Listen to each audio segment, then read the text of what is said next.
Forget retro gaming goodness.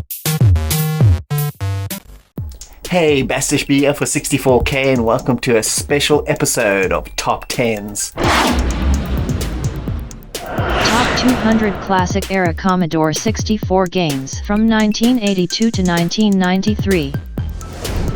So this list is my top 200 Commodore 64 games of all time.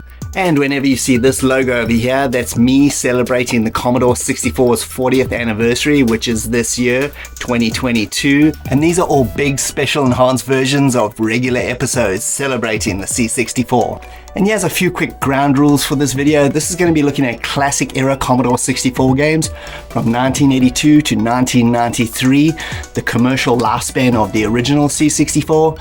We're not going to be having a look at any of the newer games, anything after that. Those games will also be celebrated as part of my 40th anniversary specials in a top 20, so look out for that as well. And so with all that nonsense out of the way, let's start this countdown.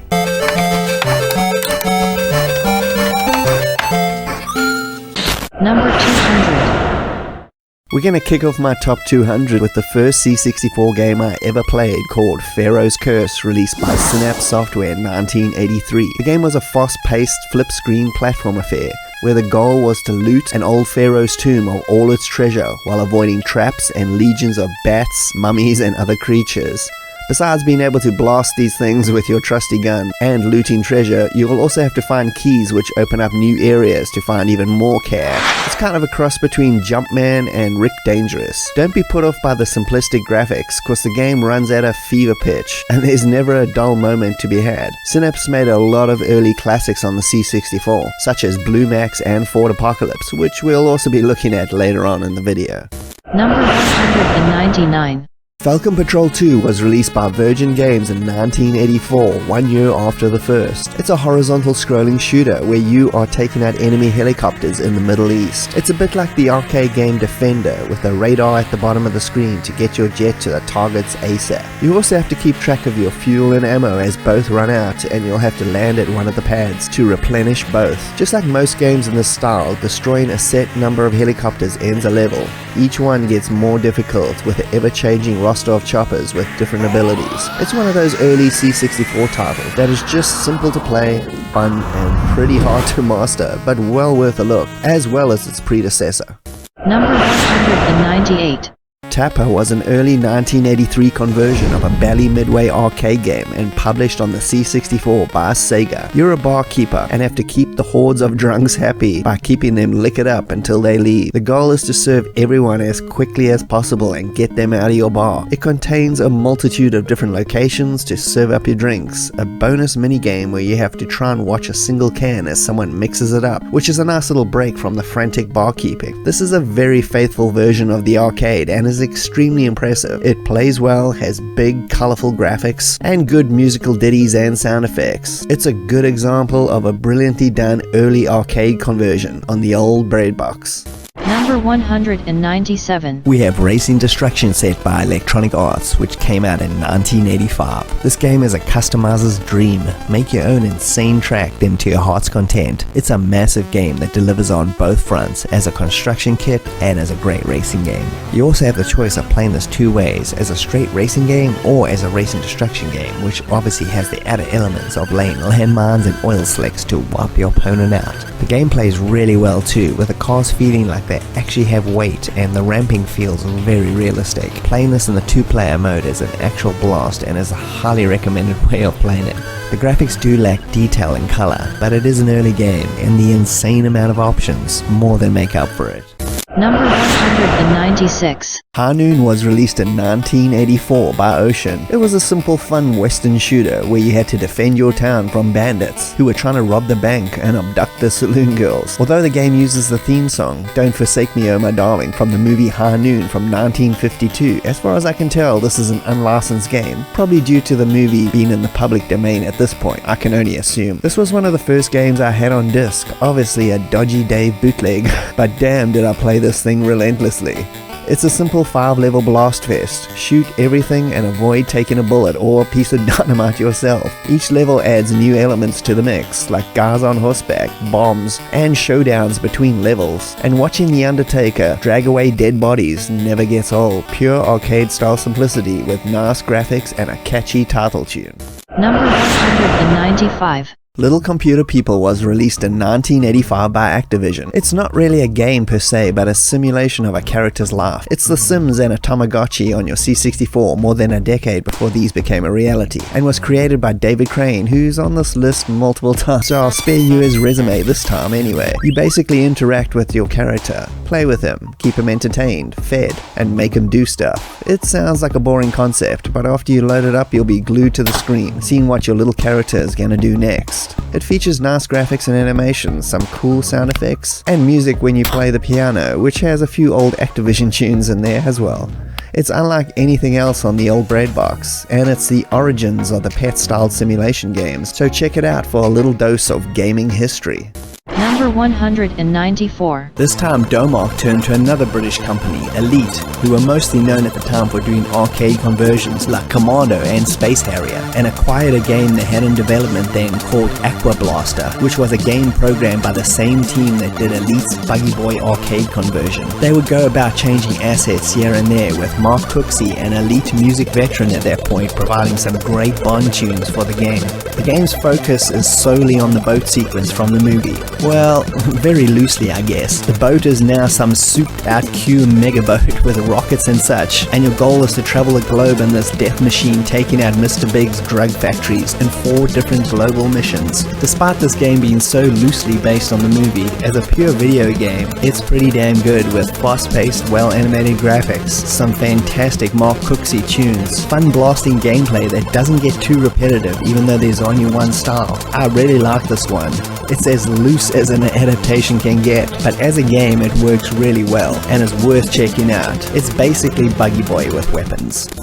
Number 193. Turbo Outrun was released on the C64 by US Gold in 1989, the same year as the arcade release. The game was programmed by their talented team of Probe, who made some truly brilliant C64 games in its later years, like Special Criminal Investigations, Mr. Heli, and Smash TV. This game is how you do an arcade conversion correct. Not only does it feature all the arcade's new modes, plus all 16 stages, but it even enhances some aspects, like the soundtrack, for example, by Jerome Tell, which is absolutely phenomenal, and that remix of Magical Sound Shower on the loader screen is one of the C64's best SID tunes, hands down. Besides the soundtrack, the graphics are excellent in terms of menus, intermission screens, and the game itself. It simply pushes the C64 to the limit. There's just such a large variety of track, with all the arcade details intact, including the storms and roadside obstacles. Zap 64 December 1989 issue sang its praises, giving the game an overall 97%, saying, "Perfectly presented with all the superb playability of the coin-op."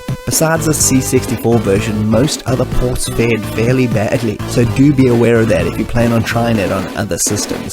Number 192.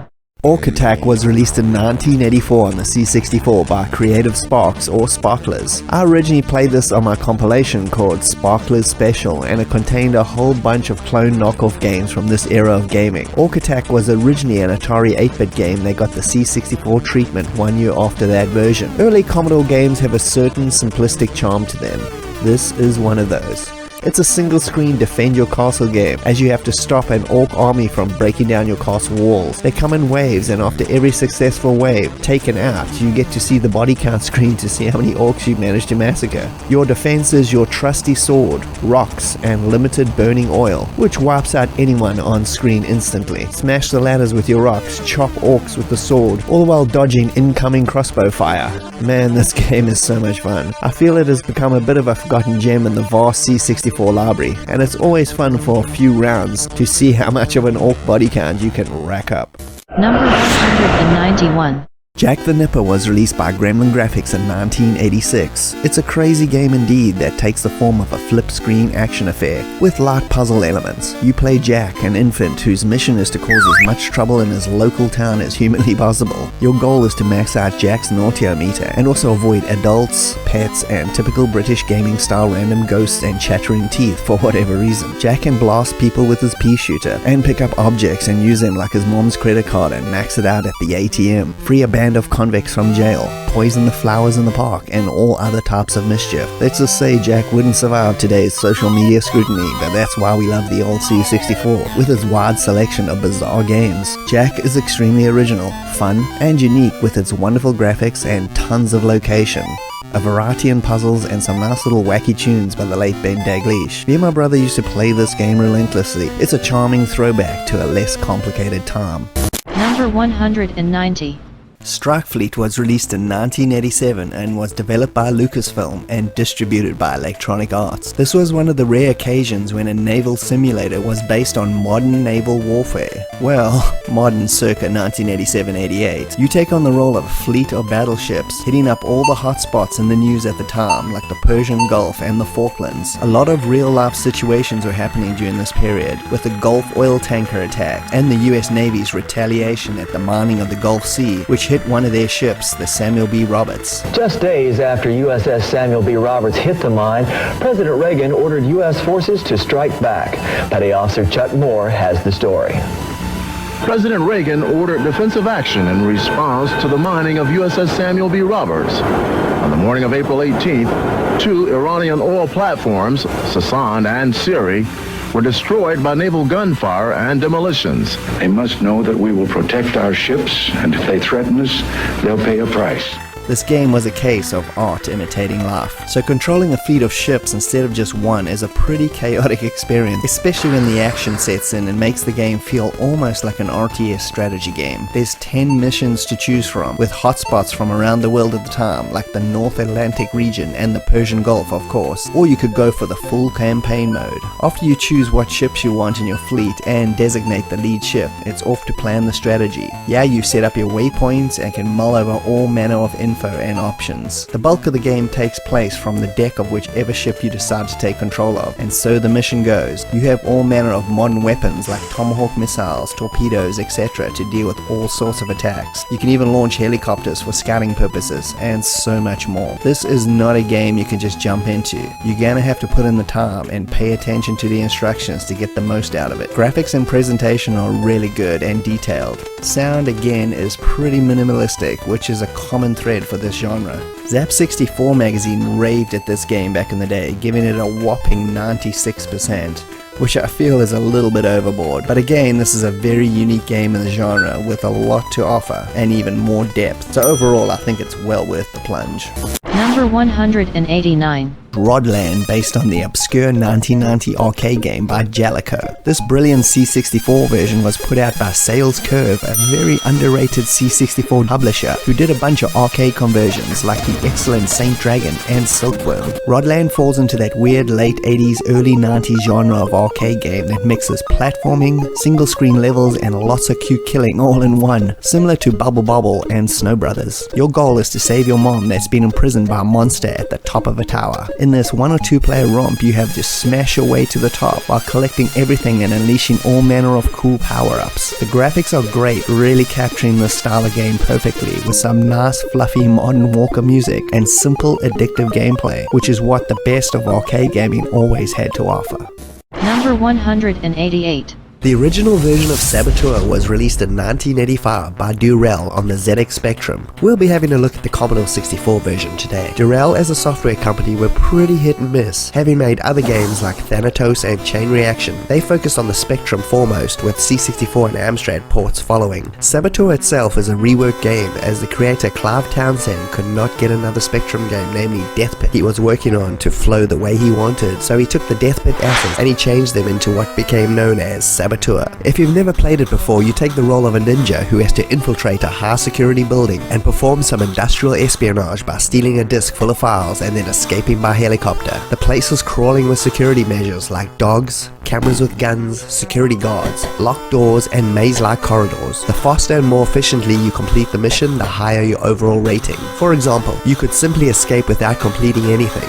You can also escape with the disc, or you can escape with the disc and set a bomb to blow the whole place to hell. All of this will determine your final rating, as is the time you take. You can also choose your difficulty level, giving everybody a chance. Gameplay relies on memorizing the building, finding items, and avoiding the guards as much as possible, all while trying to go as fast as you can. The C64 graphics were basically a direct port of the Spectrum version, and the sound effects were there for the occasional piece of atmosphere, but it was really nothing memorable. I had a lot of fun with this game back in the 80s, and the game was well received, earning a Crash Award for the Spectrum version and reviewing pretty well on the C64 port as well.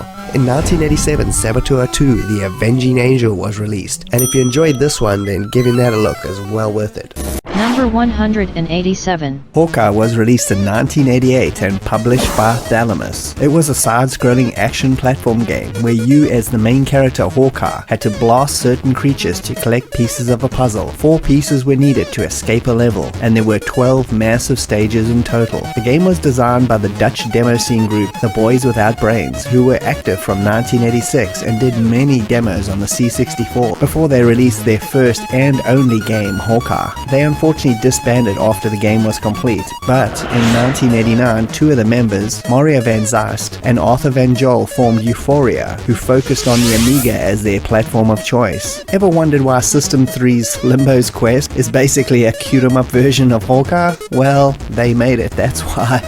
As well as the excellent Amiga shoot-em-up, Disposable Hero. Hawkeye itself is as simple as it gets. Keep checking the top corners of the screen for the sparkling eye, which indicates which direction a creature is that has one of the puzzle pieces. Find it and blast the hell out of it. There are 4 weapons at your disposal, from the unlimited handgun, which is obviously the weakest, a rapid-fire machine gun, laser rifle, and the excellent hardcore rocket launcher for those tough boss characters. The game is fast-paced and doesn't let up for a second. Not only are you blasting, but there's also light platforming sections to help navigate around the levels. This game has a lot to like.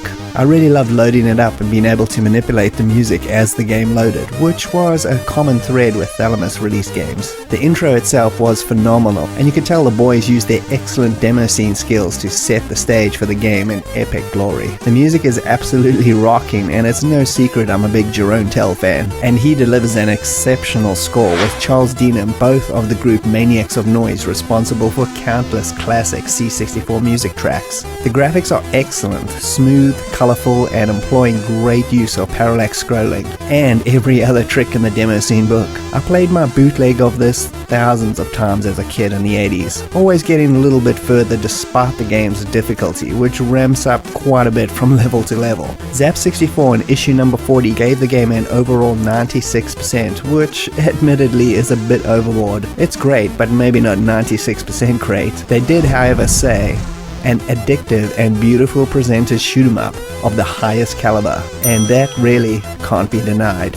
Number 186. Moonfall was released in 1991, very late in the C64's life cycle, and was released by 21st Century Entertainment. The game was created by Juka Tapanimaki, who did some other awesome games for Houston in the 80s, including Netherworld and Zamzara. The entire game takes place on the moon, where the goal of the game is to make enough money to buy every factory and location, thus freeing the slaves and taking back the moon for humanity. Unlike a lot of games on this list, it also has a story which you can choose to take part in, and involves 8 missions which can be found at local trading posts. The game is a combination of spaceflight and combat, as well as trading goods and making money. The 3D wireframe graphics are very impressive and run at a really good pace. The combat is fast and really well implemented. Visiting trading posts and upgrading your ship and going to bars for local info or trading is as addictive as most games on this list, and the sound effects are quite good overall and do a good job for the atmosphere. Due to Houston's financial difficulties in the early 90s, the game was delayed by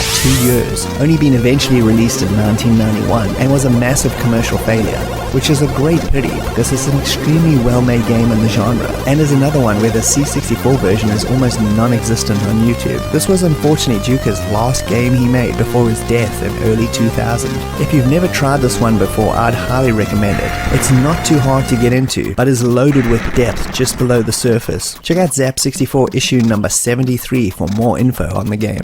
Number 185. The Detective game, or The Detective as it's sometimes known, came out in 1986 by Argus Press Software, and if you're not familiar with that software house, about a year later they were renamed Grand Slam and did The Hunt for Red October, Thunderbirds, and many more. The game is a detective adventure game where you play an inspector from Scotland Yard and you must investigate the death of Angus MacFungus at his castle mansion. You have access to most of the mansion except for a few locked doors which you can find keys for, so it's off with the searching all the rooms for clues as well as questioning all the suspects, including that dodgy butler. Just like Deja Vu, the controls are pretty good for such an old title. It's all joystick driven, but searching is streamlined in a good way by having objects that you can interact with flash quickly, letting you know that you can search it, and it makes checking all the locations way easier and less tedious than some other games. You can also do all the usual actions like examine, manipulate, use, and of course check the time as you have a limit to complete the game. The most important action though is interrogate, which you can any character in the house for more info or suspicious behavior. As the game goes on, more murders will happen, complicating and narrowing down that suspect list, so accusing the suspect before the time runs out is imperative. Zap64 issue number 27 gave the game 78% overall, saying, a novel approach to the whodunit theme which remains entertaining even though more legwork is required than brainwork. Which is true, most of your time is spent searching for clues, and the game, unlike some others on this list, only has one case, so it's a small, more limited game overall, but the nice bold graphics and atmosphere still make it quite a joy to play, regardless. Number 184. Super Pipeline 2 was released in 1985 by Taskset and is a sequel to their 1983 original. Just like the first, simplicity in gameplay is what makes you come back for more. You have to fill up a bunch of barrels and defend the pipes from getting destroyed by a group of bugs. You can blast them with your gun, and your plumber's assistant can fix the damaged pipes as long as you protect them from harm. As you can imagine, this game goes from a walk in the park to absolute panic chaos as the levels progress. It has great cartoony graphics that are simple but effective, good sound effects and tune, and is one of those one more go kind of games. My friend had the original version and I had this sequel, so I'd always go over to his house to play the first one. Both are definitely worth playing though, with this second one being the one that I played the most. Number 183. Like I said in another one of my videos, ninjas were all the rage in the 1980s. You slap them on anything and it would be popular. Fortunately for Ninja Spirit, it was based on the 1988 RM arcade game that was just a rocking side-scroller filled to the brim with explosions and epic boss battles. The game was released on the C64 by Activision and programmed by C64 arcade conversion legend Chris Butler, who made a name for himself converting epic arcade games like Power Drift and Thunderblade to the C64 with great success.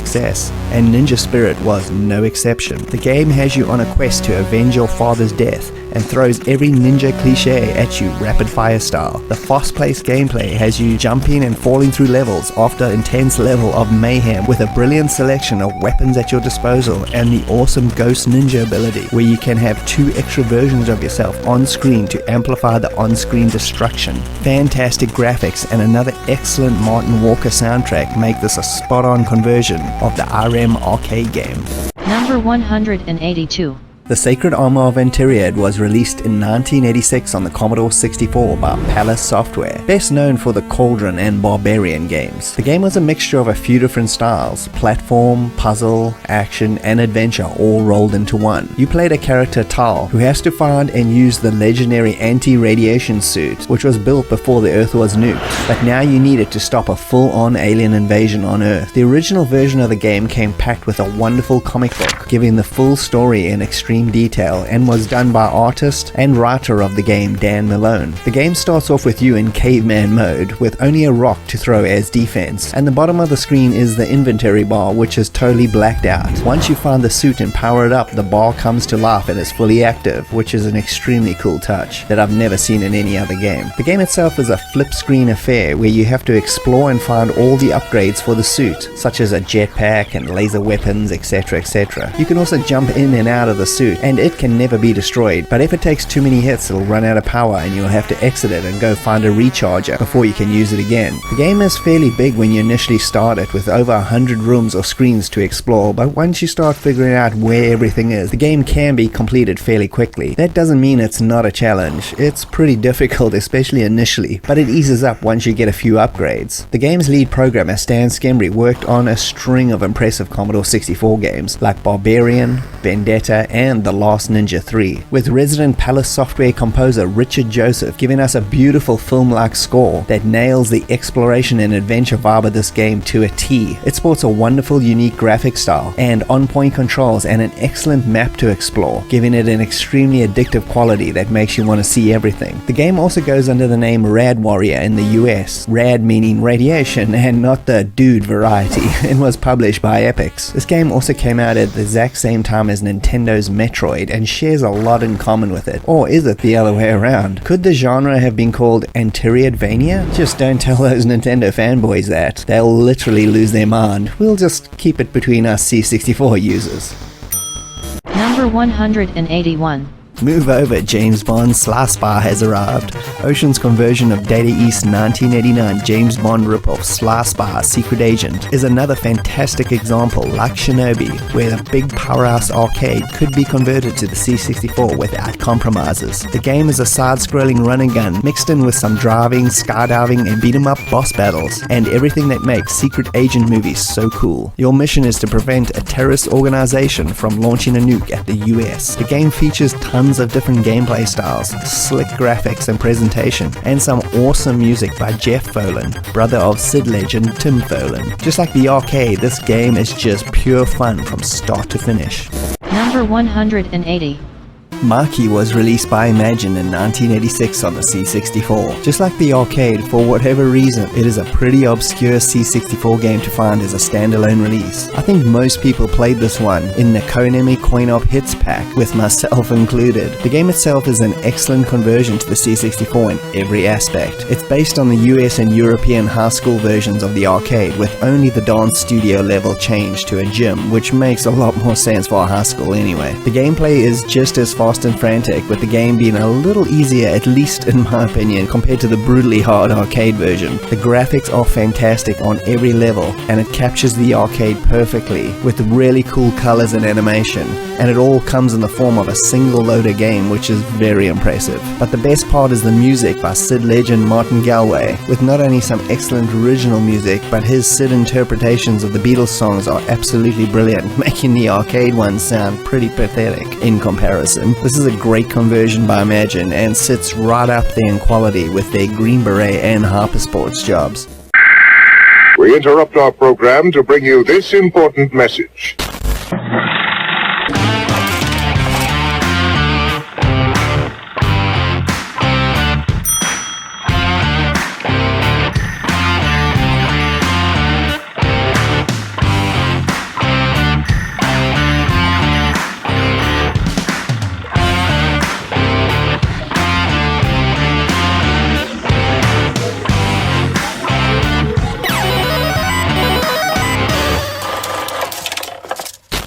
Number 179. We got another arcade conversion, this time by Go, for Leadstorm, based on the Capcom arcade game of the same name. 9 tracks of brutal difficulty await, and I mean this game is hard, and it's not going to be for everyone. But like Mean Streak, when you get to grips with it and understand that picking up those shields and fuel canisters is your #1 priority, then it does actually feel like you actually have a chance in this racing destruction gem. Smashing into dudes, ramping over broken bridges, getting attacked by UFOs and semis. It's just a crazy fast-paced romp through many very cool and varied levels that add new elements to your death with every track. Awesome fast, colorful graphics, and one of my favorite all-time Tim Folan Sid tracks make this a must-play for the genre despite the brutal difficulty. Number 178. Smash TV was released in 1991 by Ocean, with Probe doing the conversion duties from the Williams arcade it was based on. It's a frantic shooter fest in the mold of Robotron, where you are a contestant in the world's most violent game show known to man. Think of it as the Running Man with the body count of all of Arnold's movies put together times 10. Survive each round of the show by killing everything and picking up as much money and household appliances as humanly possible while using a crazy selection of weapons. It's classic arcade tropes at its best. The C64 version loses the two-player mode, but more than makes up for it with its Jerome Tell music, again better than the arcade version, and absolutely chaotic addictive gameplay with some really nice slick graphics. This really showed that still in 1991 the old breadbox had the juice to produce this wonderful conversion of a vastly advanced arcade machine. Number 177. Keys to Maramon, released by Minecraft in 1990. It's a great entry-level RPG for anyone if you're new to the C64 or just RPGs in general, and this game is easy to understand and get into. The game takes place in the same universe as the Magic Candle games, which is also another excellent series worth checking out. The story goes you have to defend Maramon from the night attacks of monsters raiding the town. The game has a day-night cycle, where during the day you get to explore Maramon, talking to the residents, equipping up, visiting bars, etc, etc. But when night descends, you have to go around the town and kill all the monsters that came out of the towers dotted around the town. You'll eventually gain access to these towers to explore as well later in the game. The game feels initially quite small, as it only takes place in this one town, but it's actually packed with content, and the more you start exploring all the buildings and towers, the game greatly opens up. Good graphics and fun action-based battle sequences, tons of items and upgrades to get, and a very easy to understand and play game make this a great game for newbies and something relaxing for veteran RPG fans.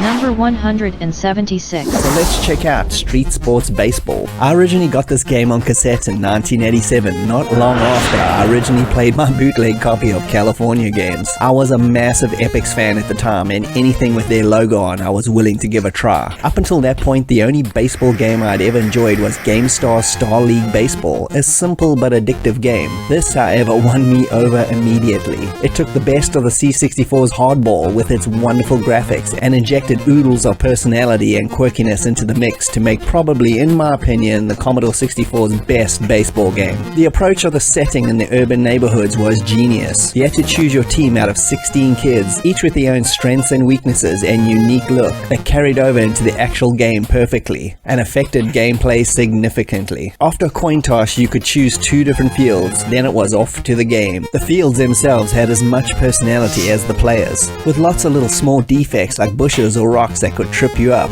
The screen was also split, giving you a nice view of the main batting area and an overhead map view for fielding. Both the pitching and the batting just felt solid, and the different characters definitely felt unique and made the game stand apart from other sports titles back then. Sound is pretty basic this time, with a cool opening tune sounding very Epix in style, although the rest is just basic sound effects, but they all do the job quite well. The graphics again are great, lots of love and personality went into each character and the settings, making it really likable, even if you're not even a baseball fan. Playing this in 2-player mode is the best way to enjoy it. We had some epic matches that may have ended with real punches being thrown, but good times nonetheless. The game was received generally pretty well by the press, with the C64 version definitely being the best of the bunch. Zap64 in its September 87 issue gave it 82% overall, saying, "A fresh approach to an otherwise jaded format."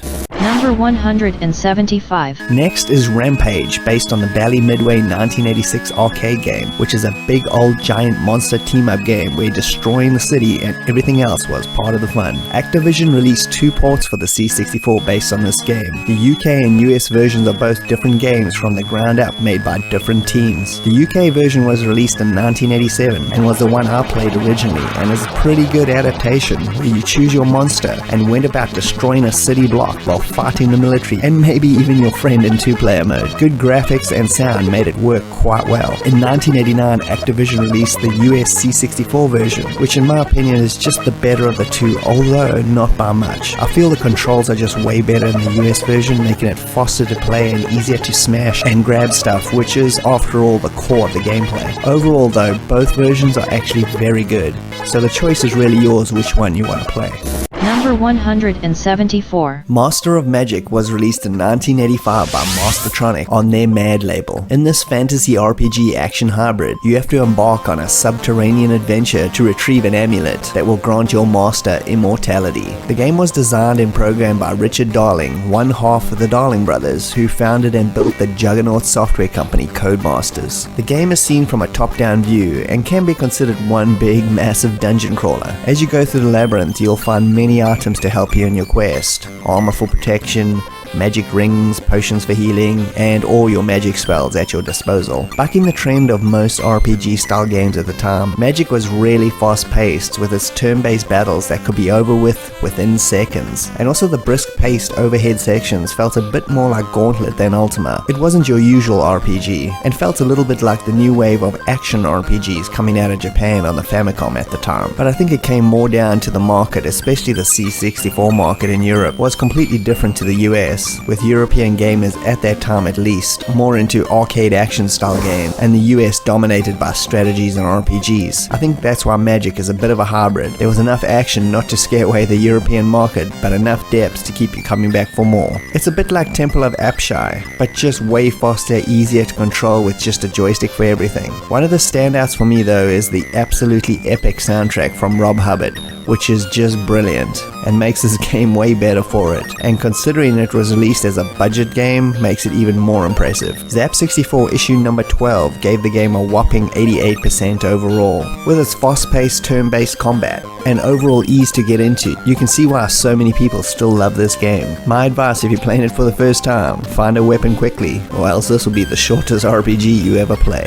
Number 173. Bluemax was released in 1983 by Synapse Software.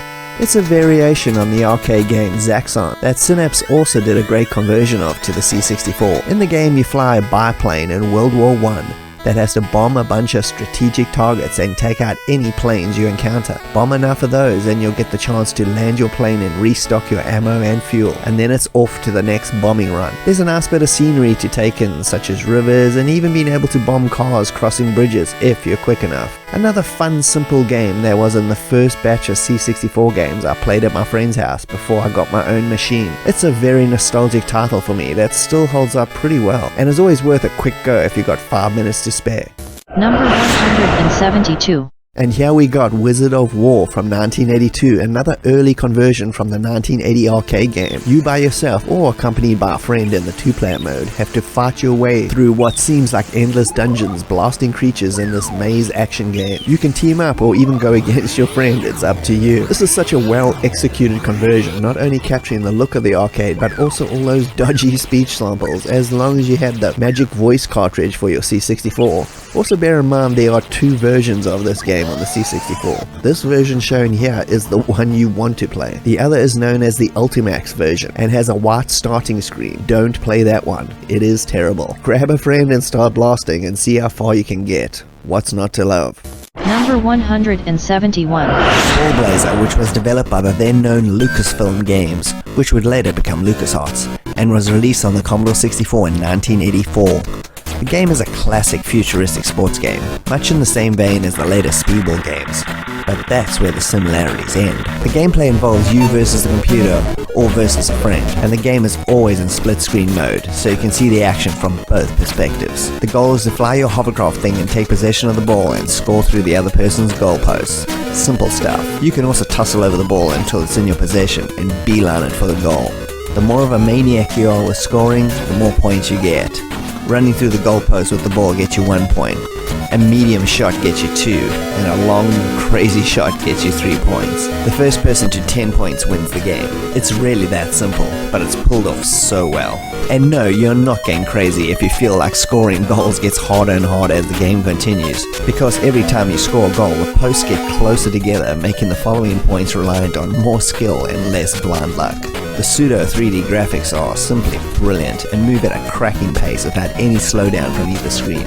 It's super impressive, especially if you consider this game came out in 1984. The music is really awesome as well, and has an addictive theme that'll have you humming it long after the game is turned off. A great SID track. There were also 2 sequels made, namely Master Blazer in 1990 released on all major computer formats, and Ball Blazer Champions on the PlayStation 1 in 1997. This is a really fun game to put on for a few rounds, especially in the 2-player mode. You'll be amazed at the speed and fluidity of the gameplay, especially from such an early C64 title. Crank that music and enjoy the fun. Number 170.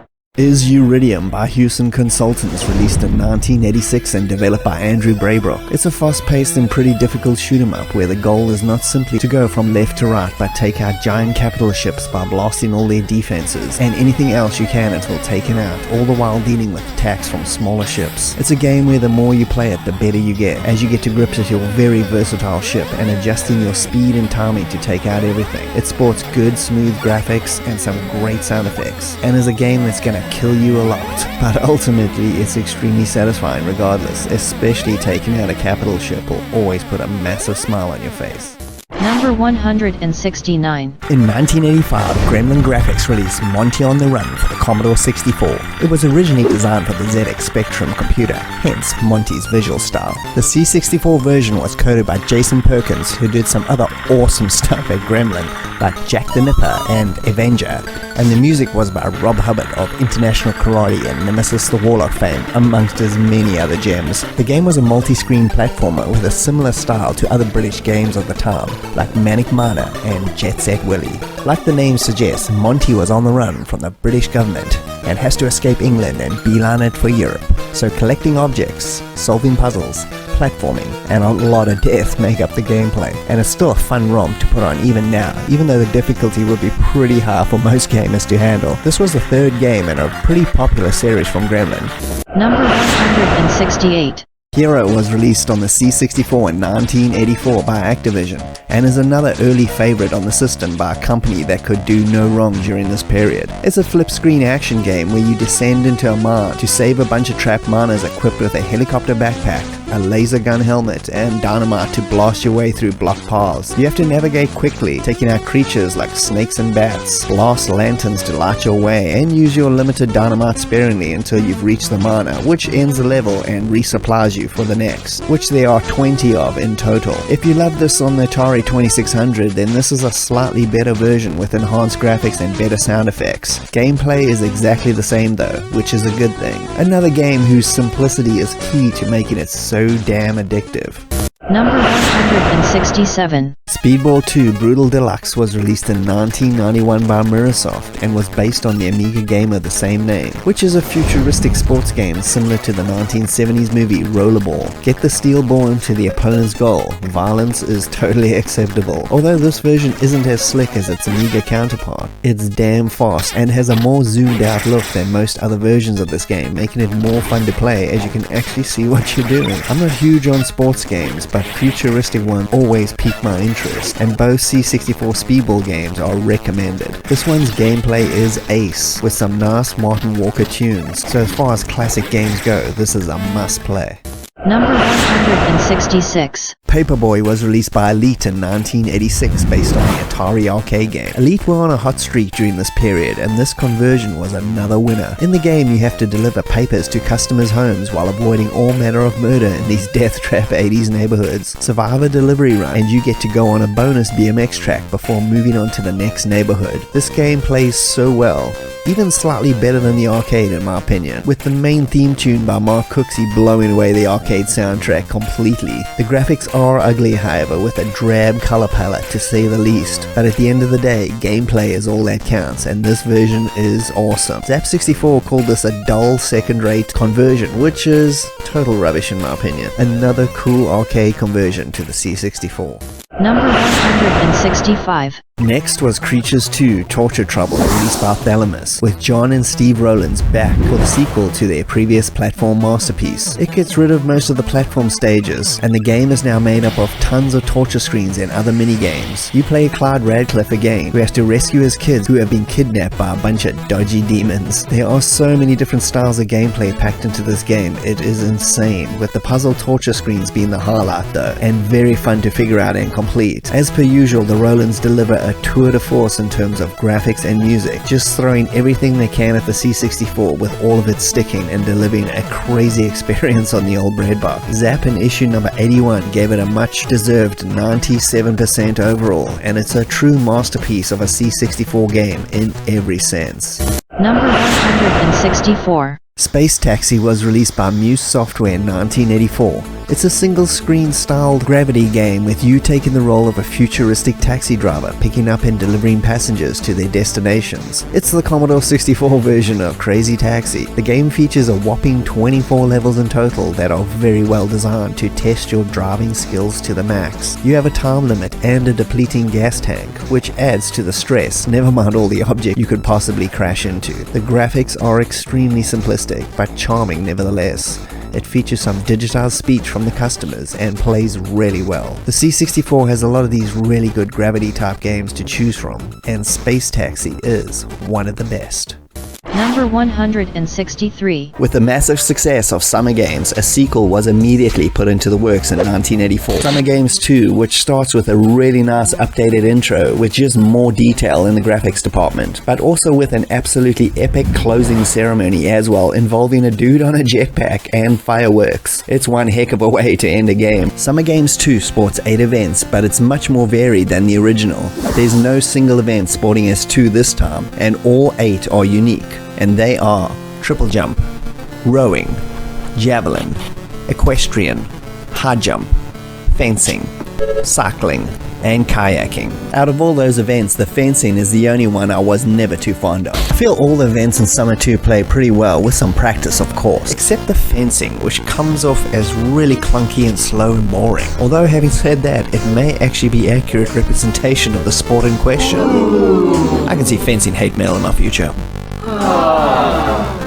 The graphics in Summer Games 2 are extremely varied due to the massive mix of unique events, and the attention to detail is absolutely excellent. The TV style presentation also gives you some nice angles on the gameplay. Also like all the little added musical interludes before the events in this one. They really try to make each event have its own personality, and all the music was provided by Bob Vieira, an Epix composer who scored many of their fantastic games like Super Cycle, G.I. Joe, and Movie Monster. With Zap 64 in its September 85 issue, giving Summer Games 2 an overall 97%, saying the sports simulation to end all sports simulation, and the game got their coveted gold medal award.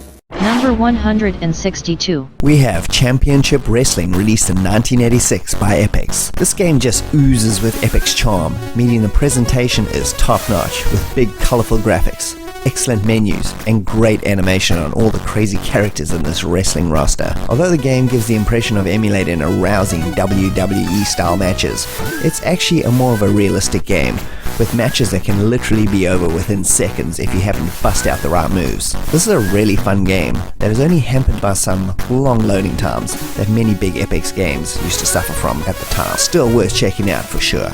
Number 161. And this is the first of 2 games by a company called Special Effects, this being 1990's Midnight Resistance, and released through Ocean based on the 1989 arcade game by Data East. Special Effects made a lot of C64 gems like Firefly, Hudson Hawk, and Batman the Cape Crusader, but this has to be one of their best. The game is a side-scrolling run and gun that has you as part of a resistance movement trying to take down a maniac drug kingpin that has kidnapped your family. Blasting everything in sight is the order of business while collecting keys which can be used to buy new weapons and items at the end of each stage. A really great conversion that features almost everything from the arcade, and they even managed to make the complicated control scheme work so well on the C64. Awesome graphics and good music round out an excellent port of an awesome arcade game.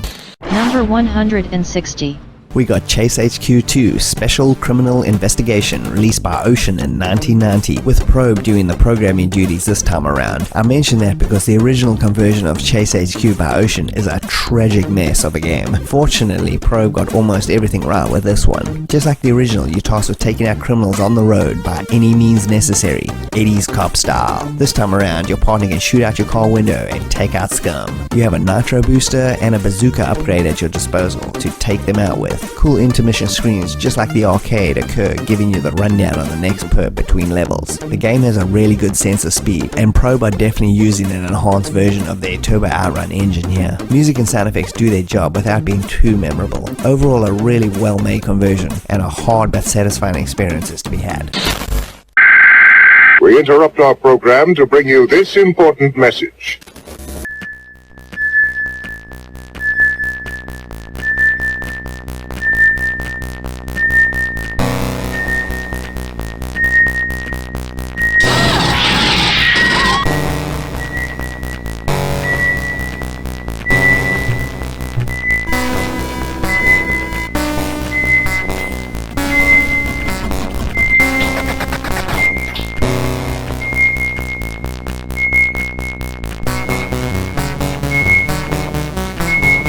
Survivor of Leadstorm. It's here! Come on,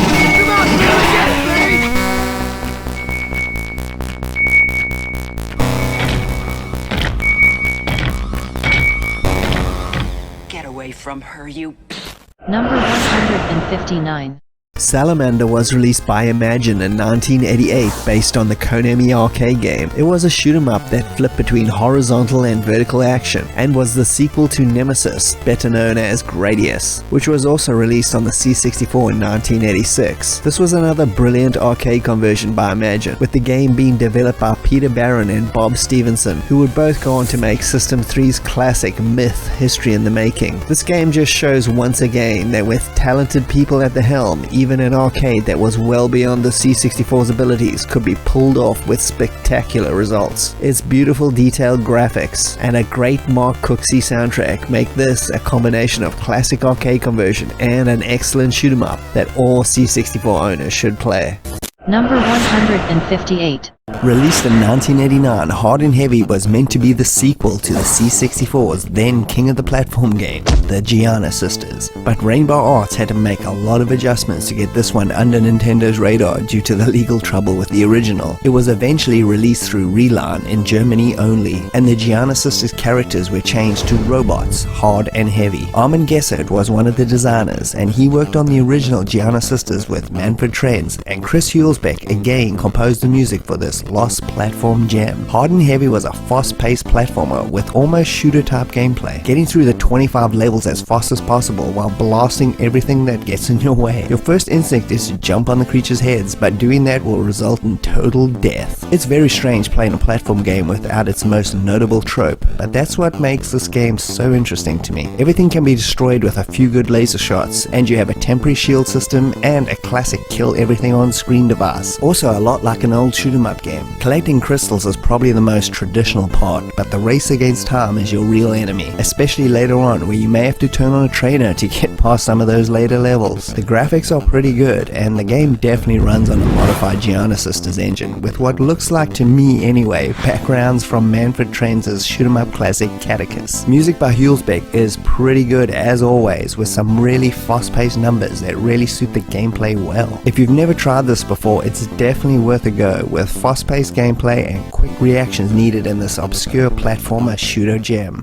Number 157. LA Crackdown was released in 1988 by Epix. This is probably best described as a surveillance cop simulator. Your goal is to gather evidence against a drug ring that is working out of LA. Once enough info and evidence is gathered against them, it's time for the crackdown. I always enjoyed the entire Epix catalog of games, even though most people only love the early to mid 80s stuff. I always found the late 80s C64 stuff to be particularly interesting, as they seem to take a lot of risks and made some pretty unique games.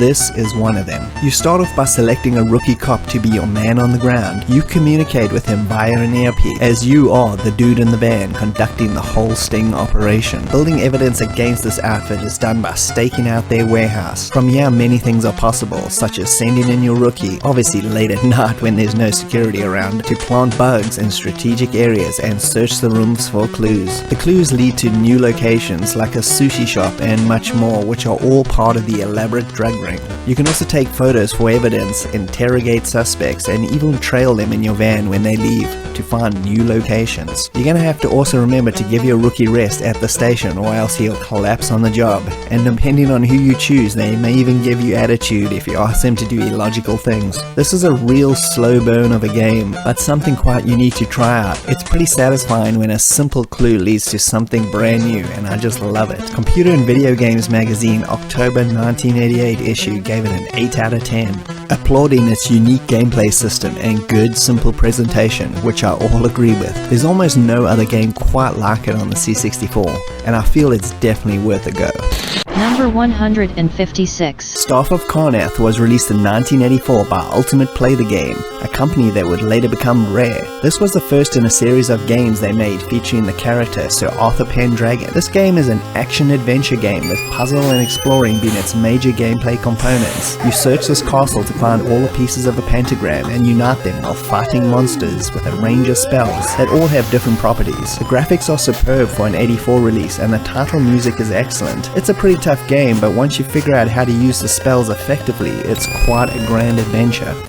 Number 155. Deja Vu was released in 1987 by Mindscape. It was the first game by Arcom, who would later make classics like Shadowgate and the Sherlock Holmes Consulting Detective series. This game is a detective mystery where you wake up in a strange place with blood on your hands and a gun in your pocket, and absolutely no memory of anything, let alone yourself. The game is a race against time to figure out what happened, why is there a corpse in this building, and of course stay one step ahead of the cops until the mystery is solved. The game has this multi-window interface that was very unique for the time, especially in a C64 game, and it even supports the Commodore 64 mouse, but a joystick still works just fine. Make your way around, searching and covering bits of information at a time is very satisfying, and the interface is very advanced for the time, making the game flow well. As an example, you can just double button press on a door and it opens, and repeat that to walk through, instead of moving up to the open icon and then back down to the door. It's simple modern gaming tropes like that make playing this now such a pleasure. It also has a very film noir vibe, as it's set in 1941 and the writing reflects that style in the best possible way. The graphics are good without being excellent, but you can clearly see the items and interactive elements, so the game never becomes a Sierra pixel hunt. Zap64 February 1988 issue gave it an overall 81% in the adventure section, and this game is also available on modern systems as the 8-bit adventure anthology, with Shadowgate and The Uninvited being included as well. This is just an excellent detective style mystery game, and it's also a great look at the roots of Arcom and their first brilliant release. Number 154. The Legend of Black Silver, and was released through Epix, and the game is a lot less well known than its predecessor due to Epix's demise. The game never got a proper marketing and exposure it deserves, unfortunately. The game's plot has you trying to stop a madman from gaining the mythical material Black Silver, which could be used in the creation of the ultimate weapon. The game is basically an enhanced version of Legacy with its overworld view and turn-based combat mechanics for the overworld, and those excellent looking 3D sequences for all the dungeon bashing. I spent months playing this game and mapping it right to the bitter end, and I have to say it's a fantastically enjoyable RPG that is a must play in any C64 library. Number 153. PHM Pegasus was developed by Lucasfilm and distributed by Electronic Arts in 1987. The game was worked on by the same team as Strike Fleet. This game puts you in the command of a Pegasus-class hydrofoil gunboat, which was used by the US Navy from 1977 to 1993. They were mostly used for coastal operations like quick strikes, surveillance, and narcotics busts. Due to the hydrofoil system raising the boat out of the water, they could reach speeds not seen by any other gunboats. Because they fly above the water, they are less vulnerable to underwater explosions than any other craft, and not be affected by choppy sea conditions, therefore not slowing them down. They were also all-purpose, being able to launch harpoon missiles and torpedoes, as well as having a close-range 76mm gun. The real uniqueness of the ship is to take a small platform and put a very lethal package of weapons on it, and provide the ability to operate at high speeds in a relatively high sea state. The PHM stands for Patrol Hydrofoil Missile. The game puts you in the captain's seat of one of these boats with a whole bunch of varied missions to try out, with everything from escort, surveillance, and obviously seek and destroy types. Your usual troubled hotspots from around the world at that time make an appearance, like the Mediterranean, the Persian Gulf, and the Caribbean. Pegasus is a much faster game than Starfleet and has some truly epic arcade-style action sequences that are an absolute joy to try and survive. The bridge setup is very similar to Drokk, so if you played one of these games, the other one is going to be a lot easier to get into. It does, however, have a bit of a steep learning curve initially, and instructions are essential to its overall enjoyment. The graphics are very good and atmospheric, with some really cool sound effects. It plays well once you learn all the ins and outs, and I really enjoyed the mission varieties more than anything else. Zap64's December 1987 issue rated it a 71% overall, sane and enjoyable although occasionally sporadic strategy shoot 'em up. I personally like this a little bit more than Starfleet. Both games are essentially from the same ilk and are must-plays in the realm of Commodore 64 Navy combat simulators. Number 152. Drop Zone was released by US Gold on the C64 in 1984. Developed by Archer McLean of RK Plus fame, it's essentially a clone game of Defender, but in my opinion, it's slightly better. Your goal is to pick up scientists and return them to your base, all the while blasting aliens that either get in your way or are trying to abduct the scientists. Its fast-paced arcade action tropes shine through, with very tight gameplay and really good sound effects to complement the action. You have a map at the bottom of the screen to help you get to those scientists quickly, and a few extra abilities such as a cloaking device and a smart bomb for dire situations. Check out our Hands-On Gaming podcast episode where we check out every single version of this game for more info on this shoot-'em-up gem. Number 151 is Bangkok Nuts by the almighty System 3, and this game came out in 1987. Surprisingly, there were a number of Thai kickboxing games that came out around this time. I assume the influence of Bloodsport was to blame. Nevertheless, System 3's attempt was pretty damn good. You have to pummel your way through the kickboxing circuit, fighting all manner of street urchin. The graphics are big and bold, and considering the massive size of the characters, were animated really well and moved at a good pace. Most of the moves, just like all games of the time, were mapped to different directions and generally worked pretty well. Awesome meaty sound effects and an excellent score by Matt Gray of The Last Ninja 2 fame round out a solid entry that only suffers from a pretty low difficulty setting. Number 150. Rescue on Fractalus was released on the Commodore 64 by Lucasfilm Games. It was the newly set up software company's first game, and upon release became an instant classic. The game was a spaceship flight simulator with heavy arcade style elements, where you were tasked with flying down to the planet Fractalus from your orbiting mothership and rescue downed pilots and fly them back safely to your orbiting base. But things are never as simple as that, as you have to evade and destroy enemy gun emplacements set up in the mountain regions, as well as sporadic alien craft attacks. You also had to contend with the possibility that the person you were rescuing was an alien in disguise, which could get on board your ship and destroy it. It was truly a unique game for its time. The game was headed up by David Fox, who had just joined the company's computer gaming division. He ended up sharing an office with Lauren Carpenter, who at the time was doing computer effects for ILM, Industrial Light and Magic, Lucasfilm's movie FX division, which he also did the impressive Genesis effect in the 1982 Star Trek movie The Wrath of Khan. David was immediately impressed with the fractal graphics system that Lauren had created for the effect. He asked if it could be used on the Atari 800 for a game application. Lauren laughed at the idea and said it was impossible. But little did David know that the seed was planted, and Lauren took an Atari 800 home to work on this theory in secret. Only a few days later, he presented a working version of the system on the Atari to David. He was absolutely blown away. This led Lauren to be lent to the games division until Fractalus was complete. David's original idea for the game was called Rebel Rescue. The game would essentially be the same, except it would be set in the Star Wars universe. George Lucas opposed this idea and insisted the games division be based on original ideas and not simply licensed games. Pity they didn't stick to that one.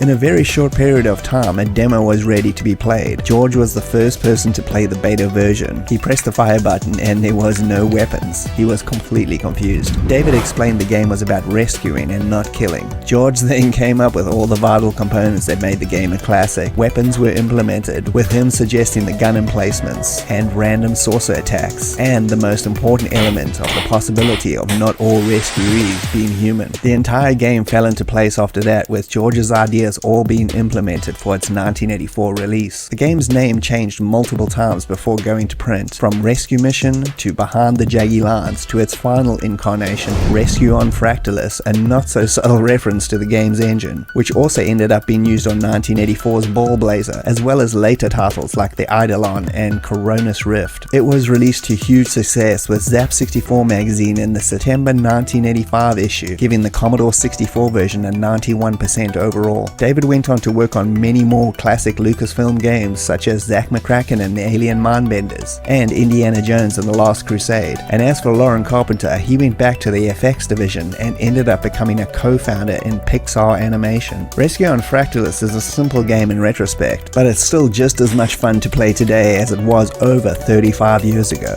And we're going to stop this video here for the first time and look at a little top 5 list from my friend Judge Drokk. He's going to give his top 5 favorite Commodore 64 games just to contrast this list. If you haven't seen, we've started a series together. It's called Judge and Jury, about Amiga gaming, so please check that one out. Anyway, let's check out Judge Drock's top 5. Choosing only 5 Commodore 64 games is an unenviable task, purely because of the sacrifices that have to be made. But here are 5 personal favourites of mine. Attack of the Mutant Camels by Lamasoft's Jeff Minter. And where do you start with this game? In fact, where do you start with Jeff Minter? I think I got this game in early 1984, not long after I got my Commodore 64. And it was one of the first good games that I got on the 64. The first few being rather iffy titles like Tank Attack and Super Blitz by Commodore themselves. Those were in the days when there was virtually no Commodore 64 software on the shelves, which were just loaded with the Spectrum TAT. And essentially this game is ripping off Empire Strikes Back with the AT-AT walkers on a scrolling landscape, but with Jeff Minter's imagination, he creates something in a world of his own. One of my top 5 favourites every time. Falcon Patrol, another absolutely fantastic shoot 'em up. This one by Virgin Software and a guy called Steve Lee. And I've absolutely no idea why this game is so good. Because the other games by Steve Lee are, pretty mere lame. But this really caught my eye at a computer fair I went to with school down in London in 1984. And since then it's stuck with me, forever.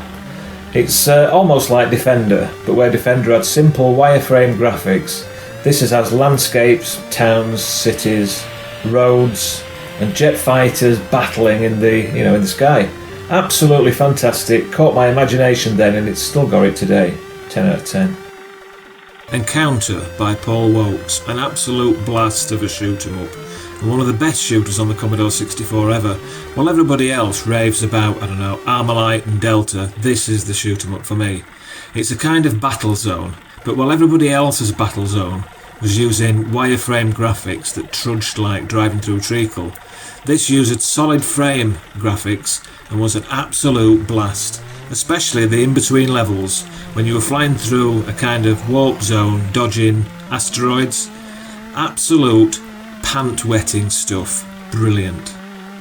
Super Pipeline by Taskset, a wonderful little software company that existed in the early 1980s on the east coast of England in a tiny seaside town called Bridlington. One of my favourite Commodore 64 games ever, and one that I can pick up and play even today and get the same amount of joy as I did back in 1984. You're controlling a little guy called Foreman Fred with his sidekick, running up and down pipes, keeping enemies at bay, fixing any holes in the pipeline so the water can get from the start to the end of the pipe and fill up a barrel so you can get to the next level.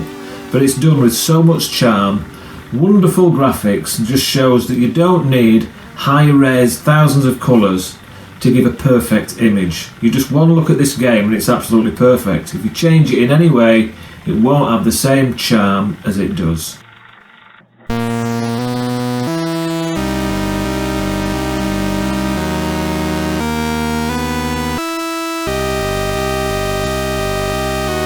Forbidden Forest.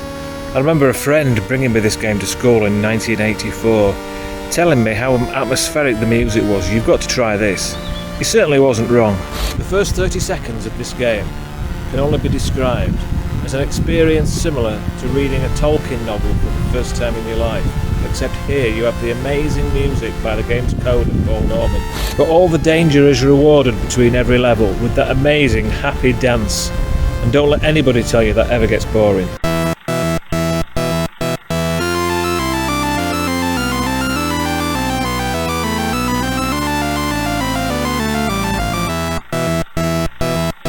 Now if you don't mind, I've got to get out of here. I'm sure I've just seen a skeleton with a spear just behind that tree. And fear not, the judge has recovered and will be appearing in future episodes of Judge and Jury. Now, back to the countdown. Number 149. Montezuma's Revenge was released in 1984 on the Commodore 64 by the Parker Brothers. It was a flip-screen platform adventure game with you controlling the character Panama Joe as he searches some ancient Aztec temple and looting all the jewels and gold within. What a classy guy. This was one of those very early C64 games that I played in the first wave of Commodore titles on my friend's machine before I got my own. We spent a lot of time playing it and trying to figure out the rooms and the best ways not to die. The game can essentially be seen as an early example of a Metroidvania style title with the temple littered with all sorts of traps, you needing keys and other items to open new areas, and a lot of backtracking and searching to make your way down the 9 massive floors with roughly about 99 different rooms to explore. Having essentially the freedom to go in any direction and path you want, until obviously reaching a locked door that is, was so super cool back then. With most games just pushing you in the left to right direction, Montezuma's made you feel like you were actually exploring an ancient temple with each screen offering a new set of challenges. You could only carry a certain amount of items at any one time, so therefore a degree of strategy was involved with figuring out what you needed to progress further down the temple. Items include the now classic video game trope of different colored keys for certain colored doors, an amulet of immunity, a disposable one-hit sword, and so much more. The game got pretty favorable reviews across the board and was released on all major 8-bit systems of the time, with Zap64 giving it an 83% overall at issue number 12. Overall, it's still a very playable and fun platform adventure game that only really lacks a nice C64 soundtrack, as the game only has a few quick medleys and the odd sound effect. Maybe a cracking group could give it a cool new loader and title screen and a rocking C64 soundtrack. Now wouldn't that be cool? Number 148. 1988's Caveman Ugg Olympics by Dynamics is one of the most polished multi-event games on this list. It's a Caveman Olympic game, being a parody of all those epic style classics, and it's a damn funny and highly enjoyable game. You have 6 crazy events to choose from, including Mate Toss, Saber-tooth Tiger Race, Fire Making, Clubbing, Dino Race, and Dino Vault. Each one of them is an absolute ride to play, especially in the 2-player mode, where you'll be laughing more than playing. Graphics and detail in this one are amazing, and you can tell Dynamics pushed the C64's abilities here with every event. Music and sound effects are also really well done, capturing the clinks and roars of Caveman Life, a must-play on the list. Number 147. Ghouls and Ghosts was released in 1989 by US Gold and was a conversion of the Capcom arcade game of the same name. It was an arcade that was way beyond the C64's abilities, but they still managed to do a really good job with this version. It contains 5 of the 7 arcade levels with both horizontal and vertical action, just like the original. It's really impressive how much they jammed into this game, and of particular note is the Tim Follin music, which makes the arcade tunes pale in comparison. The graphics are small and well defined with tons of variety between levels, making it an impressive conversion, which received great reviews back in 1989, with Zap giving it 96% overall. Number 146. Daley Thompson's Decathlon was released in 1984 by Ocean, who ended up releasing 3 games based on Daley himself, who was a British athlete who won 2 gold medals in the 1980 and 1984 Olympic Games in the decathlon discipline. This was the first multi-event game they made about him, and it's a great little game that is, in essence, a blatant rip-off of Konami's Track and Field, but still a really well-done game nevertheless. Lots of events to play through like long jump, discus, 100-meter dash, and many more. It's definitely better in multiplayer mode against a friend, and if you're planning on playing it through emulation, you're gonna need a joystick to play it, or at least map the controls to the keyboard and get ready for your heart to explode. If you like this one, also check out 1985's Super Test and 1988's Olympic Challenge, which is definitely my favorite of the entire series.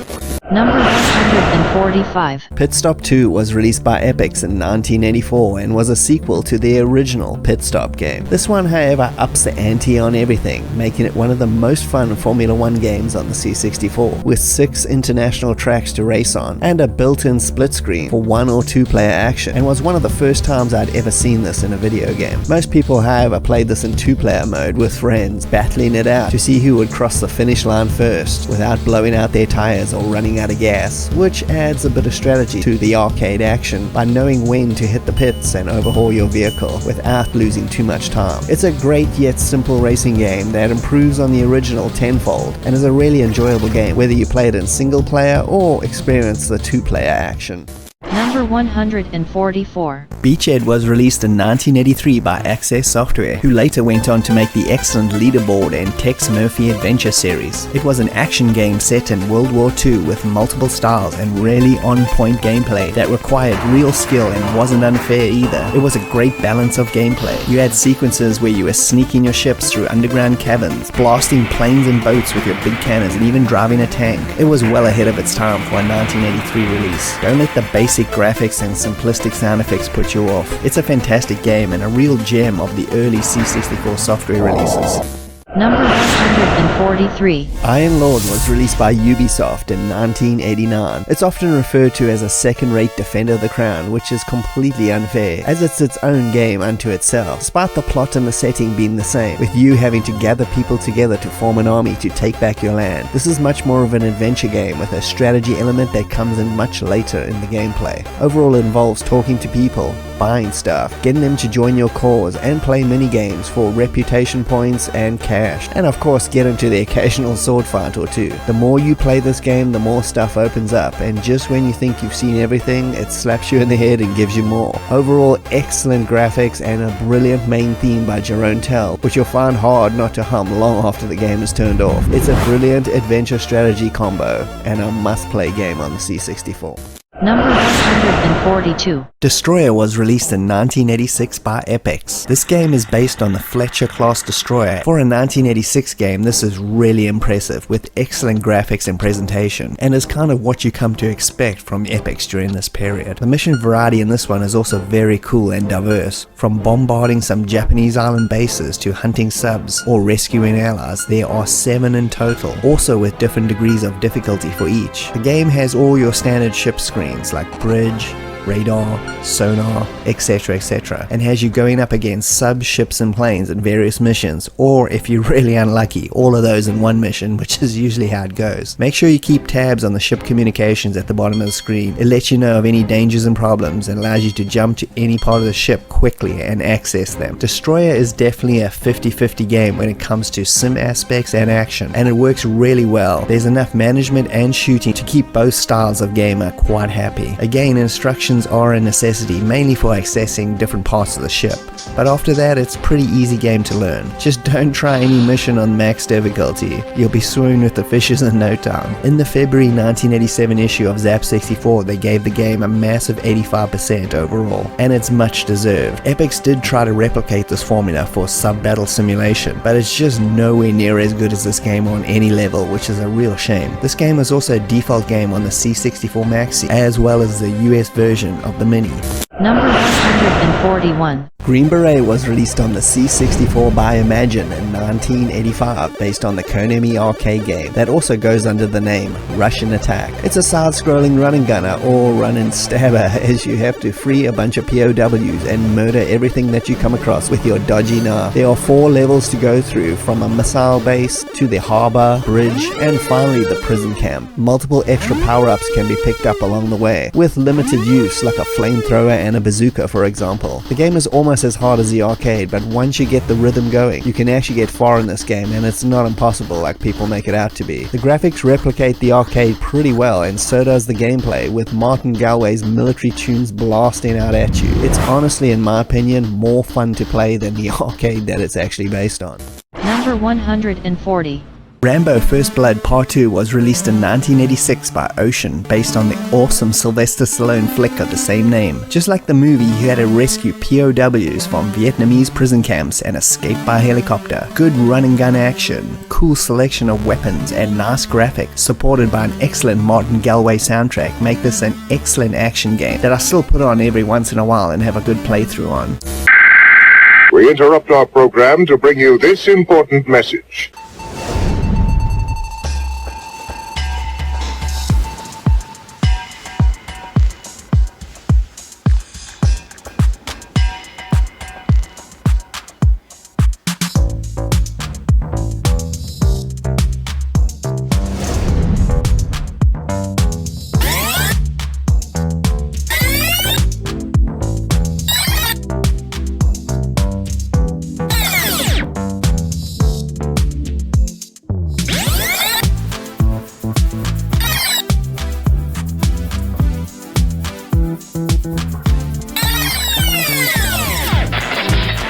The Games Room Tour 2022.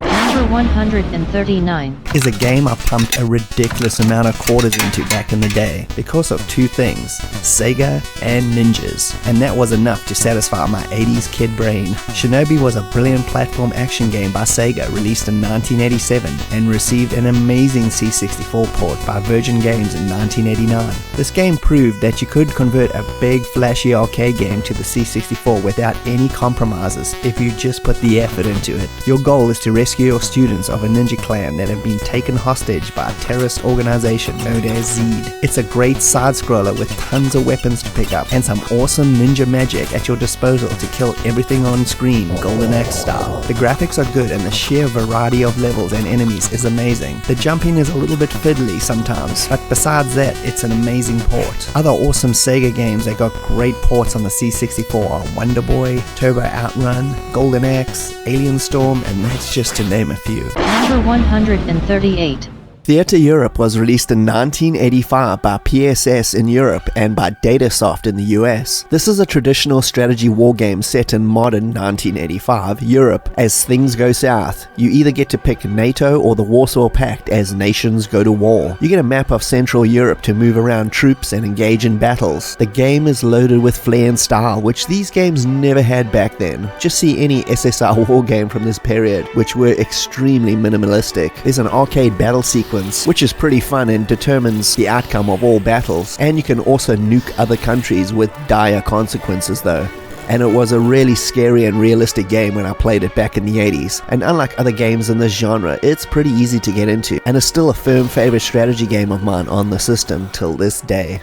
Number 137. Next was a game that came out of nowhere for me, at least until I opened up one of my newest issues of my magazines at the time and saw that glorious advert. I looked down and saw the System 3 logo. I was immediately sold. Back then, finding out about video games was all about magazine information. There was nothing else besides loading up some random games from your latest crack bootleg compilation. Flimbo's Quest was System 3's answer to the onslaught of the NES, or just cutesy platform console games in general. For me personally, Flimbo's release timing was just perfect. I was playing my Japanese Famicom like a madman, with all its cutesy platform action, and then in jumped this game on my C64 that totally made me turn off the Famicom and jump back into some hardcore C64 game time. For this game, Mark got some of the guys from the Boys Without Brains and Netherlands demo group that did 1988's Hawkeye for Thalamus. Flimbo's Quest was essentially the same game, at least gameplay wise. The team was headed up by Lawrence van der Donk,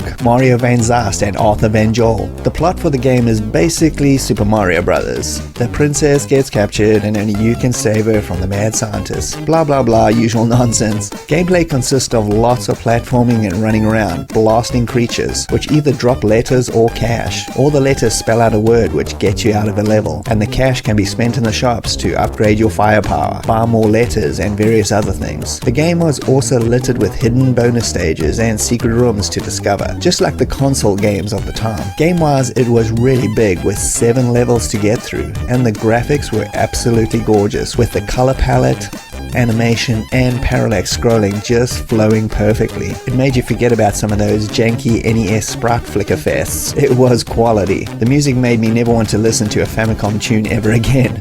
It was bouncy, fun, and extremely catchy, all composed by Rain Oahan and Johannes Bergard, and they did a fantastic job. System 3 was so confident they had a winner on their hands, which they did, that they went ahead and put a Zap Sizzler logo on the adverts for the game and on the Commodore 64's front cover, before Zap had actually reviewed the game.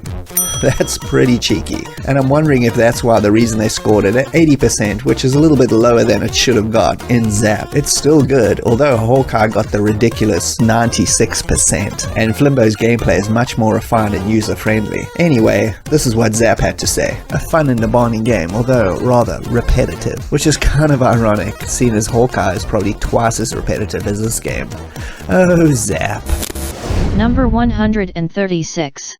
Atari's Badlands, released in 1990 by Domark. The C64 had a lot of these single-screen races, and it did them really well. You can think of Badlands as Super Off-Road or Super Sprint with rockets. Being a post-apocalyptic game, the demolition areas are broken down parts of cityscapes and therefore are filled with perils. The cars handle really well in this game, especially with the cool drifting aspect around corners, which makes racing on these deadly tracks a bit easier. Some racing games in this style, the cars can feel more like tanks, but they really got the physics right on this one. Ramping across broken bridges and blasting guys with rockets and upgrading your car between levels is really quite addictive. The arena graphics are a bit drab, but still do the job, and the sound effects and music by Matt Furness are pretty good, rounding out a really fun game in this racing style. Number 135. Hunter's Moon was released in 1987 by Thalamus, developed by Martin Walker and Dan Phillips. This was a really unique game that's part shoot 'em up and strategy game all rolled into one. You basically get lost in space and have to make your way home by jumping through warp gates. There are 128 levels in total, and you'll probably never see all of them, as you can choose your way back after each level, making it pretty open-ended. You have to be very strategic with your attacks on the alien hive to get to those warp gates. Flying in guns blazing will get you killed instantly. It requires strategy, great reflexes, and patience, and a lot of blasting action, obviously. The sound effects are exceptional and unique. The title tune is dark and depressing in the best possible way, and the graphics have a metallic sheen to them like armor light, and they look very slick to say the least. I'd recommend also checking out Thalamus Digital's C64 remastered version that has a whole bunch of new levels, a brilliant intro, and so much more, and is well worth getting a copy of. Number 134. Fiendish Freddy's Big Topo Fun came out in 1990 from Mindscape, created by Chris Gray, who gave us some real C64 classics like Boulder Dash and Infiltrator. This multi-event game was set in a circus and also features a story where you have to raise cash from each event to stop the circus from being shut down. There are 6 events, namely diving, juggling, trapeze, knife throwing, tightrope, and human cannibal. The events are fun and quite funny, and the graphics are excellent throughout, with fun, funky circus music and a crazy clown, aka Fiendish Freddy, trying to sabotage your every performance, and you got a great and unique take on the multi-event genre. Number 133. Yo, Outrun. Outrun Europa was released in 1991 by US Gold, with Probe doing the development. It's a loose spin-off of Sega's Outrun series set in Europe as you're trying to outrun the cops. The game's best feature is its multiple vehicles you get to drive, from motorbikes, sports cars, and jet skis, as you attempt to get to the end of a stage before your time runs out or the cops get you. This is an extremely fun and well-made racer, where Probe actually improved on their great Turbo Outrun C64 conversion and make this even better. The graphics are nice and varied, and everything moves at a really fast pace, with another set of excellent tunes by Jerome Tell. Zap in issue number 77 gave it 94% overall, and it's definitely, in my opinion, one of the best arcade-style races on the old breadbox. Number 132. X-Out was released by Rainbow Arts in 1989 and was a horizontal scrolling shooter that continued on from their successful Catechus. This one, however, wasn't set in space, but deep in the ocean, where a bunch of aliens have invaded Earth and you get sent in a submarine to blast the hell out of them. This game kicks off with an absolutely sublime intro and wonderful music that just sucks you in immediately. The game throws 8 massive levels at you with the usual boss encounters and on-screen chaos. You can visit a shop in between the stages to either buy new ships or customize yours with new weapons, which can be placed anywhere on your ship.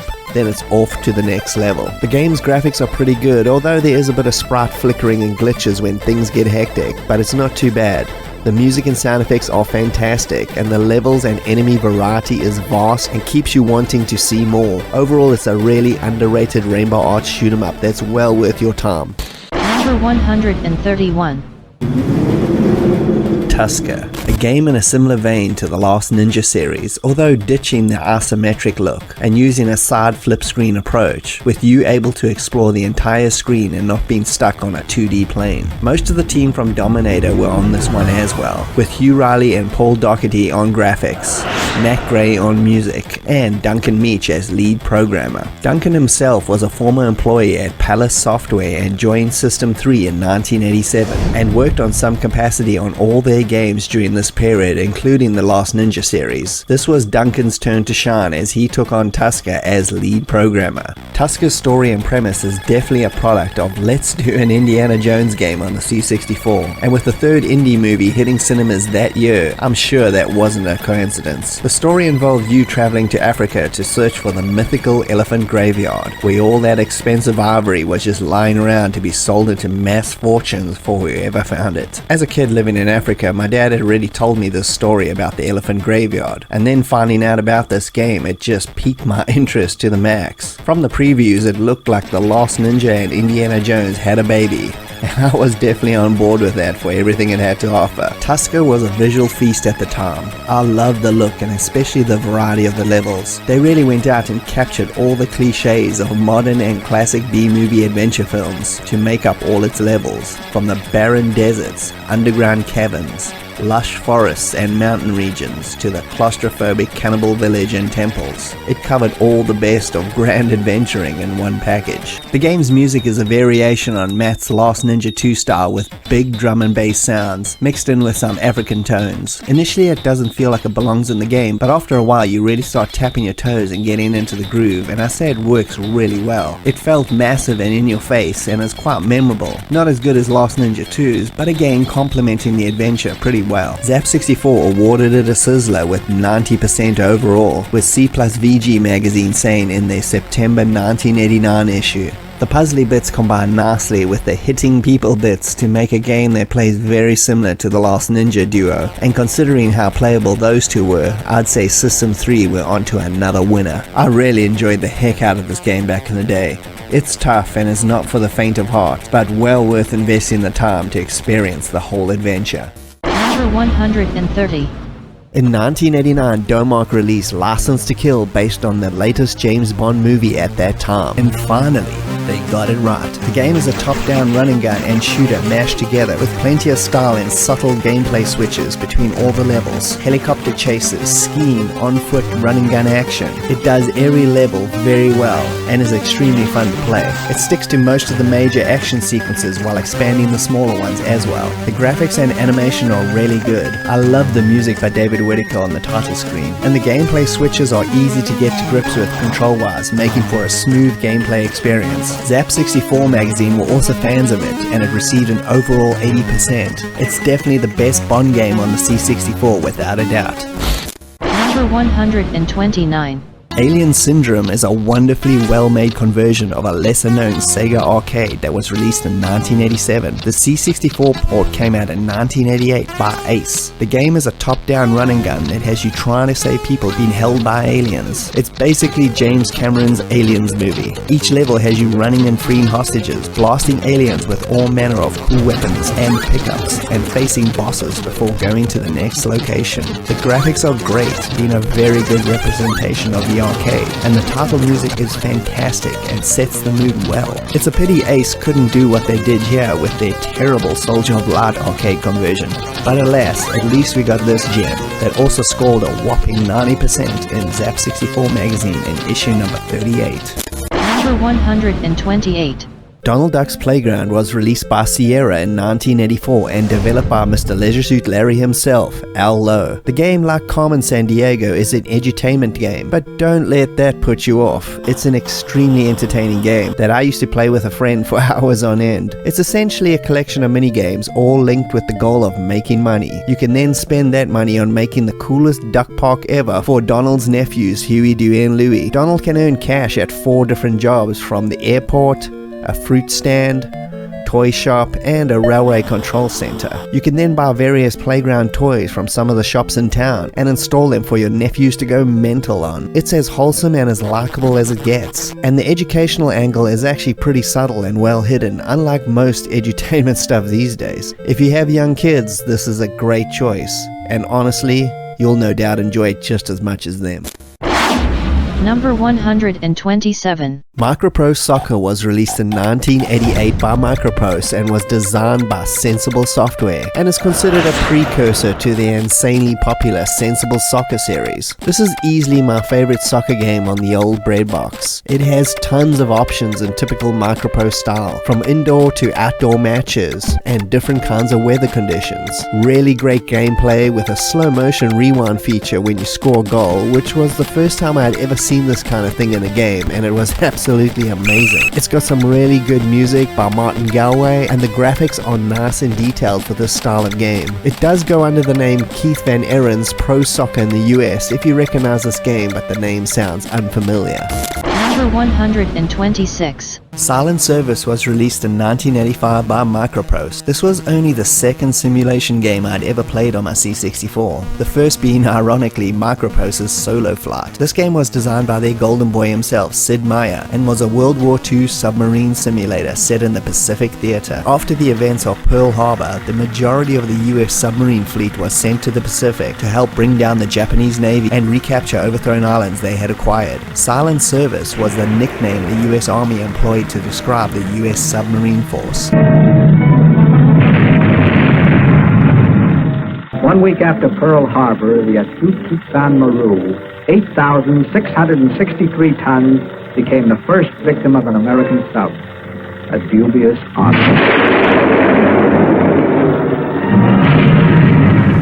In the game, you're a captain of a Gato-class attack sub. You got to initially choose either practice runs, convoy action, or full-on war patrols, followed by setting up how realistic you want the scenarios to play out. The convoy actions options gives you the chance to play out some real-life actual historical battles that took place, and was always a personal favorite of mine. You have all the views and stats you need, and jumping from one room to another is instant, which keeps the pace of the game really quick. Jumping around and keeping tabs over everything is vital to your survival. And the game has one of the best manuals I've ever seen, covering tons of game info obviously, and also about the actual war in the Pacific. This is definitely an easier sim than most on this list, and depending on the scenario, it could be mere seconds before you encounter enemies, so going on those practice runs first is highly recommended. The graphics are really good, especially for a 1985 release, with adequate sound effects, but the surface simplicity of the game is masked by a really deep experience, which once mastered makes it one of the best sub-simulations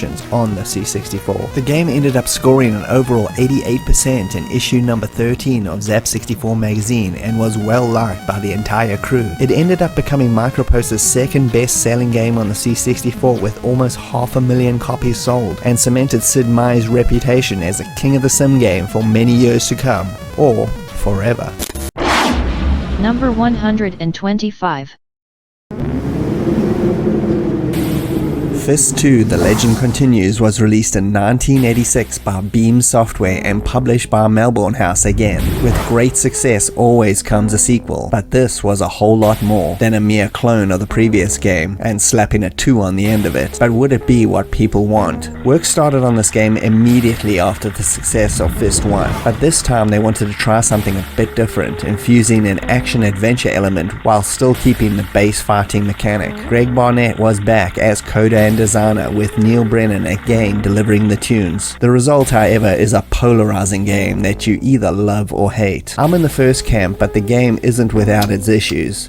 There are many of them in fact, but the strange barren exploration aspect always kind of appealed to me for whatever reason. The game this time actually has a story, at least if you bothered to read the instructions, involving your land being overthrown by an evil warlord who enslaved your people and destroyed your temples containing the scrolls which contain all the secret moves of the Exploding Fist martial arts. Your goal is to explore and travel the land searching for the scrolls. Once found, you take the scrolls to the nearest ruined temple and pray. This now gives you its power and also an extra life. You end up encountering many of the warlord's henchmen along the way, which initiates the fight sequences, which play out pretty much like a round of the original game, with the exception being that each player now has an energy bar, so multiple hits are needed to kill an opponent. The game map is pretty big, and I had to use one of those maps from an old Zap 64 issue back in the day to figure everything out. What is cool about this game is, as soon as it starts, it has a complete open world kind of feel, and by design it is, which is very impressive. Either going left or right straight from the start sends you down a completely different path. It is, however, all open, so you are not forced to choose one or the other, but have to essentially go everywhere in the end. The locations are wide and varied, from jungles, dojos, caverns, waterfalls, dungeons, all the while being attacked by henchmen, dogs, and assassins. The game is pretty slow for the most part, which for me was a welcome change from the games where you were essentially being attacked every second without a moment to breathe. Some might find it boring, which is not an unreasonable criticism. Neil Brennan, however, outdid himself with the soundtrack. It's one of the most atmospheric sets of tracks used in any adventure game, and what I like the most, unlike 90% of the games at the time, depending on the location you go to, the music changes to set the mood. It's brilliant. The cave dungeon tune really creeped me out as a kid, so much so that I refused to play this game at night and only in daylight. Besides the adventure game, on the flip side of the cassette was a complete tournament mode, which was essentially Fist 1 with different graphics. It's an impressive addition and was probably Greg and the crew's way to appease original fans while still taking risks with the main game. With all the positives done, let's check out the laundry list of issues this game has. First off, it just starts. There is no title screen.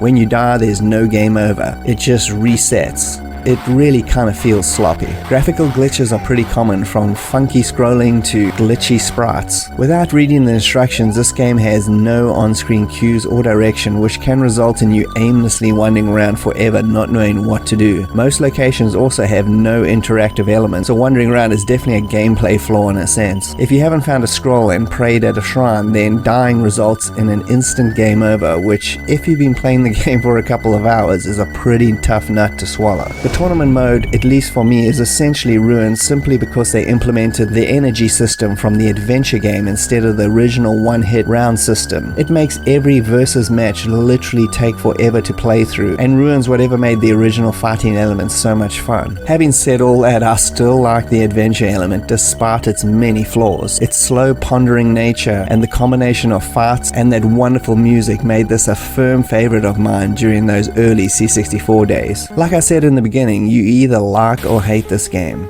and the reviews of the time definitely reflect that, with vast differences of opinions in all my favorite magazines. Zap 64 were absolutely brutal with this one, having nothing good to say at all, which I think is a bit ridiculous, giving it an overall 39% in issue number 20. They hated everything, including Neil Brennan's soundtrack, which is way off base in my opinion. Commodore user, on the other hand, gave it an 8 out of 10 overall, with them praising the adventure element with an addictive quality of trying to find all those scrolls. I think Greg and the team really infused this game with a ton of ambition and some great ideas. Not all of it works, but the attempt to do something so different back then should be applauded. And if you've never tried it before, it's an interesting game that you're either gonna love or hate.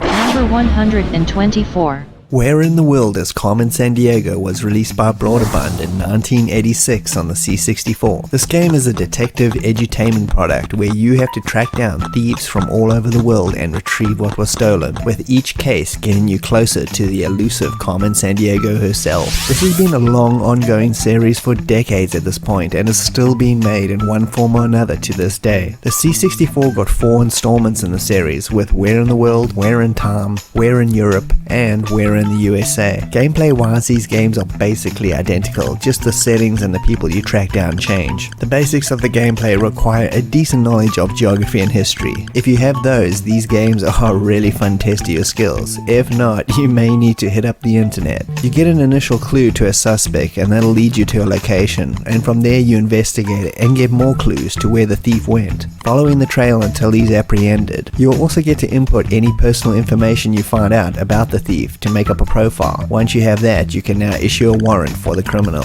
You'll slowly start making your way to Carmen herself, the ultimate thief. It was hard picking just one of these because they're all worth playing. It really just comes down to what knowledge you want to put to a test. I like World because it's the original, but also I like the variety and the locations, so that's simply why I chose this particular one. Your Commodore August 1987 issue gave it an 8 out of 10, and even though these games are in a sense edutainment, don't let that put you off. I mean, the Oregon Trail is also in that category, and that game's a blast to play. Good graphics overall, with Europe having the best presentation out of all of them, and fun and easy to understand gameplay make this a true classic all the way.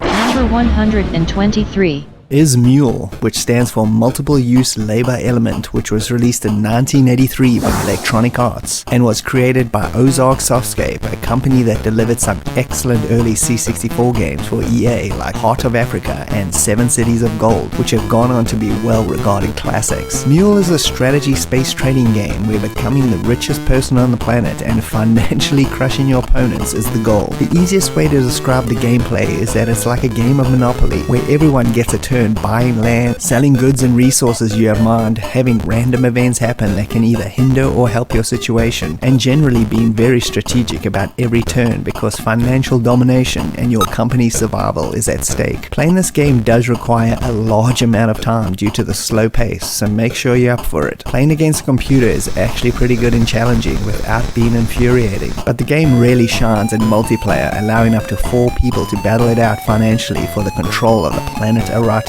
It's a unique game, especially for a 1983 release, but with that comes the first generation C64 graphics, which are honestly pretty terrible but still functional for the game. So if you can look past that, it's a wonderful experience and has a super catchy title tune that you'll be humming for days on end. The game was well regarded at the time and has gone on to become a cult classic ever since. It's not going to be for everyone. The pace is very slow. It's damn ugly, and the trading aspect is initially a bit complicated. But like most games on this list that I've talked about already, a little time and patience will be well rewarded. Number 122 we have Spy Hunter by US Gold, released in 1983 based on the excellent Bally Midway arcade game. Considering that this was a 1983 arcade conversion, I think they did an insanely good job of capturing the look and feel of the original, even with the slight differences. In the game, you play as a James Bond type dude taking out spy bad guys in your souped up car or boat.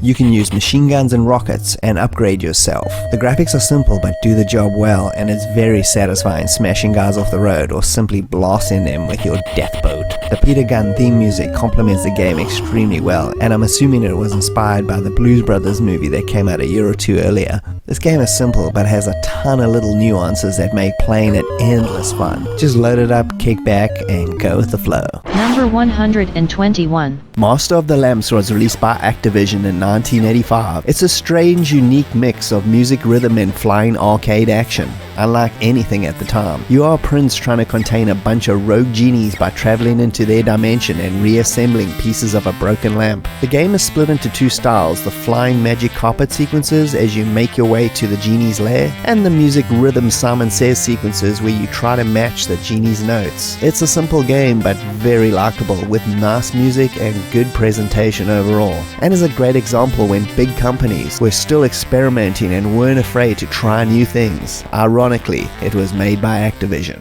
Number 120 Fort Apocalypse was released in 1982 on the Commodore 64 by Synapse Software, which was ported from the Atari 8-bit original. Helicopters in the 80s were considered really cool, and Fort Apocalypse was naturally inspired by the classic helicopter flick Blue Thunder, which influenced the TV show Airwolf, and hence, helicopters were cool in the 80s. The developer Synapse Software made a lot of really interesting games on the Commodore 64 worth checking out, like Bluemax, Pharaohs Curse, Seamus, and the excellent conversion of Sega's Zaxxon.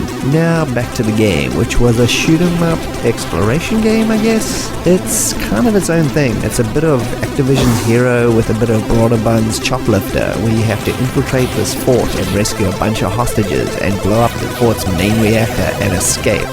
Yeah, it sounds simple, but yeah, it's not. Although the game is made up of essentially two massive sections, it requires meticulous skill in flying to make it all the way to the end. Not only are you dealing with tanks, other helicopters, but all manner of traps that's trying to blow you up, and your fuel tank which is dwindling away as well. Fortunately, there are landing pads throughout the game which act like checkpoints, which eliminate a bit of mindless backtracking, as well as this extremely useful radar system at the top of the screen where you can see incoming enemies and all the terrain ahead. It was pretty innovative for the time, and reminds me a lot of the one in Defender. Gameplay wise, it controls really well with tight controls that work perfectly. The graphics are simple, as most of them were in the C64 early days, but are still pretty good, and there's no music, just sound effects. And there again, they're simple but complement the action perfectly. There's also a multitude of difficulty settings, so do not be discouraged. It is tough, but with practice, this game is a joy to play. And as you get further and further down into the base, you really get this awesome sense of exploration and what's around the next corner. This is a really cool C64 first generation release, and if you've never played it, you should definitely give it a try. We interrupt our program to bring you this important message. Are you keeping up with the Commodore? 'Cause the Commodore is keeping up with you. The world's #1 selling home computer is now in a family pack, the Commodore 64, plus data cassette and joystick, 4 software programs including Introduction to Basic, a teach-yourself program for the whole family. The Commodore 64 Family Pack, a value of $700 for just $499. Are you keeping up with the Commodore? 'Cause the Commodore is keeping up with you.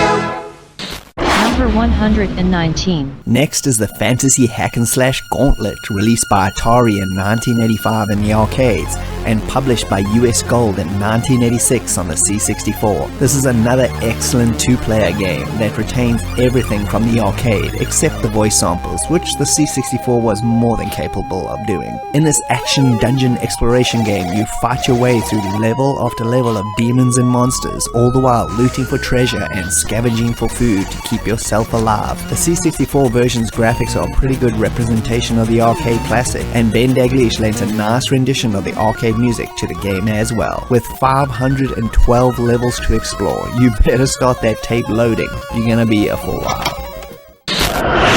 Number 118. And finally, we got the epic that is Wasteland, developed by Interplay and released by Electronic Arts in 1988. This is a post-apocalyptic RPG set in the wastelands of the USA, and is often cited as the basis for Interplay's other epic series, Fallout. Brian Fargo, the director of Wasteland, had worked on previous RPG and adventure games like the Bard's Tale series and their criminally underrated Task Times in Toontown, and used all that knowledge to produce this gem. We have that good old overhead view for maps and towns with the options and character customizations that are right up there with any of SSR's brilliant Dungeons & Dragons games. An amazing world to explore which you just simply can't stop searching, as you never know what's going to be around the next corner. Excellent turn-based Bard's Tale type combat sequences that seem simple but are packed with tactics. A sequel was also released a few years ago which I helped kickstart and is an excellent play, and is available on all modern consoles, with a recently, as of making this, announced version coming to the Switch as well. Wasteland on the go. Sign me up. Overall, one of the best RPGs on the C64, and it definitely deserves some of your precious time. You won't regret it. Number 117. Predator was released in 1988 by Activision based on the Schwarzenegger movie of the same name. It's a side-scrolling run-and-gun affair as your team, just like in the movie, are sent on a mission to South American jungles, and you get to blast the hell out of a bunch of guerrilla terrorists there, as well as get stalked by the Predator, an alien who's on vacation for human trophies, aka skulls. If you've seen the movie, it follows it pretty well with nice detailed graphics provided in the C64 version by System 3 master Hugh Riley. Tons of weapons from the movie are also available. It features the true Predator vision as he stalks you and has a nice intro sequence. Make sure you play the US version of this game though. It's enhanced with a lot of little extra graphical touches, and it doesn't have the bug at the end which makes the PAL version impossible to complete. Number 116. We have another arcade conversion in Ye Are Kung Fu by Konami. This is an excellent conversion which captures the look and feel of said arcade game really well. Unlike other versus games in the list, this game involves a lot of dramatic jumping, followed by quick combo strikes. Your opponents start off simple, until they all start busting out weapons against you. Everything from deadly fans, shurikens and nunchucks come out to play. Really good graphics for the time. Quick, precise gameplay, and really memorable tunes make this a fighting game worth playing. Number 115. Rick Dangerous, which was released in 1989 by Firebird and was programmed by the guys at Core Design. Yes, the dudes that made Tomb Raider. This is a really fun Indiana Jones inspired flip screen platformer that makes the difficulty in Dark Souls look like a freaking joke. The story goes that Rick sets out on an adventure to look for the lost tribe in the Amazon, but his plane crashes and so the real adventure begins. As soon as you start this, you're probably gonna die by this massive Indiana Jones boulder, but it's all par for the course. The game is very trial and error, but you can take your time, and rushing about like a madman is just gonna leave you dying over and over again. Rick can get a gun and dynamite to help him in his quest, and boy do you need it to overcome the tribesmen and Nazis. But more than likely you'll be the one that's killing yourself. The game has 4 massive levels, each looking very different and sporting their own sinister traps, from the Amazon caves to Egypt, a Nazi base, and finally to London to stop the big evil plan. Rick Dangerous is a game that even though you die every 5 seconds, I mean just look at this room, I died here like 7,000 times, and solving the puzzles and how to overcome each room is very satisfying element and makes the game extremely addictive. The graphics are really small and detailed, and I really like the look of it. It's very Amiga in style. The music and sound effects are almost non-existent, although the title music is pretty cool, but it really doesn't detract from anything in the game. This game always piqued my curiosity with that addictive element being, what's the next room look like and what challenge awaits? And it's definitely a must-play platformer on the C64. Number 114. It's time for the 1987 Capcom arcade classic Bionic Commando to make its appearance, which was converted by Go in 1988 to the C64. In typical 80s arcade style, your mission is to infiltrate a mad terrorist organization's base and stop their plans to launch some missiles. The good old cut and paste arcade plot, I guess. It's essentially a platform game without jumping, but instead you use your bionic arm to swing around and kill everybody while collecting various power-ups.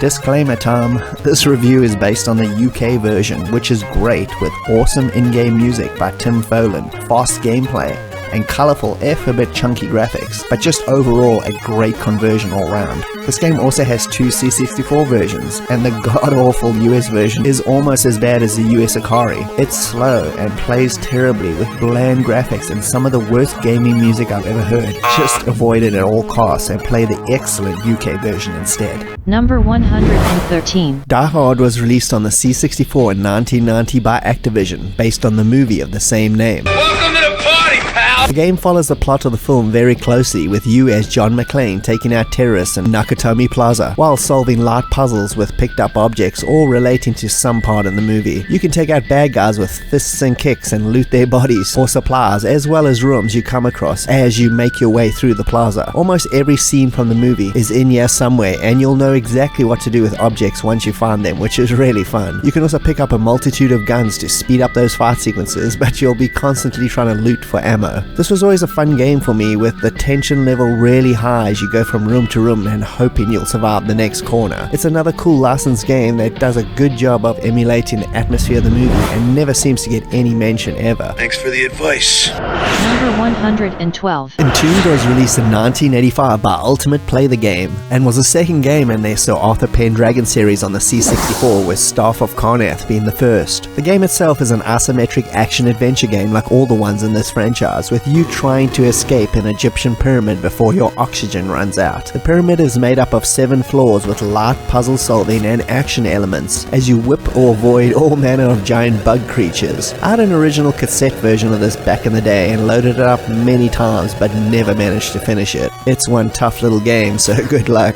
The isometric view was still very unique in game at that time and was very cool to see. The graphics are nice, even though the sprites are massive and chunky, it's still got a uniqueness to it. This is just another great entry in this adventure series. Number 111.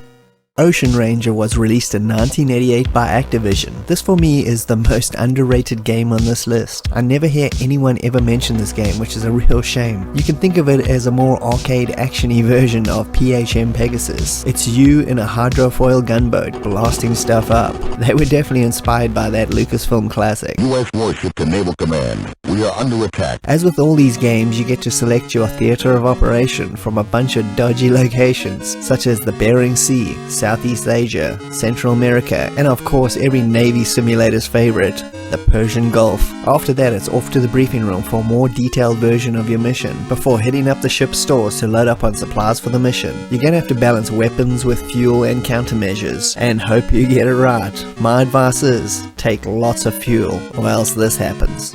Often. The missions for the most part are of the seek and destroy flavor, and they play out pretty fast. You're gonna need to find some instructions for this one, but it's pretty easy game to get into, and is probably the best entry level game to this genre on this list. The action as mentioned is of the arcade action variety, so just lock on and blast. There's all manner of targets from other boats, submarines, aircraft, and depending on the mission, you may only see one type, or all. This game's missions can be played pretty quickly, or you can save your character and do a career mode, where your exploits are recorded and so are your different medals you earn. The graphics and presentation are top notch, as are the sound effects, and it has a nice little SID tune on the opening screen as well. This is a fun game that looks and plays well, and is definitely a hidden gem worth hunting down. Number 110. Mugsy's Revenge was released in 1986 by Melbourne House. It's a sim management strategy game set in the early 1920s in the USA. In this gangster simulator, you get 10 years to make as much money as you can before prohibition is abolished. So as Mugsy, every turn takes 1 year, and in that turn you have to make a whole bunch of choices. For example, how much you want to bribe the police to look the other way, or who do you want to have whacked. Once that's all done, you can see how things shake out. Then it's on to the next year. It all comes down to spending your money wisely, making a balance between keeping the boys happy and making mad stacks for your retirement. There's also an arcade sequence if someone decides to try and whack you, and it's quite fun and breaks up the strategy elements quite a bit. The graphics are nice and big and colourful, and the gangster music by Neil Brennan is really catchy, but will ultimately drive you insane. This is a fun, overlooked strategy game that requires minimal time to play, and definitely worth your time. Number 109. Parallax was released in 1986 by Ocean with programming by Sensible Software. The game was a combination of space shoot-'em-up and on-foot action elements, and takes its name from the parallax scrolling employed in the game, which lets you fly above and under structures as well as land for on-foot missions where you have to rescue your scientist friends and destroy a supercomputer that was planning an invasion of Earth. This game absolutely blew me away when I originally played it. Just being able to fly above and below structures and then throwing the on-foot missions into the mix just was the icing on the cake. The graphics are wonderful with their really cool metallic look, and it's supported by an absolutely demented SID track by Martin Galway. Zap64 rated this one 93% overall and said, a neat mix between shoot 'em up and arcade adventure. Number 108. 1987's Combat School, or Boot Camp in the US, was based on a Konami arcade game and released by Ocean. It's kinda like their track and field series except with military training exercises. There are 7 major disciplines plus 1 bonus mission. They are Obstacle Course, Shooting Gallery, Iron Man Race, Shooting Gallery 2, Arm Wrestling, Shooting Gallery 3, Close Quarters Combat, and the bonus mission, which is rescue civilians who have been taken hostage. This is definitely one of the games that is going to snap your joystick, so fair warning. The event styles and the gameplay switches are pulled off real well in this game. Music by Martin Galway is excellent, especially that opening tune with its hard thumping beats. The graphics overall are really good and detailed and retain that look from the arcade. This is a fun but pretty tough addition to the multi-event list, and is still a pretty good play even now. Number 107. RoboCop was released in 1989 by Ocean on the C64. and it features elements from the arcade, but also adds lots of minigames to the mix. It follows the classic Ocean movie formula model, which revolves around side-scrolling run-and-gun stages, interspersed with minigames between levels. The C64 version is pretty good, with some really fantastic music by Jonathan Dunn, an Ocean music veteran at that point, and some nice-looking high-res graphics, and on all the minigames which are based on pieces of the movie, including shooting the rapey punk in the alley. Your move, creep. Trying to identify criminals on the computer, and blasting good old Dick Jones at the end of the game. This review is based on the 2015 Commodore 64 Cracking Group Nostalgia's bug-fixed version, which corrects all of Ocean's sloppy programming on the later levels of the game, which were severely bugged in graphics, making it almost impossible to finish. I'll leave a link in the video description so you can get this version, which is how it should have been released in the first place. Zap64 gave the game a massive 89% in a 1989 issue. Clearly they didn't play it all the way to the end though, but nevertheless, this is a pretty solid movie license game that takes elements from the arcade and its own unique features and mashes it all together in a well-presented package.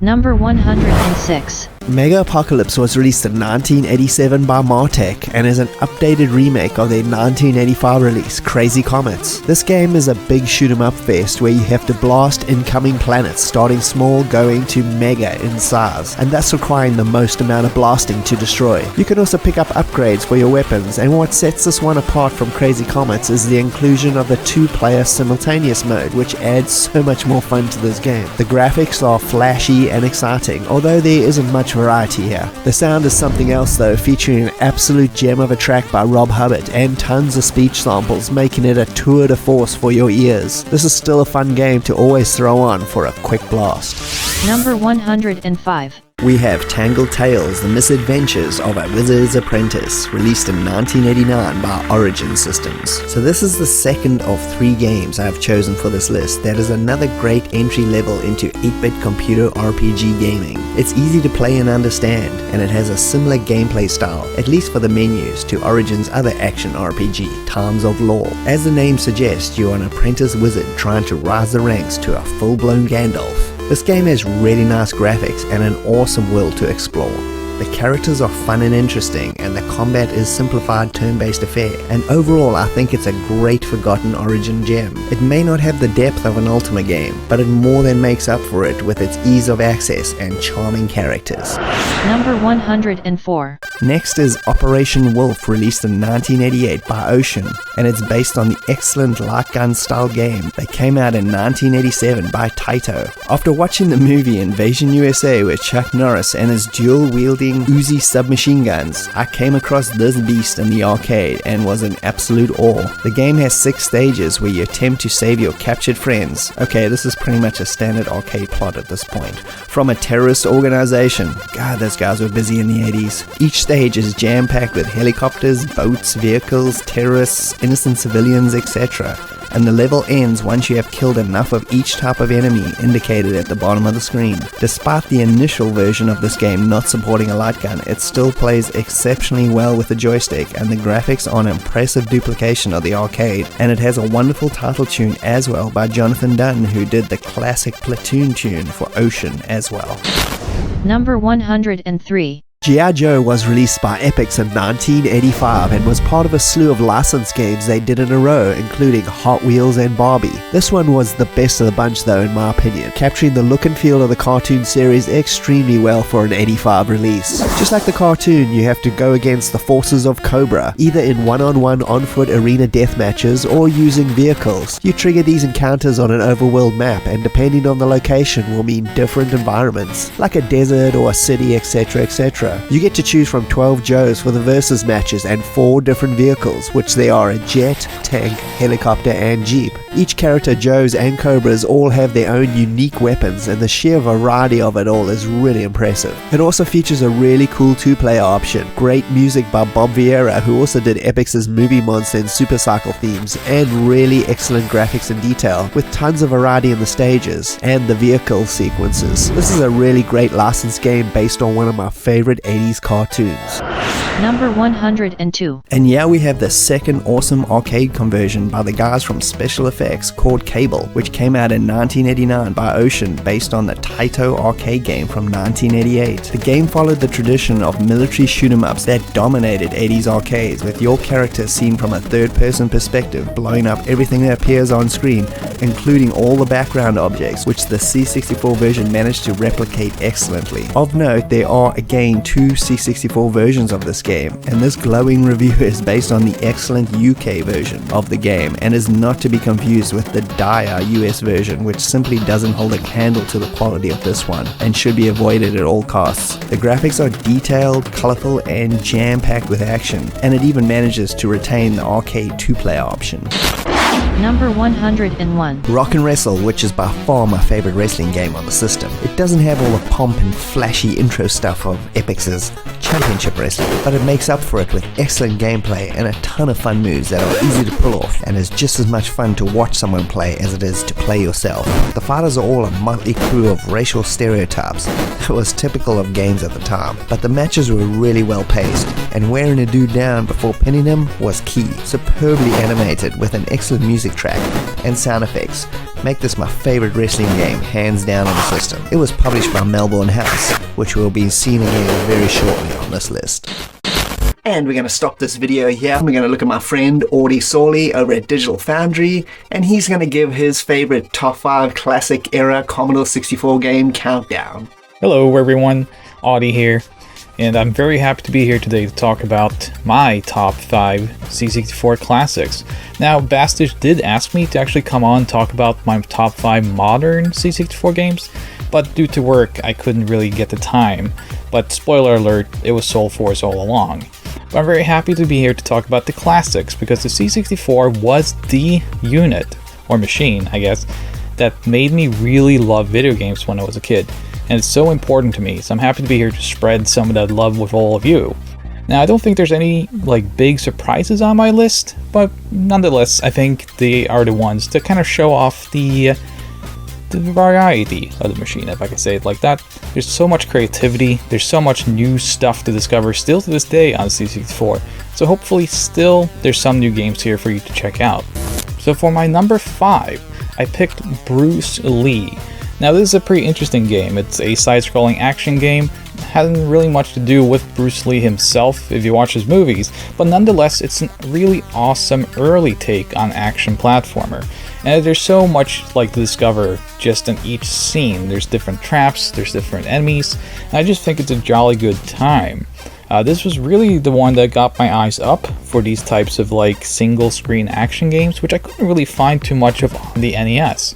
So it's strange, even though it's a little bit more limited, I kind of looked for this limitation on the consoles at the time and I couldn't really find it. But now, it's what it is. But Bruce Lee is such a good game, it's a fun time, and you really should check it out.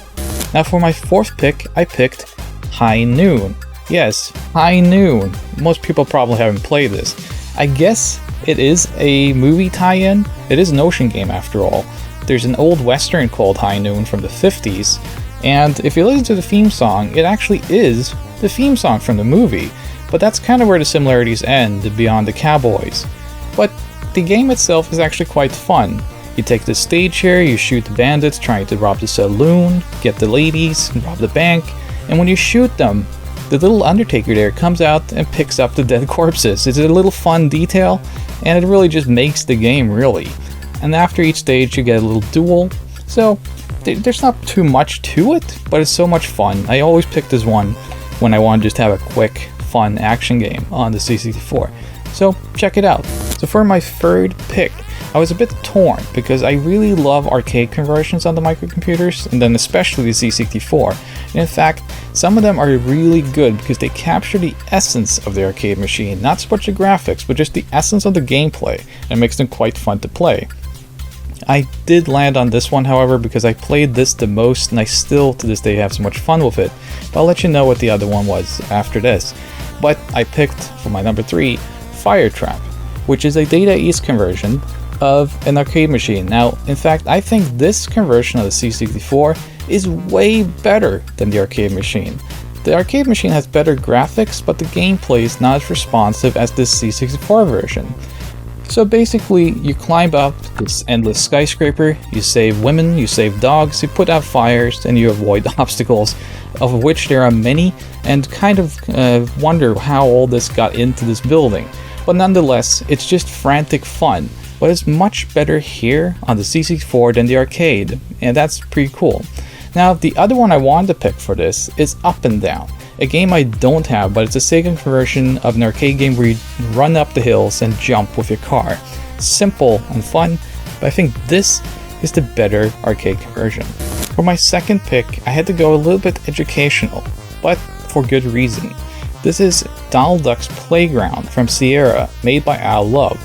And this is an incredibly important game to me because it actually taught me English at a very early age, as well as basic maths, which is all the math I even know today.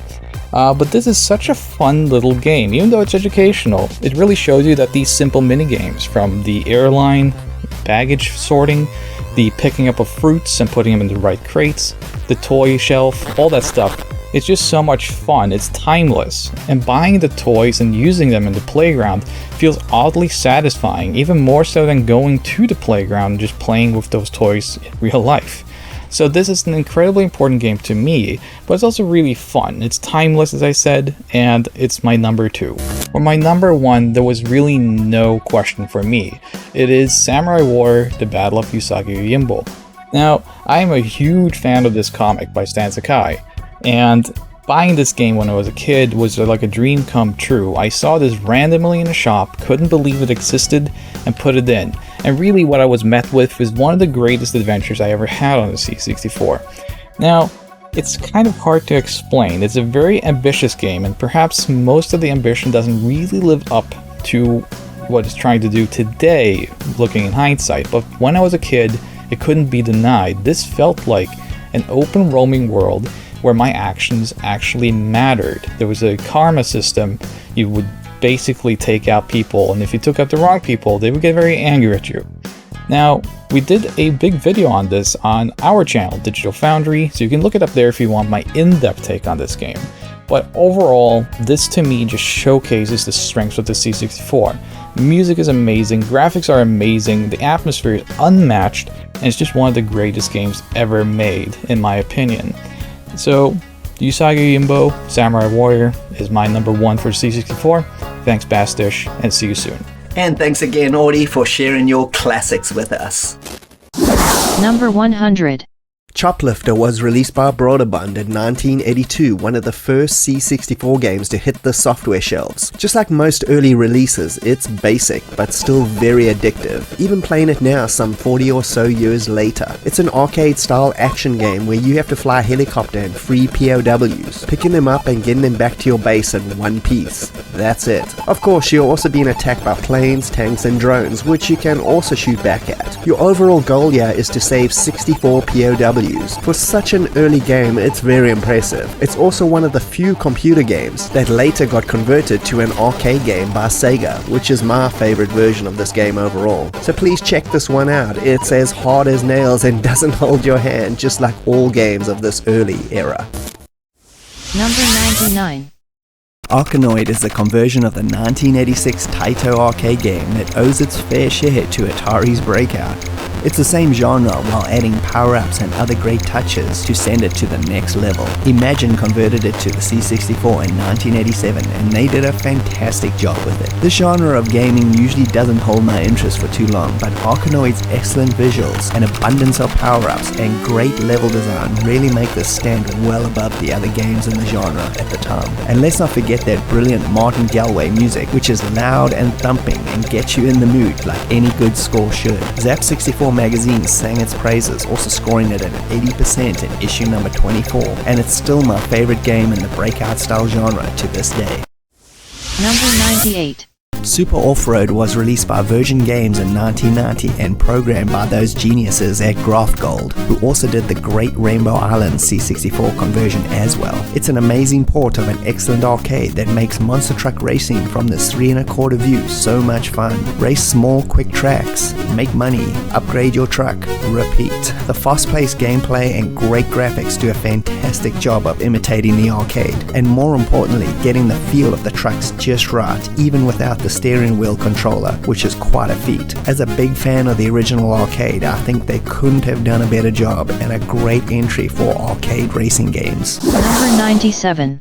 Aztec Challenge was released in 1984 by Cosmi. It was designed by their resident games machine, Paul Norman, who did the entire game himself, from graphics, programming, and music. It's an addictive and very varied arcade-styled action game, with your character trying to survive your way through temples, traps, and death around every corner. There are 7 levels in total, each giving a different perspective on the action, but all involving either jumping or dodging your way to survival. It's an addictive game where you die every 5 seconds, but you always just have to have that one more go. The levels' difficulty are wildly uneven, the graphics are not that great, and the game can be extremely cheap sometimes with its randomness, but despite all that, I absolutely love it. That thumping hypnotic music track just keeps you coming back for more every single time.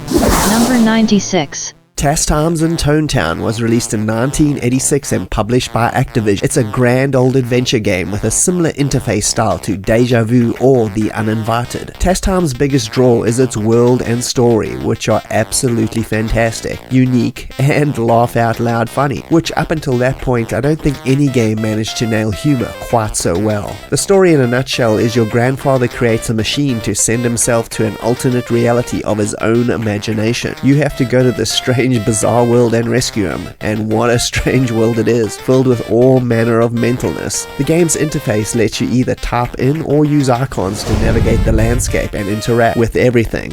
It's almost a very early point-and-click style adventure game in a sense. The graphics are really unique, with each location looking really good with animation to complement the scenes and help sell one of the most unique game worlds you'll ever experience. Even if you don't like this genre of game, Task Times will probably change your mind. It's that good.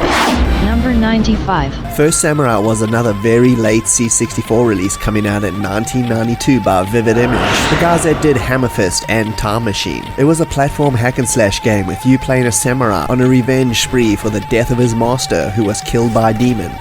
You use magic to transport yourself to the future to try and kill him. It's a massive game comprising of 10 levels that are extremely varied, going from caves, future cities, sewers, on tops of trains, and the gameplay is really well designed, with you having full movement and control over your sword as you chop your way through an extremely diverse bunch of enemies. The graphics are truly top-notch quality. Well animated, detailed with lots of color and variety, complemented with some really good sound effects and a fantastic main title tune. It scored a humongous 95% in Zap issue number 81, which I think is a little bit overboard, but nevertheless, it's an excellent example of a platform hack and slash game on the old breadbox. Number 94. Swiv was released in 1991 by Sales Curve on the Commodore 64. It was a vertically scrolling shoot 'em up that is often called the sequel to the arcade game Silkworm, but it's actually not. It's simply an homage, as Sales Curve did the home computer ports of Silkworm a few years earlier, and they decided to do a shooter in the same vein with a jeep and a helicopter combination gameplay mechanic. In single player, choose either one or the other, but in 2-player, go on a massive shooting destruction spree with your friend. It featured really good metallic style graphics, big chunky bosses, and great sound effects, with a pretty familiar title tune by Martin Walker. It still ranks as one of my favorite vertically scrolling shoot 'em ups on the C64. It reminds me a lot of the classic arcade game Tiger Heli, but the 2-player mode is really where this game shines. It's great and chaotic, and is one of its biggest draws. If you can play it that way, please do. Overall though, a fantastic shoot 'em up. Number 93. We have PSR 5 Trading Company, released in 1986 by Accolade. This game was made by most of the same team who did another Accolade classic, Law of the West, which is a must-play C64 game for anyone that wants to try something a little bit different. Talking about a little bit different is this gem, which is a completely different take on the genre, where the story or main goal is to deliver cargo to a distant planet. You choose the cargo, which has different financial profits, but also raises the stakes for danger. The game is essentially a space captain simulator where you choose your crew from a massive roster of interesting and diverse characters, then set course for your destination. Every decision is yours, and the unique characters all have their own personalities, which come out in full force once things all start going south, and they go south pretty fast. The trade routes are filled with space pirates who want your goods and are unafraid to take you down to get them. This game is super chaotic and is fun as hell, even when you know you're not gonna make it. Even though the trading element is only in the mission, I just had to include this gem in this list. I really love the high-res Law of the West style graphics, another fun soundtrack from Ed Bogus, and the chaos of the gameplay and atmosphere makes a unique experience, and a game that is hard to pinpoint to a particular genre. It received an 88% in issue number 13 of Zap64 and is a game I love to put on every few years and embark on another disaster of a mission. Number 92. And here it is, Turbocharged by System 3, released in 1991. This is my favorite racing destruction game on the C64. Not only does it combine blisteringly fast gameplay with excellent graphics and sound, it's also everything you could have ever hoped that the original Chase HQ conversion was gonna be. This game is a much upgraded version of the driving segments from Vendetta, a System 3 game that was released a year earlier. This, however, is a fully fleshed out racing destruction game without the Last Ninja-esque sequences. From the opening movie type intro to the excellent ending, this game just screams high production values. Blasting other cars is extremely satisfying, and so is ramping over hills while mashing that turbo boost. The plot has you trying to stop a bunch of terrorists that have stolen a stockpile of missiles, and you chasing after their convoy and wiping them out one by one in the process. Helicopters and mines are just some of the problems, as well as alternate routes which can be taken Outrun style. This game got really high scores back in the day, with Zap giving it a 96% sizzler. It's just a really great game in the genre, and I've always come back to it and enjoyed it every time I started up. A must play game. Number 91. The first Aliens game, titled Aliens the Video Game, was released in 1986 by Activision. It was the first Aliens game on the C64 and is commonly known as Aliens US, as it was made by American software house Activision. The game was designed by Steve Cartwright, a veteran Activision programmer responsible for games like Frostbite, Hacker, and Megamania. It's essentially a collection of mini-games, each representing a critical part of the movie. Also interspersed between these are cutscenes, with dialogue and digitized stills from the movie which tie all the mini-games together. Each of the 6 segments offer a different gameplay style, or at least a variation on the levels, and are really fun to play. After the cool musical intro with a title sequence similar to a movie trailer, the mission is set up just like the movie, with the first level replicating the jump ship landing sequence, and it's pretty clear Activision definitely used some assets from their excellent Master of the Lamps game for this. But nevertheless, it's a fun, if a bit hard start as you try to stay within the rings as you descend and land on LV-426. The next segment is the first encounter with the Xenomorphs as the team tries to get back to the armored personnel carrier. This sequence is really intense, with good action, and I just love how the tracking device is used to amplify the tension. Next is the sequence where the Marines are welding the doors shut, and you have to defend the area until the job is done. Next is the escape through the vent ducts as the aliens are after you. It plays like Pac-Man as you try to make your way through the maze while avoiding aliens. You have a limited amount of grenades to defend yourself. Make every one of them count, trust me. The next one is my personal favorite as you control Ripley as she makes her way into the alien hive to rescue Newt. Not only do you have to find her, but also defend against the aliens, and you've only got 17 minutes before the dropship nukes the facility. It's very cool, and you even have a limited amount of flares which you can use to mark your way back, just like the movie. The final level is the smackdown between Ripley and the alien queen as she pilots the forklift exoskeleton. You basically bash her enough in the head until the opportunity comes where you can grab her and blast her out the airlock. This game is just damn good in every aspect. The graphics are cool, as are the very satisfying sound effects. The opening tune is really atmospheric. I love the mix of gameplay styles. It really makes the game so much fun, as you're never really sure what's coming up next. Zap64 gave this game 66% overall in issue number 5, which was completely unjust in my opinion. Even what their overall thoughts was is oddly contradictory. They said, "The enormous potential of the film hasn't been utilized." Total nonsense. But the package is good in its own right. Okay, so what's with the 66% then, Zap? Regardless of that, it's a fantastic game, and if you like the movie, you're gonna really enjoy it. Number 90. We have Batman, the 1989 Ocean release based on the movie. As for the game, it follows all the major action set pieces in the film and has 5 levels in total with 3 different gameplay styles, and is definitely one of Ocean's best movie license games. You got the side-scrolling action stages where you use batarangs to take out henchmen and the bat hook to get around the level. The driving and flying sequences are side-scrolling affair where you get to drive the Batmobile and the Batwing respectively, and the third gameplay style is a puzzle-solving minigame involving you trying to find an antidote to the Joker's deadly laughing gas. The gameplay is really good in all the changes, and I especially like the driving and flying stages the most, which feel really good. The graphics again quite excellent, and the quality is kept up right to the end with detailed sprites and fast-moving driving sequences. Out of all these DC games, this one has an absolutely rocking soundtrack by Matthew Cannon. I especially love the title and driving music. Check out more of Matthew's cool soundtracks in Ocean games such as Navy SEALs, The Untouchables, and Nightbreed. Overall, this, in my opinion, is definitely the best of the DC games and is a must-play on the C64. And it's also worth checking out the awesome Amiga version as well for a slightly different experience. We interrupt our program to bring you this important message. Ghostbusters!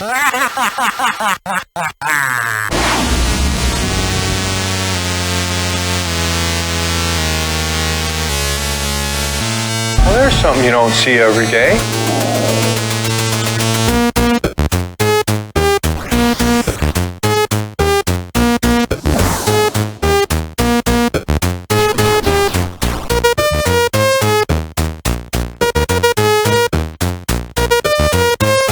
We came, we saw, we kicked it. Number 89. The Bard's Tale by Interplay and released in 1985 by Electronic Arts. The game was followed by 2 sequels on the Commodore 64, which are admittedly better games, but this was my introduction to the series and maybe even the whole dungeon crawler RPG subgenre as a whole.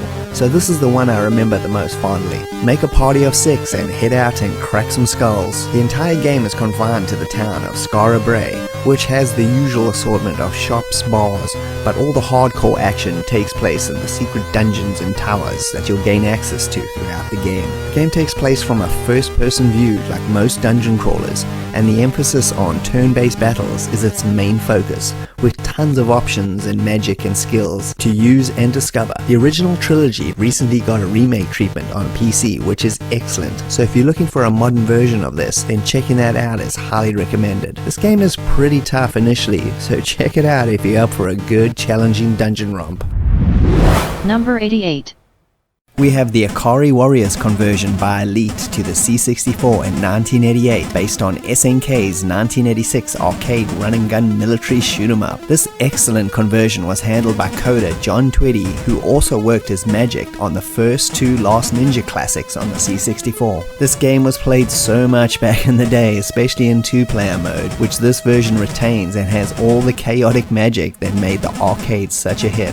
My favorite part was jumping in a tank and just going on a total rampage before jumping out and using the burning tank as a bomb. It's just classic stuff. The graphics are nice and detailed, and the action never becomes unfair, so making it to the end was totally achievable. Again, there were 2 versions of this game on the C64, a UK and a US version. This review is based on the excellent UK version and not the amateur hour US version that looks and sounds like it was programmed by a 3-year-old.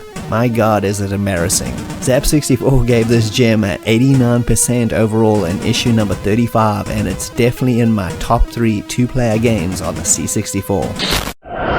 Number 87. Desert Fox was released on the C64 in 1985 by Sydney Development Corporation. Sydney were a Canadian software company that partnered up with Accolade in the mid-80s and published many great games through them, including The Dam Busters and Fight Night. And if you want to know more about the company, please check out my documentary on the history of Accolade. And now back to Desert Fox, which is an arcade action strategy title. There was a genre that was very popular at the time. The game takes place in World War II during the North Africa campaign, with you trying to take down Rommel, the real-life German commander of the Afrika Korps. His nickname was the Desert Fox, hence the game's title, and he was in charge of the 21st and 15th Panzer Tank Divisions. He was a well-respected opponent even amongst the Allies. He was later forced to kill himself by cyanide after being discovered as one of the co-conspirators in the attempt to assassinate Hitler. The game, however, focuses on you trying to take and capture Allied depots and ultimately confronting Rommel in a one-on-one tank duel. The gameplay is broken down into two parts. The strategy element includes setting your course on the map to the nearby depots, checking on your radio to see what obstacles that you'll be facing ahead, which are the arcade minigames, and also watching what Rommel is up to. You can end the campaign by taking him on at any time as long as you can reach him. By listening in on your radio, you can learn what you may encounter by going in a certain direction and can choose to alter your course or take them on. There are 5 minigames in total, and all of them are pretty good. You have Stuka Attack, which is you fending off the German Stuka planes. Minefield is you traversing a minefield, avoiding or shooting your way through it. Ambush is you driving through a canyon, getting blasted from all sides as you take out their gun emplacements. Convoy is an attack on one of your supply convoys and you have to defend it.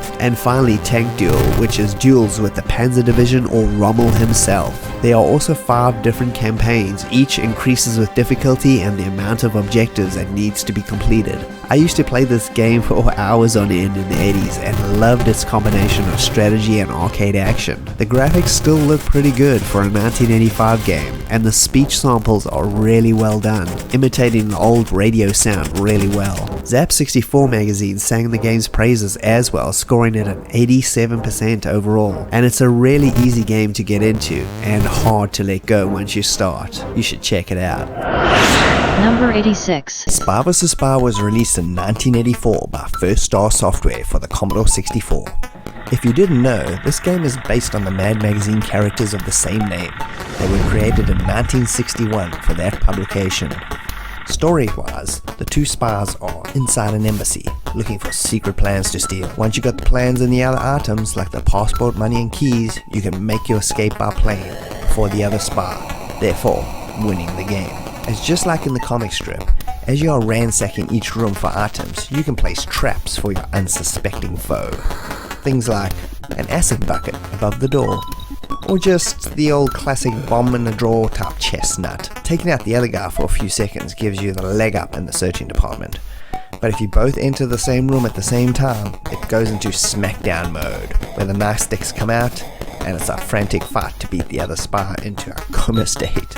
You can play this game against a computer, but where this game really shines is in the 2-player versus mode, where each player can take the role of the opposite spy, and the atmosphere of the comic strip is brought to life perfectly. Graphically, this game is really good. Well-animated sprites capture the look of the strips really well. The music is also very infectious, and it's hard to stop humming long after the game is shut off. First Star Software were a pretty good underrated company, and along with this game and its 2 sequels, namely The Island Caper and Arctic Antics, these guys also made the classic Boulder Dash and Superman the Game on the Commodore 64. If you want to play a quick, fun game, then Spy vs. Spy is the real deal, and the versus mode is pure gold. Number 85. Platoon was released in 1987 on the Commodore 64 by Ocean, based on the 1986 film directed by Oliver Stone, based on his own experiences in the Vietnam War. Platoon wasn't the usual style of movie or TV show license Ocean converted to game form. It was much more of a serious drama, with other Ocean conversions being much more in the popcorn mold, such as Cobra, Knight Rider, Rambo, and RoboCop.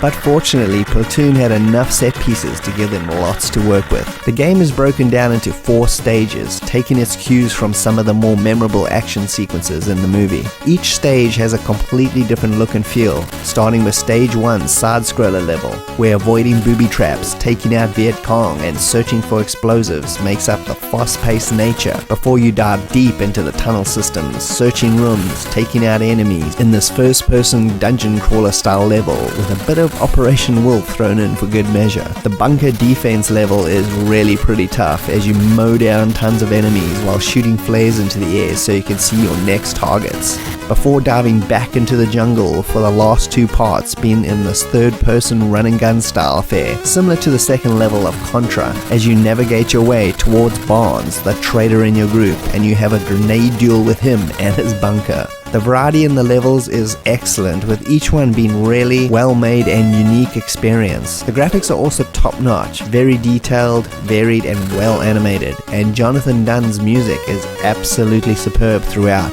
especially that iconic title tune. Ocean had a lot of hits and misses with their movie licenses, but this one is arguably one of their best, right up there with RoboCop and Batman, and is a really good C64 game that still plays well even now.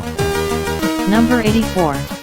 Starflight was released by Electronic Arts in 1989. It was a big, bold space exploration and trading game that, like many on this list, allowed you to play the game however you wanted to, with the exception of an overall story, which again can be ignored for as long as you wanted. The game is basically Star Trek, the original series, with you setting out from a starbase to chart the unknown sectors of the galaxy, mine planets for valuable ore and artifacts, encounter new alien species and befriend or make new enemies, and RPG up your ship and crew, which there are countless options for improvement. The core of the game is to make money, and doing that comes mainly from exploration, where scanning new planets and selling the data to clients at stations, or mining new worlds for all types of precious and not so precious elements was the major gameplay. The universe is massive, containing 800 planets in total, so running out of stuff to do is not going to happen. The central plot involves around you trying to find out what's wrong with Earth's sun and somehow stop it from going supernova. What I love about this game is the interface, which is super easy to use, and you'll be flying out on your first scavenger hunt in no time. Making your full crew RPG style is awesome as well, with each of them being upgradable later, just like your ship. The graphics are minimal, but I like it, and it doesn't take away anything from the game. Sound is almost non-existent, but I just couldn't imagine playing this game with a soundtrack, as it requires hours of time to sink your teeth into it. A brilliant experience overall, and a must-play game for fans of open-ended games in this style. Number 83. World Games by Epix is an excellent gathering of strange and unique sporting events from around the world for its great lineup of 8 events. You got weightlifting from Russia, barrel jumping from Germany, cliff diving from Mexico, slalom skiing from France, log rolling from Canada, bull riding from the USA, caber toss from Scotland, and sumo wrestling from Japan. Graphically, this is the most varied game on the list, and each event almost feels like its own game, with really high attention to detail being put onto every discipline. I really like the loading screens that give you real info about the sport on hand, and the music and sound effects do a good job adding to the atmosphere. Besides the slalom skiing, which I'm not a big fan of, all the other events are pretty unique and fun, and are quite easy to get into. This is just an excellent overall experience that lends itself quite well as a companion piece to California games. Number 82. 1998's release of R-Type for the C64 by Electric Dreams was an amazing conversion of IRM's 1987 arcade shoot-'em-up classic. The game was put together in a matter of weeks by German programming genius Manfred Trenz, and if you want to know the whole story behind it, check out my documentary on the man himself. The C64 really manages to do the look and feel of the arcade justice, and it plays really well, and is just the right amount of challenging without being too annoying like a lot of C64 shooters can be. The arcade brought a lot of innovations to the genre, like the charging mega shot, detachable pod, and the massive boss characters, and all that makes it into this fantastic version. And let's not forget the music by Chris Hulsbeck, which I think is actually better than any of the arcade tunes. There's a lot of good C64 arcade converted shoot-'em-ups like Slapfight, Nemesis, Salamander, and Super Zaxxon, but this for me is just the one I'll always come back to. Number 81.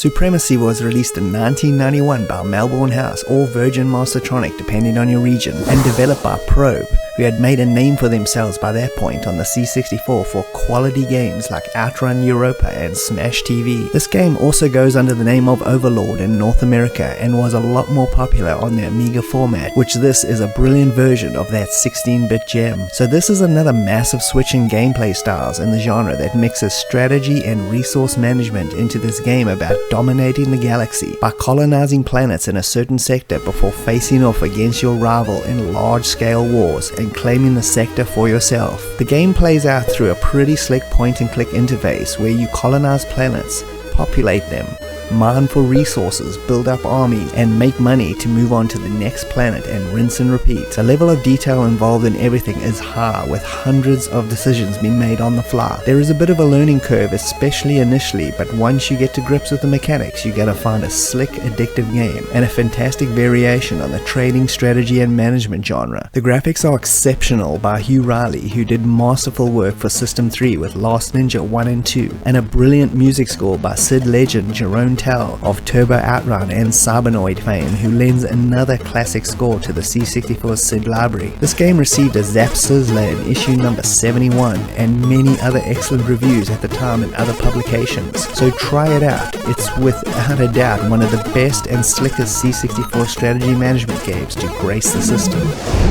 And number 80 is Super Cycle, a motorbike racing game that makes the C64's version of Super Hang-On look like it was programmed on an Atari 2600. This was an amazing racing game. Here's my original copy I got in 1986 and I treasured it as a kid. It's a straightforward point-to-point racer against opponents and the clock, taking place on real roads across the US. You can pimp yourself out and your bike and then get racing. The speed in this game is absolutely amazing and the controls are tight and precise, with some lush graphics, excellent animation and details that Epix was known for. The title music is also very catchy and it always gets in my head, kinda like the Movie Monster theme we heard earlier. This is still the best motorbike racing game on the C64 in my opinion, and Zap64 magazine gave it a massive 95% overall.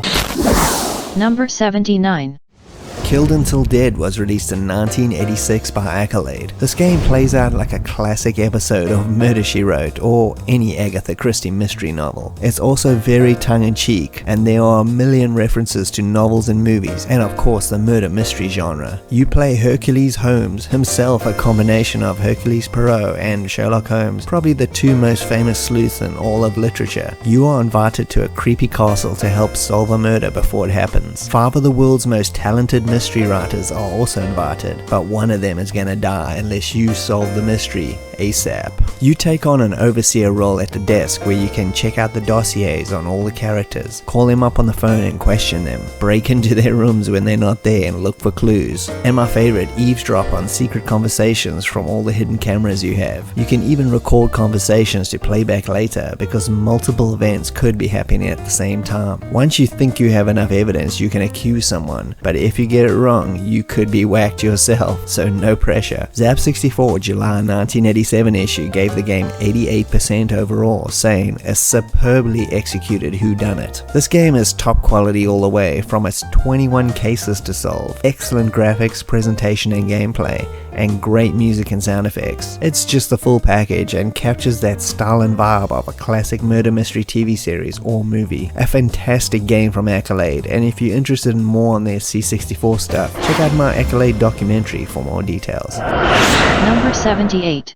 The Pawn was created by Magnetic Scrolls and published in 1986 by Rainbird. It's a graphic text adventure game, and one of the best on the C64. These kinds of games are pretty hard to show in video form, but bear with me. It's set in the land of Karovnia, which is high fantasy at its best with wizards, dragons and dwarves, etc, etc. You are teleported to this land to help the king in his re-election campaign. It throws you into the world with not much info, at least initially, which is pretty fun as you get to wander the land exploring all the cool locales. The game was a port of the Atari ST version and has absolutely excellent graphics, bringing the world to life, and a very good parser system, which is needed for these kind of games to be enjoyable. You can also play play it as a straight up text adventure game by disabling the graphics, but why you would do that is beyond me. It has no sound, of course, which is no real loss as most games in the genre have none. It is, however, a wonderful game to get lost in for hours and hours and enjoy. And you should also check out Guild of Thieves by Magnetic Scrolls as well. It's also set in the world of Korovnia and is almost as good as this one. Number 77.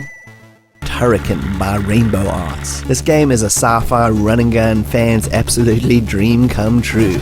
Jam-packed with massive levels to blast and explore, bosses all over the place, and a huge amount of variation in the levels, which there are 13 of, and tons of enemies and weapon design variations. The game was programmed almost single-handedly by Manfred Trenz of Gianna Sisters and Catechus fame, and he throws everything at the screen, pushing the good old C64 hardware to places it never thought was possible. The story is your usual one man against some nut trying to destroy the universe kind of deal, which is pretty standard for these types of games. And although it is a run and gun, it definitely encourages you to explore the levels as they are jam-packed with secret rooms and areas with many awesome weapons to collect and diamonds to grab. Get 300 of these diamonds and you have an extra continue, so collecting those is imperative to completing this game. Not only does it employ horizontal scrolling action, but certain levels switch to vertical flowing destruction where you fly around blasting the heck out of anything that crosses your path. And just like the classic NES game Metroid, you can transform into a deadly orb which makes you invincible as you cut through the enemies and speed through levels, although you can only change into this state 3 times per life. So you better save it for when you find those narrow passages to secret areas or some chaotic screen killing. The game has no in-game music due to everything else melting the C64's boards just to run it, although they do have some really nice intro music by Chris Hulsbeck, and sound effects especially are excellent. You can also check out Hulsbeck's complete Turrican music soundtrack on the Amiga version, which is really quite excellent. A true classic game. Number 76.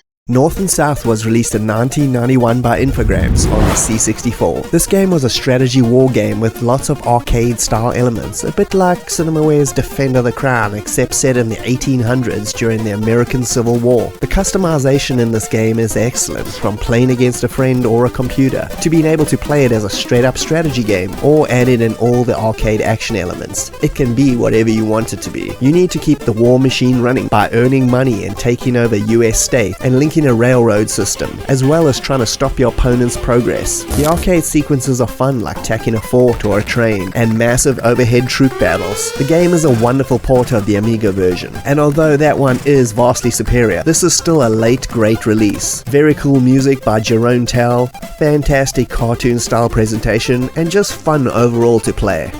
Number 75. International Karate was next and was released in 1986 by System 3. You can tell from this list that karate was super popular at the time, and art always imitates life. This game came out at about a year after The Way of the Exploding Fist, and you can definitely tell that it may have been inspired by that game quite a lot. As a versus fighting game though, International Karate is top notch. Well thought out map controls in the Exploding Fist vein, excellent background graphics and animation on the fighters, and another classic C64 SID tune by Rob Hubbard that is simply brilliant. I did a Wired for Sound episode on this track, so please check that out. Also, great sound effects, really boost this game way above the previous games on this list. And is another home run of a game from System 3. So hunt down a copy of International Karate, you won't be sorry to own it. Number 74.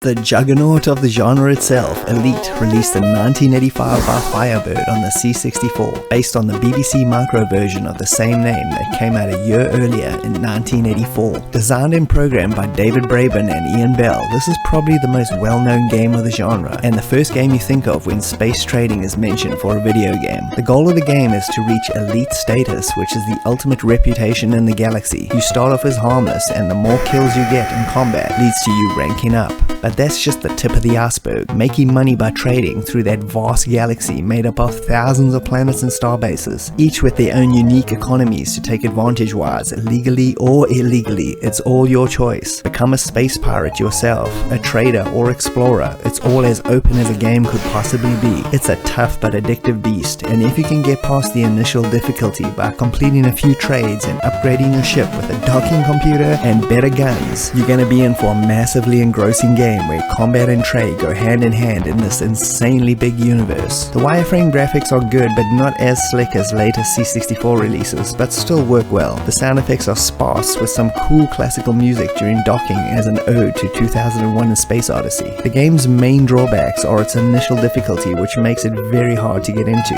But if you have the time to hone your skills, this offers endless trading and combat situations to keep you playing forever. Also check out the Amiga sequels and of course Elite Dangerous on modern systems, which are played like a madman in its initial first few years of updates. The game received a 95% in the original 1985 issue of Zap64 and is without a doubt the pioneer of this entire genre. Number 73.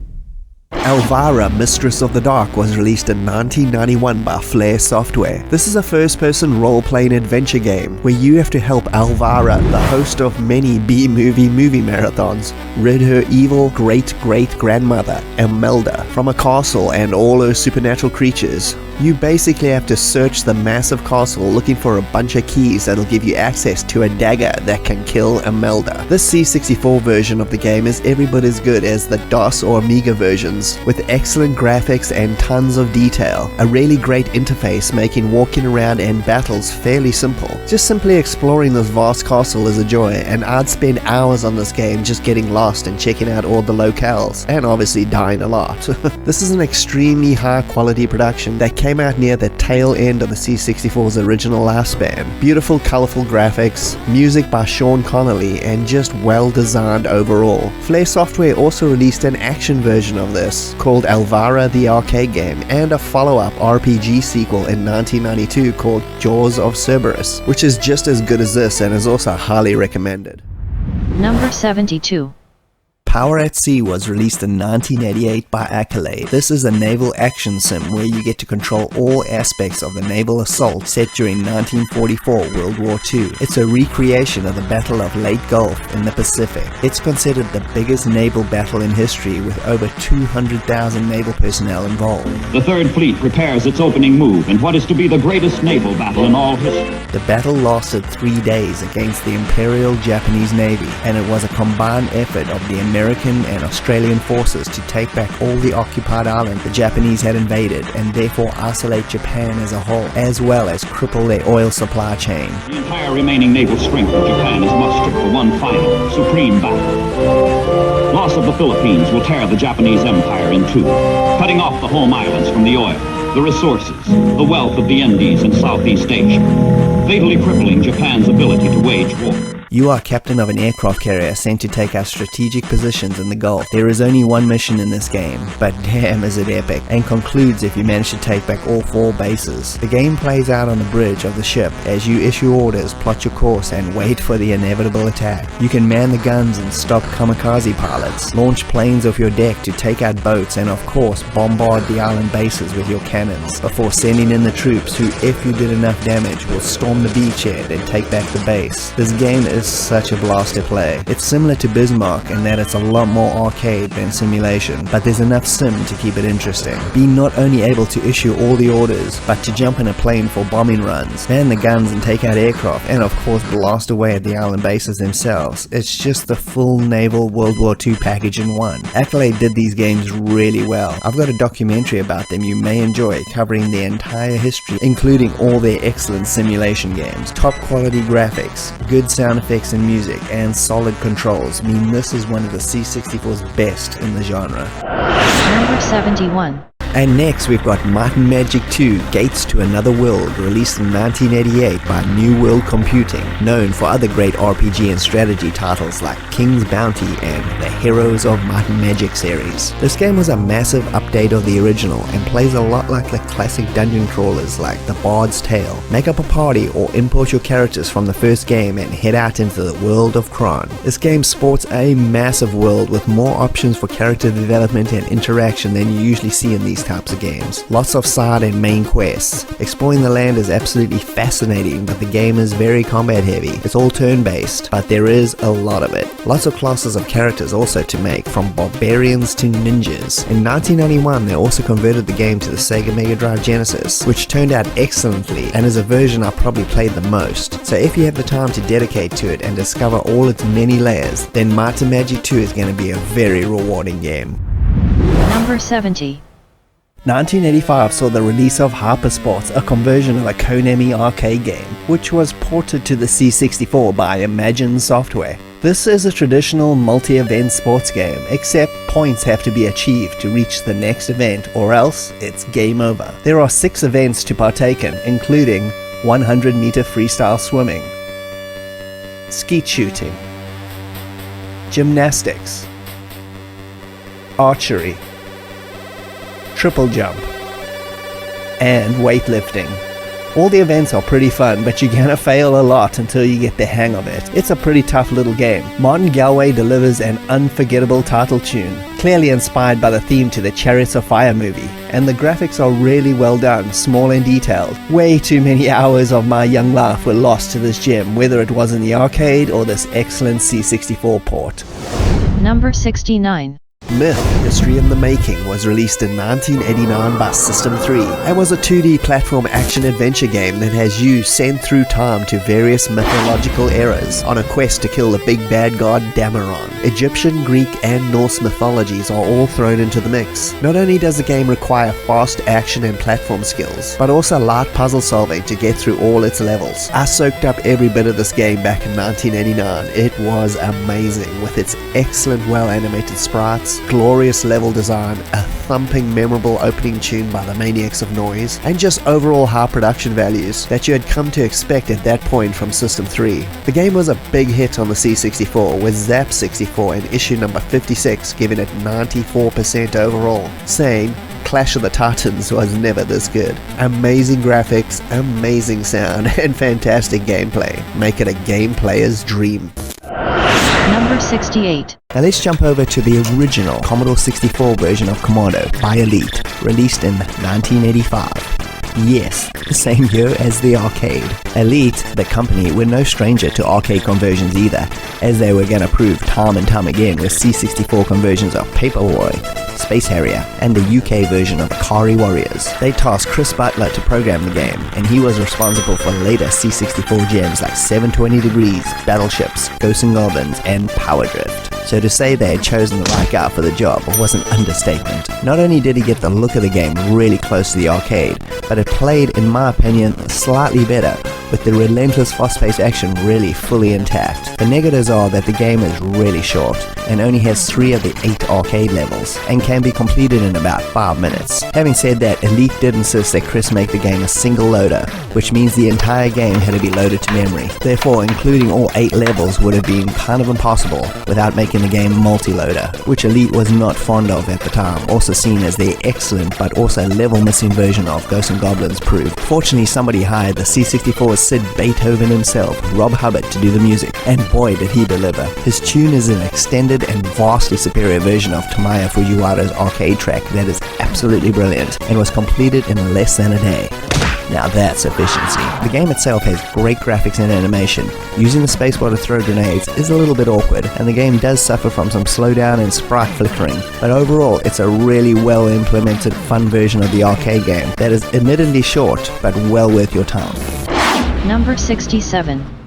Forbidden Forest was a very early 1983 C64 game by Cosme and designer, programmer, and musician Paul Norman, who single-handedly produced all of Cosme's biggest hits, including the sequel Beyond the Forbidden Forest, Caverns of Kafka, Aztec Challenge, and the Super Huey series. Forbidden is a side-scrolling shooter tasking you to take out all manner of monsters and supernatural creatures with your trusty bow and arrow in the appropriately titled Forbidden Forest. The game's ominous music sets fits the mood so well, sending chills literally down your spine as it throws 7 levels of action at you, fighting your way through spiders, dragons, wasps, and so much more. It's particularly memorable for the gruesome deaths your character takes. One of the first games that I can think of where each death is unique. Tight, fast gameplay, multiple difficulties, extremely atmospheric music, and some nice big chunky graphics make this a classic.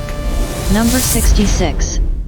Grand Prix Circuit was released in 1988 by Accolade and was designed by DSR, makers of the Test Drive series. It's by far the most impressive looking and playing Grand Prix game on the C64, with excellent graphics and a really fast frame rate that outpaces both Test Drive 1 and 2. It's typical Accolade in style, a simulator and arcade style racing game mashed together, with really slick presentation and a rocking Chris Hathlead Sid track, who did all DSR's best music tracks for their games. The setup allows you to play quick arcade style races or go full championship mode, which has 8 tracks from famous courses from all over the world. It's another perfect combination from Accolade, whose 80 C64 output was staggering. A must-play racer. Number 65. Boulder Dash was released by First Star Software in 1984. It was designed by Peter Lipa and was an arcade-style maze collector map with you playing a character named Rockford as he attempts to loot all 16 levels, mining his way underground to steal all the diamonds. It's simple arcade action done extremely well. Not only is speed a factor as you're on a timer, but strategy also plays a part as you have to strategically move certain rocks to clear your path to certain diamonds. One wrong move and the whole thing caves down on your head. Later levels also throw enemies into the mix, which really amps up the difficulty. My friend and I used to play this taking turns, but we never managed to complete it. It's a tough little game. It was very popular at the time and spawned a whole bunch of sequels, and a really nifty construction kit edition allowing you to design your own levels. Number 64. Summer Games was Epic's original multi-event game, and they weren't taking any prisoners with this one. 8 fantastic events were on display, including pole vault, platform diving, 4x400 meter relay, 100 meter dash, gymnastics, freestyle relay, 100 meter freestyle, and skeet shooting. It's a really excellent diverse mix of gameplay styles, packed into one very neat and well-produced package. The graphics were all well above anything else in 1984, and the sheer variety and animation was absolutely amazing at the time. All the events are pretty good, except the 2 swimming ones, which are a bit tedious, but don't bring the game down too much. Sound is a bit sparse, with a few appropriate sound effects and decent opening, closing, and national anthem music here and there. It still plays pretty well, and is a great game still to this day. And at number 63, we got the SSR original Gold Box Classic, Pool of Radiance, which is part of the Advanced Dungeons & Dragons series and was released in 1988. This was SSR's first Dungeons & Dragons release, and the entire franchise is based on this game, and it does not disappoint. As you saw earlier with Buck Rogers, the same style is applied here, or was created here. Dialogue and character creation with up to 6 party members, first-person view for exploration, and isometric turn-based combat is all part of the fun. The story revolves around the town of Flan as it's falling into ruin with the abundance of monster attacks. The town has sent out a call to all adventurers to come and help clean up the town and gain mad cash at the same time. This is a big time-consuming game, and the battle sequences alone are going to take you a long time to play out. But if you have the time, this is a massively rewarding experience for any true RPG fan. It's no entry-level game, but it's definitely worth the effort. You can also pick up the DOS version for this game on GOG for super cheap, and the Forgotten Realms Archive Collection 2 if you want to play it on a modern PC. Number 62. Murder on the Mississippi was released by Activision in 1986. This is another entry that pays homage to a classic piece of literature. You can think of it as Murder on the Orient Express, but on a steamboat. You play Charles Foxworth and your servant Regis, who's basically Watson, and you both come across a corpse on a boat, and so the investigation begins. You've only got 3 hours to solve the murder, as the boat will dock in New Orleans, and therefore the culprit could escape. The basics of the gameplay involve searching the ship for clues clues, questioning all the passengers and crew. The more info you find, the more dialogue options will be available, so questioning suspects with new information is a must. Your notebook keeps track of all the important info, and you can take any item you find back to your cabin to examine in more detail. The characters themselves are all pretty stereotypical of these kinds of movies and books, but it's still fun to see them represented so well here, although it doesn't help narrow down anything. The graphics are really good and well animated. The boat is extremely fun to look around and explore. There's lots of little bits of music for different characters and situations, which adds some nice atmosphere, and it controls really well with an almost point and click style interface. That's pretty easy to use and unique for the time. There's also multiple endings depending on what you did, so playing it again is a must. Zap64 issue number 16 gave it an overall 89%, saying, a novel approach to an interactive murder novel. Agatha Christie would be proud. It's a great game with heaps of atmosphere, and it's definitely one of the C64's best whodunits. Number 61. The Movie Monster game was released in 1986 by Epix on the Commodore 64. This wasn't Epix's first attempt at this style of game. Back in 1981, they released Crush, Crumble and Chomp on the Apple II and Atari 8-bit computers. A C64 version arrived in 1983. It was a turn-based affair where you controlled a classic Movie Monster character as you try to destroy various cities. The game was well received at the time, and you can think of Movie Monster as its successor. This time around though, the turn-based gameplay is gone and given a real-time action base. The gameplay is owed to many classic monster movies in the kaiju style, like Godzilla or King Kong.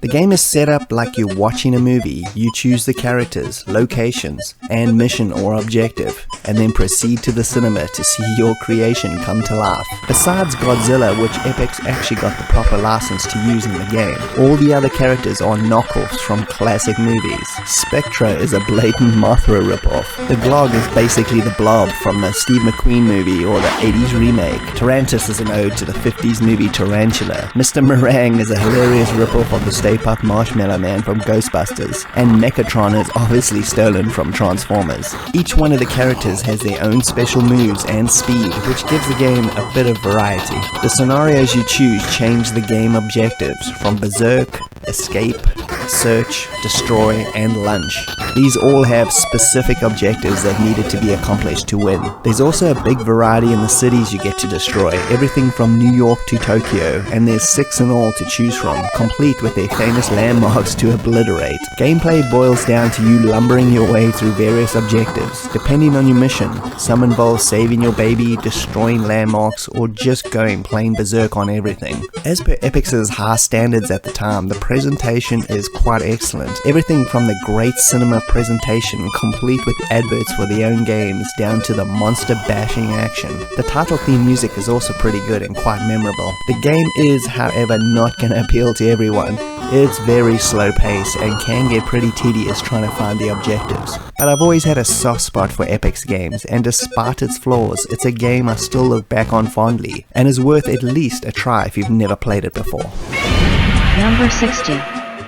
Enforcer Full Metal Mega Blaster burst onto the Commodore 64 scene very late into its life cycle in 1992 and was released by CP Verlag. The game turned out to be a real showcase on the abilities of the system in terms of graphics and on-screen action. Programmed by Manfred Trenz of Turrican fame, this would be his Commodore 64 opus, and boy did he throw everything at it. As a game, it's your typical horizontal scrolling shoot 'em up that at times feels like you are playing a Japanese bullet hell game with the amount of on-screen action. There are 6 levels to fight your way through with massive bosses to take out at the end of each one. As per usual, upgrading your ship is accomplished by picking up colored pods which add better firepower and extra drones for more blasting action, with the obligatory smart bomb for the truly chaotic moments. For an 8-bit shooter, it's relatively easy with generous amounts of upgrades thrown at you and the ability to pick them up afterwards if you die, so you're never really left with nothing, which makes it a great entry-level C64 shoot 'em up. The graphics are amazing with all the multi-scrolling massive sprites and bosses,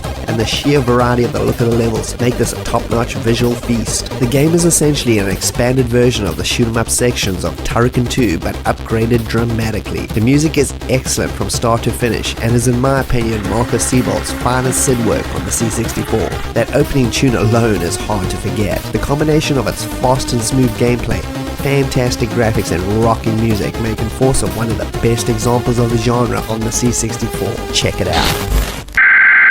We interrupt our program to bring you this important message.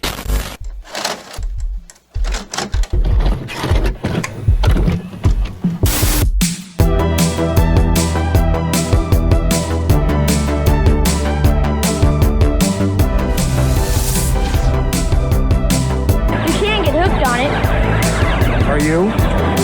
Yeah.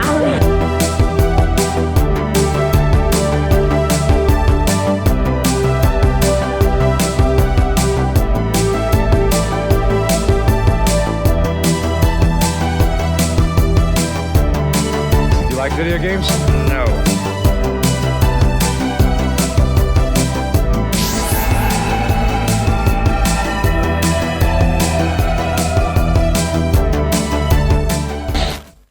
Number 59. Test Drive 2 The Duel is the sequel to the original released in 1987. This 1989 sequel was also released by Accolade with programming duties by Distinctive Software. If you're unfamiliar with this series, these are car driving simulators. With this one, The Duel, like the name implies, is about illegal street racing from point to point. Choose a fancy sports car, head out on the road and try to beat the computer to the next gas station. You have to dodge traffic and watch out for the cops who will come after you if you exceed the speed limit. It's so much fun. It's the racer I'm guessing that they always wanted the first one to be, using an enhanced gaming engine, which Accolade also used to great effect in Grand Prix circuits, and another pumping Chris Hadley Sid tune, excellent graphics and presentation, and the ability to expand the game with multiple car and scenery expansion packs adding European locales and muscle cars, plus a whole lot more, which ended up making this, in my opinion, one of the ultimate car simulators on the Commodore 64. Number 58. Elite were no strangers to quick arcade conversions, as proved by 1942, Bomb Jack, and many others that they pumped out in record time. Ghosts and Goblins came out in less than a year after the arcade debut, and Elite tasked Chris Butler again with the conversion, no doubt based on his lightning-fast conversion of Commando a year earlier. Again, like Commando, Elite wanted the game to be a single loader, so what that meant was sacrifices needed to be made, and just like Commando, the game is missing a few levels, but overall it's still an amazing 8-bit version of the arcade powerhouse. Chris again managed to get the look and feel of the game extremely close to the arcade, which was quite a feat at the time. I got this game for my 11th birthday and managed to load up the tape version before school that morning and got a couple games in, and boy was I impressed. This time around they got Mark Cooksey to do the honors of the music, and it's actually not the same as a Sakamori's arcade track, but it's its own brilliant beast that only the C64 SID audio chip could provide. Fantastic stuff. Considering the fact that this game was a single loader, it manages to pack a lot of the game into a small amount of memory, and is definitely one of the top 10 C64 arcade conversions that every Commodore 64 owner should play. Number 57. Stunt Car Racer, which was released in 1989 by Microplay, which was a division of Microprose. I played this game a lot back in '89, and it was a game that I always put on to wow my friends as they marveled at the 3D graphics. Although Stunt Car is a racing game, it boasts a lot of unique features that made it rise above the rest of them. With a total of 8 tracks, it was a real challenge to see them all as you battled through the leagues, gaining points and moving on up. It was hard but very rewarding. The attention to detail was a real cut above the rest, with excellent detailed graphics and a real clever fake 3D graphic style that seemed to take vector graphics and colorize them while still keeping the game running at a fast speed. It was brilliant. The tracks themselves were unique as well, as it felt like you were driving on a roller coaster with no barriers. If you flew off, your car took damage and you'd be hoisted back onto the track, losing valuable time. You did have access to a turbo boost, which was limited for each race, but was necessary to jump over those massive gaps in the tracks. The game played really well, and learning to get your speed just right for the jumps and using the excellent suspension system of the car to take the corners properly was enormously satisfying. The strange thing was that this game was released the same year as the Atari Arcade Classic Hard Driving came out, and the similarities between the two games are many. But playing this in retrospect, I find it's aged really well, and I actually enjoy it even more than that Atari Classic. Seek this hidden gem out, you won't regret it. Number 56. We got Ultima 6, The False Prophet, released by Origin Systems in 1990.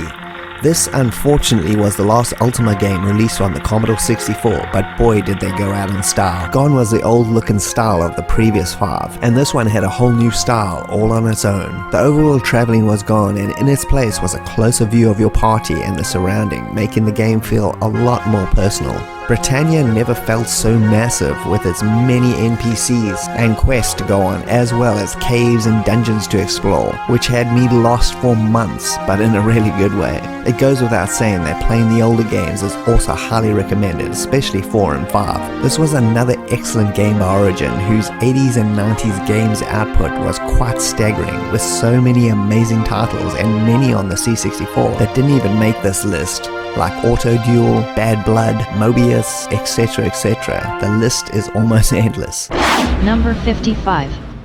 Sinbad and the Throne of the Falcon was released in 1988 on the Commodore 64 by Cinemaware, the kings of the 80s interactive movie. Just a note before we continue is that the C64 version here is a very different game than the Amiga version that came out in 1987. This version to me is a much better realized game, in my opinion at least. If you don't know who Cinemaware were, let's just say they were the masters of making the arcade action strategy games with massive cinematic overtones, which were very uncommon for games at this time. Games such as King of Chicago, Defender of the Crown, and Rocket Ranger all shared this style, and I just loved it. The basics of the story involve you trying to stop the armies of the Black Prince from wiping out the land, and the game will end if your time runs out or his armies reach the capital city of Dameron. You're also trying to save the princess in typical pulp adventure style. Just like all Cinemaware games, randomness is a key factor in the gameplay. No two games play out the same, as people and events occur in different places spontaneously, so the game always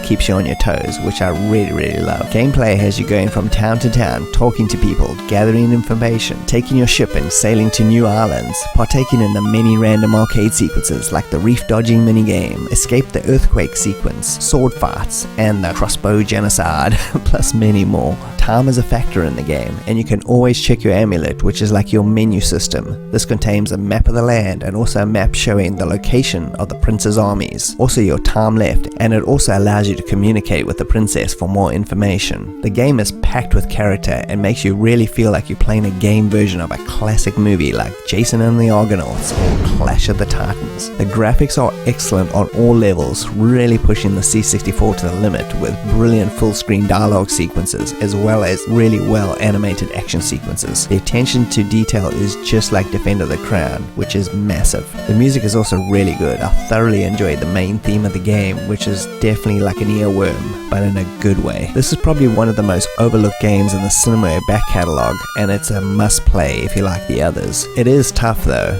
so as soon as you find that genie, definitely make sure your first wish is extra lives. You're gonna need it. Number 54.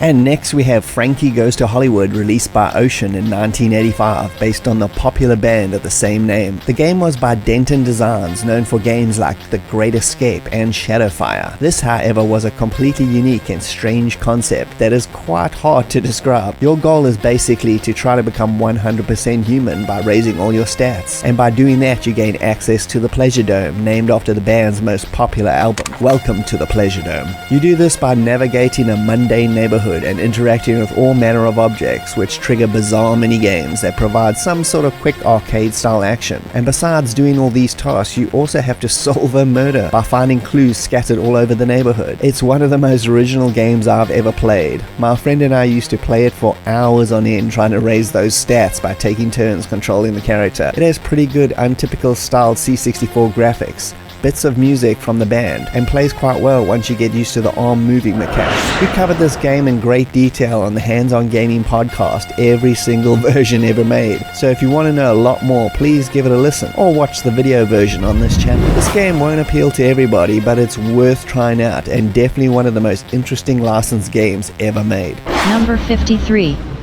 Ace of Aces was released in 1986 by Accolade and is another amazing action simulator. This one, Flight, from one of the best companies on the C64 for this style of game. You take control of a World War II bomber plane with missions involving bombing German U-boats, trains, and taking out V-rockets. You start by loading up your plane, making the choice as to how much ammo, bombs, and fuel you're going to need for a mission. Making this balance is critical to success. Like the train, you have a map to plan your strategy, and you got full control over the bombing and flight controls, taking out targets and the occasional dogfight with the incoming Luftwaffe fighters, all the while making sure you don't waste too much fuel or else you'll never make it back home alive. Excellent high-res graphics and good sound effects round out the atmosphere, and its combination of arcade action and light flight sim aspects make it a very easy game to get into for this genre, and one I played over and over again as a kid and completed every mission. Zap actually managed to get a review right for once and gave it an 88% overall in issue number 20, December 1986, and I feel this is another fine example of the C64 version being head and shoulders above all the mediocre ports of this game.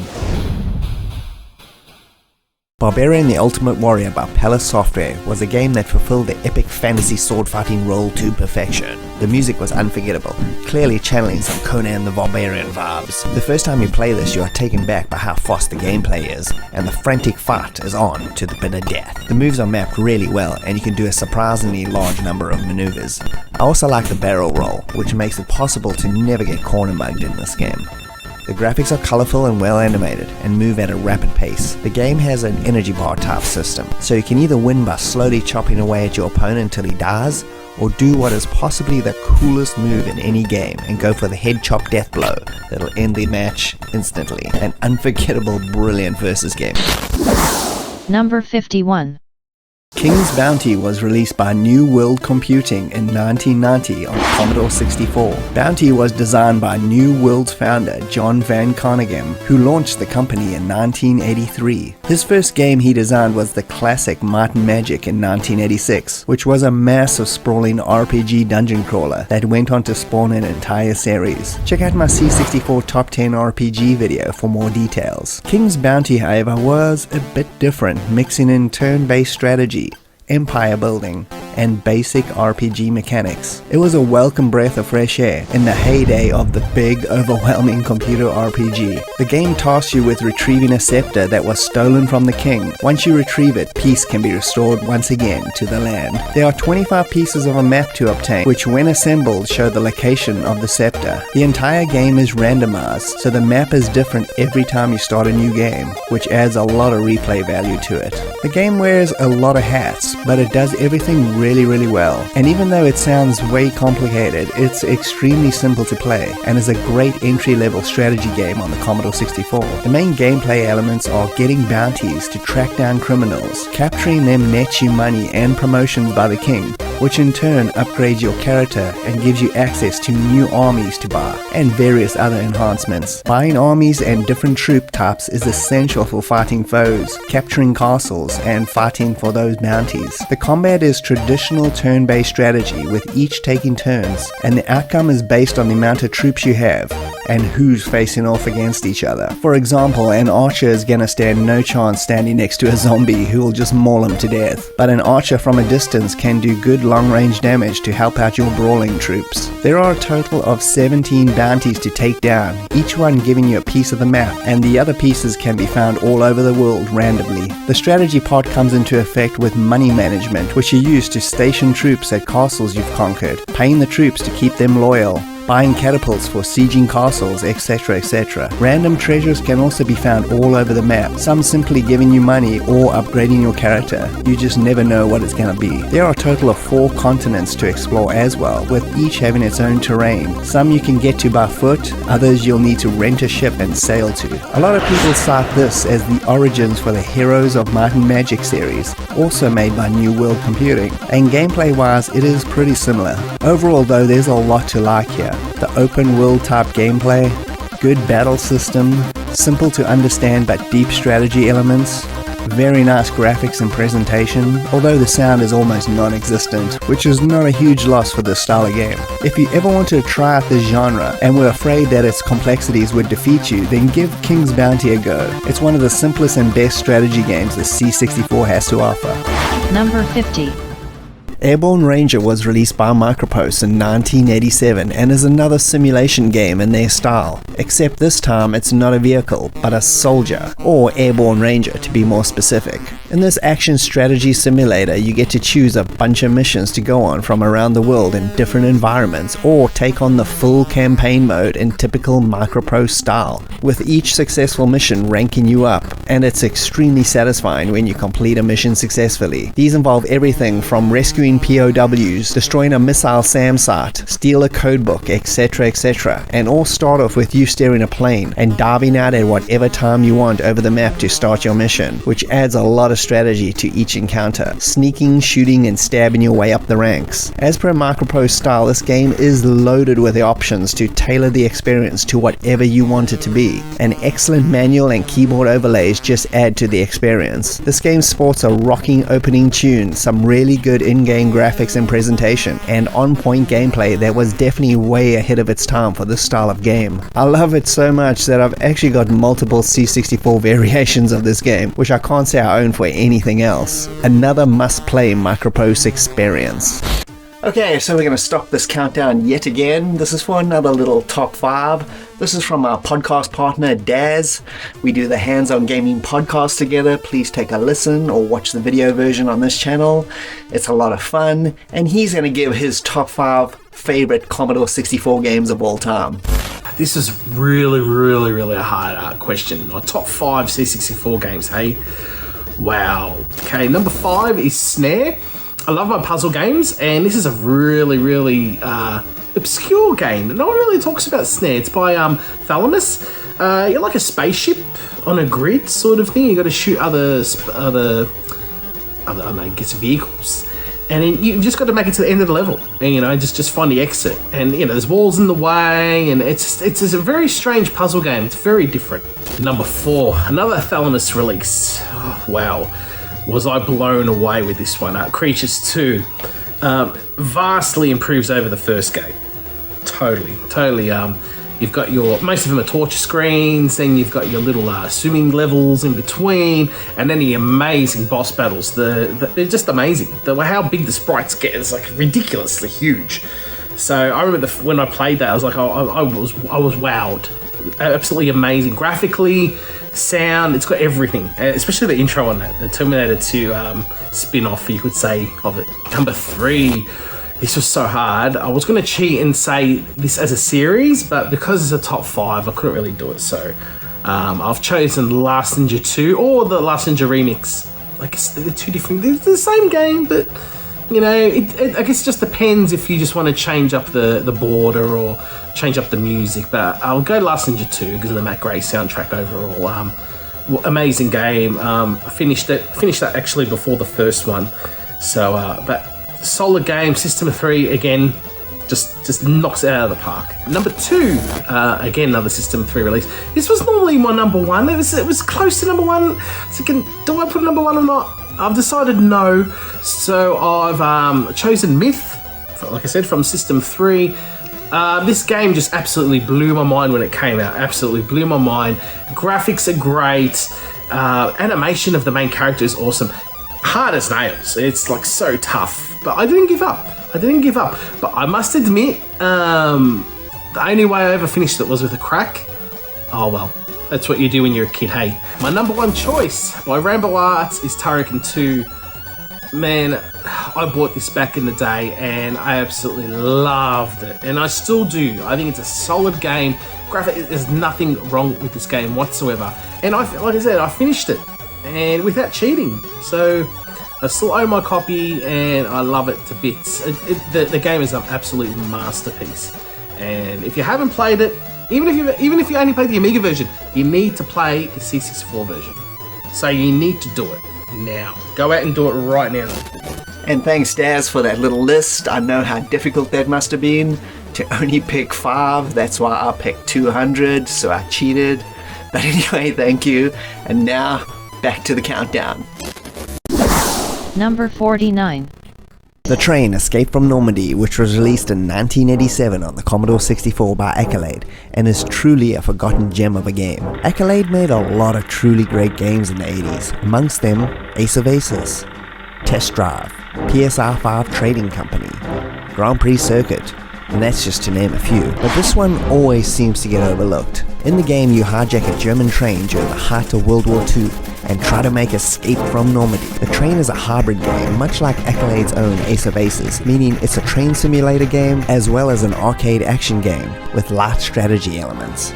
The basic gameplay involves driving the train, making sure you feed it with coal, monitor the steam pressure, keep the speed reasonable, and watch out for those dodgy German Stuka attacks. The goal is to make it across the map to Allied territory. There's a lot of choices like, which direction should I go on the tracks? Should I stop and take over a station?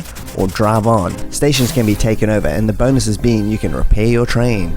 You can ask the resistance to take over another upcoming station or bridge, amongst other things. Learning to drive the train properly is key, and getting it to stop at destinations is a really fun challenge, as you can't just blow past bridges, because the gunboats in the water will blow you away. So stopping and taking them out is imperative. The gameplay is really easy to understand, and you'll be driving the train like a pro in no time, which is one of the game's best assets, as simulations tend to be very inaccessible to regular gamers. The graphics are top-notch in typical Accolade tradition, with great animation and style, and the sound effects do a good job as well. Even though this is a simulation game, don't let that discourage you.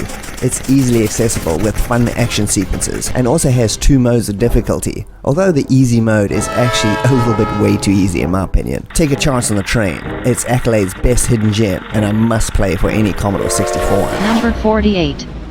The Goonies was released in 1985 by Datasoft, the same year as the movie it was based on. I played this almost as many times as I watched the movie, so that's a lot if you're curious. This was made when Datasoft were on a roll, with Bruce Lee, this, and Zorro all coming out back to back by the same team. It was a good time to own a C64. From their title screen to the Goonies Are Good Enough Cyndi Lauper song playing on the background, this was just an excellent fun game for fans of the movie. The plot of the game is exactly the same: get One-Eyed Willie's treasure and save the Goondocks. The game was an action platform puzzle affair with 8 levels representing every part of the movie in rich detail. You control 2 characters at the same time, which you can switch between to solve puzzles and get through the levels. It's a very cleverly designed game, and if you've seen the movie, it only adds to your enjoyment of it. The graphics are nothing to write home about, but still represent everything very well, and I'd spend ages on each screen trying to figure out the puzzles, which were always very satisfying once I got them. Doing this list, I finally realized how many bad reviews Zap64 did back in the day, with them giving this game a paltry 67% overall in issue 9 in 1985. I think the guys at Zap Tower seriously hated video games, but I digress. The Goonies is brilliant and one of the best examples of capturing the spirit of a movie while still making a great game.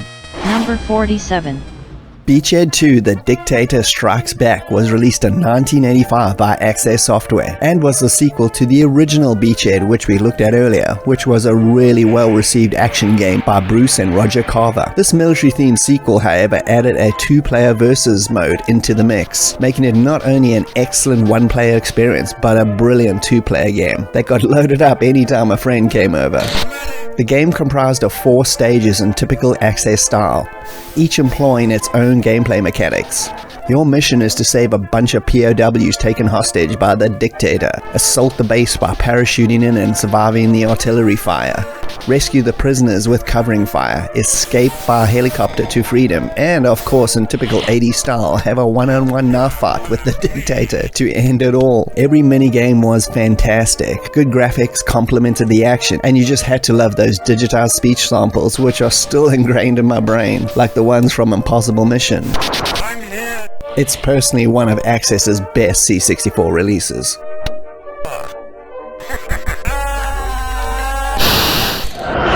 Number 46.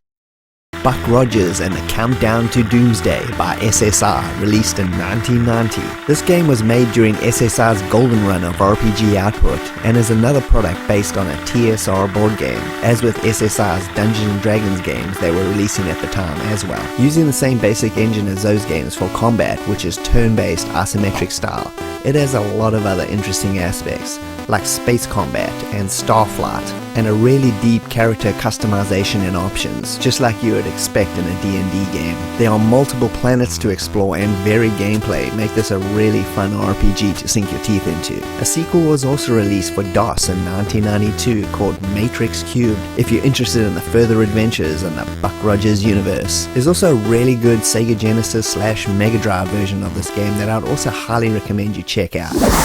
Number 45.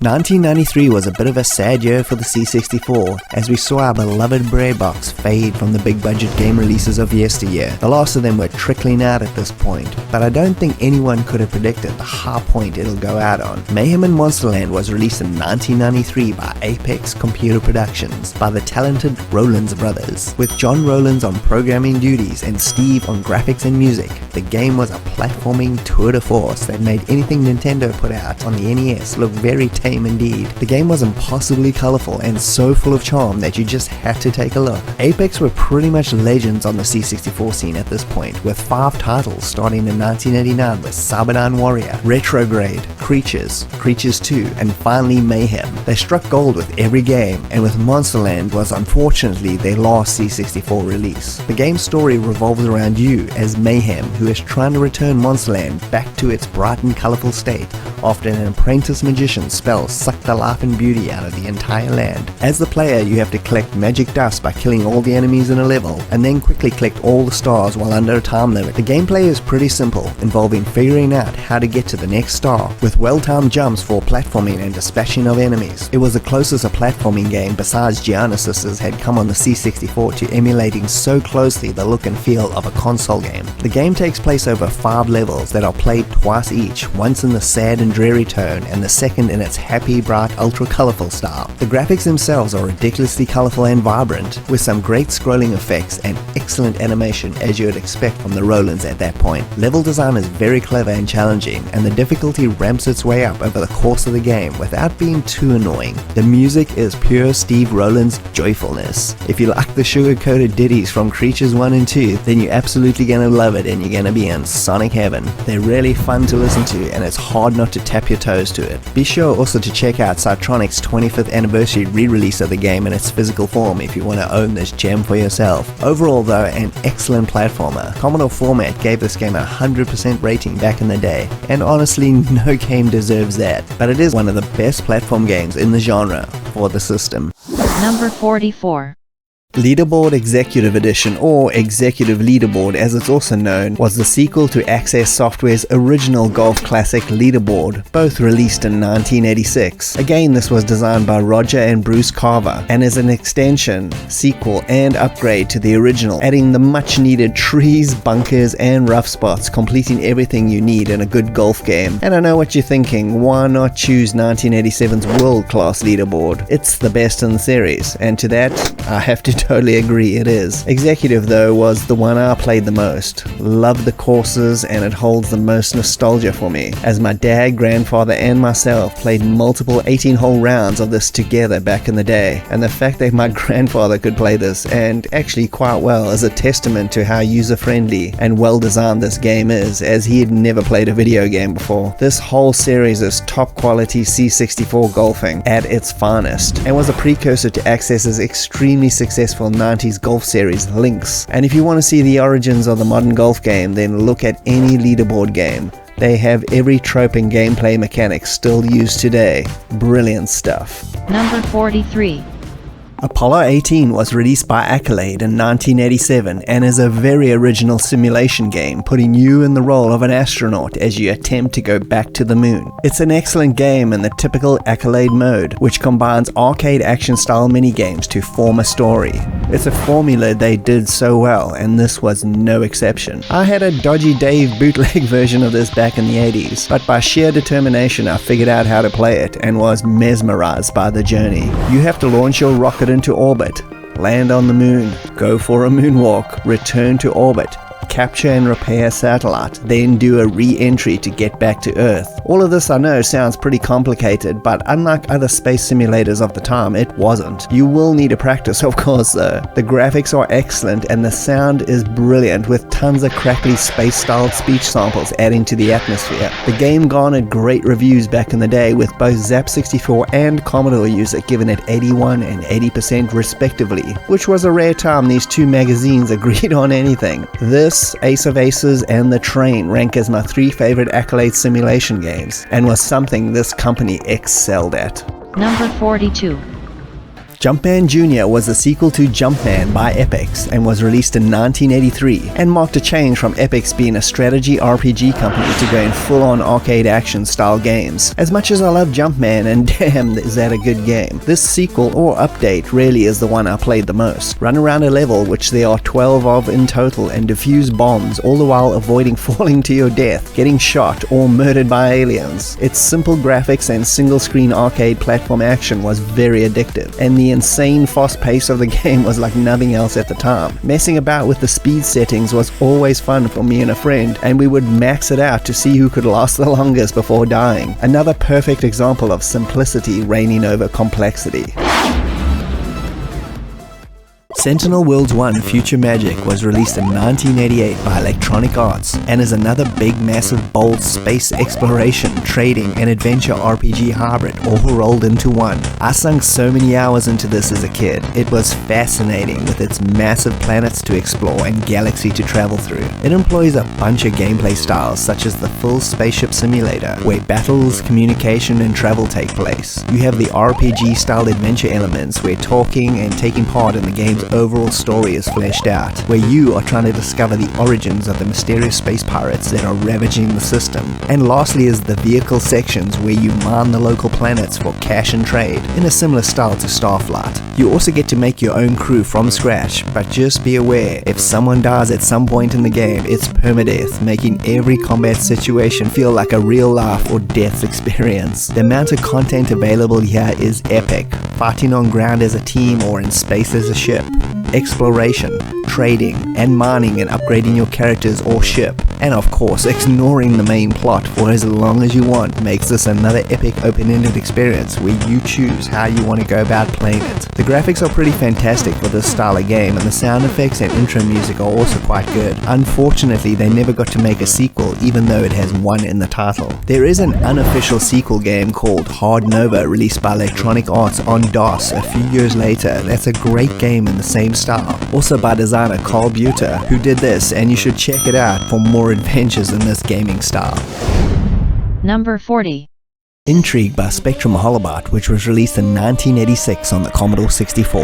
This I feel is a long forgotten detective mystery game, similar in some respects to the game Deja Vu that came out a year earlier. Spectrum Holobot are almost solely remembered for their excellent flight simulators, like the Falcon series, so this title is often overlooked in their impressive games library, which is a bit of a shame. The story revolves around you as a detective trying to find your kidnapped brother, and at the same time trying to avert a terrorist attack on Washington, D.C. As you can see from the graphics, it's taking place in circa 1930-1940s USA, and has an excellent film noir black and white look that is trying to imitate the classic movies of the time like Casablanca and the Maltese Falcon, and it's extremely effective. Gameplay involves lots of investigating and talking to characters, and this is where the story and plot really shine, as the game is random, and anyone could be the culprit, or any situation, or even any random event can occur, which really makes the game fun to play through many times. CinemaWare's King of Chicago had the same kind of gameplay mechanic, and I think it works really effectively. The story can also be as deep or as shallow as you make it. Read the newspaper and files in your brother's office,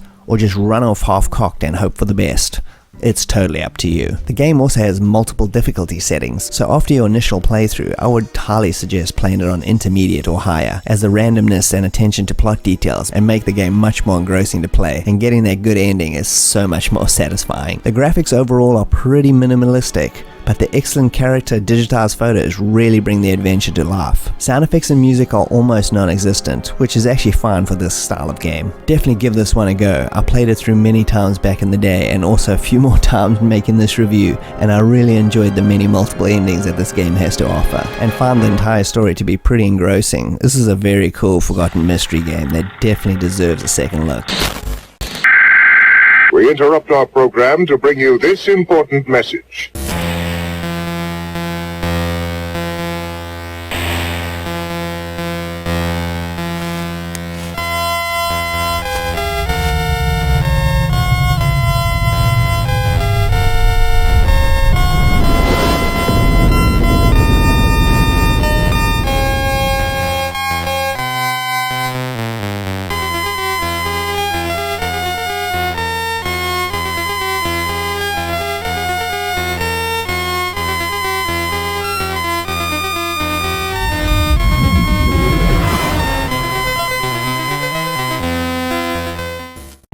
Number 39. Raid Over Moscow was released in 1984 by Access Software and is almost like a follow-up to their excellent original beachhead game from 1983. Whoever thought the Cold War story about Russia invading and trying to nuke the world would be so relevant one day again? But here we are in 2022, and it's closer to reality than anyone could have predicted. This was another early game that I played at my next door neighbor's house and was a defining factor in me wanting a C64. This was another perfect game from Access Software, with Bruce Carver, the founder of the company, doing almost all aspects of this game himself, from design to sound effects as well. Gameplay wise, it's essentially a series of mini-games with an overall goal of taking out the Kremlin at the end and thus saving humanity from all-out nuclear war. You get to pilot an experimental stealth bomber. Not only do you have to successfully launch yourself out of the hangar bay, but you have an overall tactical view and another 4 other stages where you fly your stealth bomber and take out various Russian nuclear missile silos. A lone Chuck Norris-style shoot-'em-up stage where you get to blast the Kremlin with a bazooka, and a sequence that is reminiscent of Discs of Tron where you take out a nuclear reactor before escaping. It takes all the best aspects of the original beachhead game and improves everything, giving it a much more logical and cohesive story, but also linking all the stages together for an absolutely rocking good time. A must-play game. Number 38. Archon was an early 1983 C64 release by Free Fall Associates, a company formed by John Freeman and his wife after leaving Epix, a company he helped co-found. The game was eventually published by Electronic Arts. I played this for the first time, like many of the early games, at my next door neighbor's house, and it was an amazing combination of board game, strategy, and versus style arcade action. It truly was unique, and there's never really been any game quite like it since, except maybe Wrath Unleashed on the original Xbox, but we know where the inspiration for that came from. Strategy wise, you plot your overall moves just like chess. Each character on the board, either light or dark, has their own strengths, weaknesses, and special abilities, which not only come into play on the overall board, but are also played out in real time as you battle for survival against the computer or your friend in the 2-player mode. The amount of depth and strategy here is amazing. The arcade action is fast and furious and plays extremely well. The game's graphics and sound are very 1983 and are nothing to write home about, but serve their purpose and don't hinder the enjoyment of the game at all. It was followed by an excellent sequel, well worth playing as well. But this will always hold a special nostalgic note for me, with its perfectly balanced combination of strategy, action, wrapped up in a perfect 2-player experience. Number 37.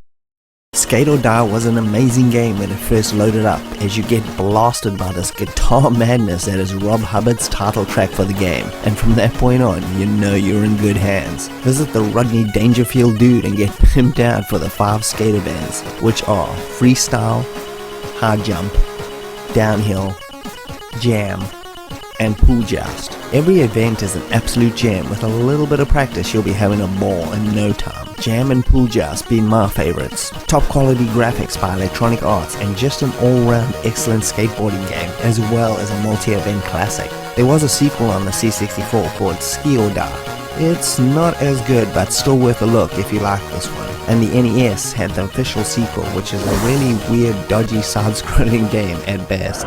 Number 36. Times of Law, released in 1988 by Origin Systems. This game was created by game designer Chris Roberts of Wing Commander fame and sports some great music as well from C64 Sid Master Martin Galway. Unlike most of the other RPGs on this list, you don't create but choose between 3 heroes, a barbarian, a knight, or a Valkyrie. each with their own strengths and weaknesses. The interface for the game is similar to Tangled Tales, which we looked at earlier, with the exception that all the action takes place in real time, giving the game a bit of an arcade-style feel. The world is massive and is extremely impressive considering there is no disk swapping or major loading after the initial intros. Talking with townsfolk, getting into quests is all pretty easy and makes this game really fun to play. The graphics are really good with their high-res look, and the world is extremely fun to explore. I remember completing this game and loving the whole experience from start to finish. Number 35. Maniac Mansion was released in 1987 by Lucasfilm Games and is considered the start of the entire Lucasfilm Scum-styled adventure games, although it is superseded by Labyrinth, which we'll be looking at pretty soon. Maniac was headed up by Ron Gilbert and Gary Winnick on design and is an ode to classic teenage B-horror movies of the 50s and 60s, complete with an assortment of teens to choose from, in-game to a haunted mansion to explore, where you have to save the main character Dave's girlfriend who has been imprisoned by a mad scientist somewhere in the creepy demented mansion. What's very unique is the ability to form a team of up to 3 teens to tackle the mansion puzzles, and the story and situations will vary slightly depending on the combination of characters chosen. The game's interface was unique and very intuitive. The many cutscenes when you got to see things from the bad guy's point of view was unique and uncommon in game at the time, and the big well-defined graphics and massive mansion to explore, fantastic sense of humor of all the characters and situations make it an extremely memorable and wonderful adventure game, well worth the accolades bestowed upon it. Number 34. We have Way of the Exploding Fist from Melbourne House, which is simply an excellent fighting game. The game itself was a 1 or 2 player versus karate simulator. Fight your way up, taking out one opponent at a time with increased difficulty. Unlike the majority of modern fighting games, you only needed one hit to end a round. Completing the 2 yin-yangs at the top of the screen ends the match. This was based on a real scoring system known as Shobu Nihon Kumite and is used in many forms of karate. The game also features a bonus round where you get charged by a bull. You can either dodge it or take it down with one precise low punch. These bonus rounds were actually based on karate expert Mas Oyama, who founded Kyokushin Karate, which is the most famous form of the full contact sport. From about the mid-50s, he toured the world introducing this form to the masses, as well as giving live demonstrations which included knocking out bulls with a single strike. He battled 52 bulls, knocking 49 out and killing 3 instantly with a single strike, earning him the nickname God Hand. And as a side note, he also trained one of my favorite movie martial artists, the crazy Sonny Chiba.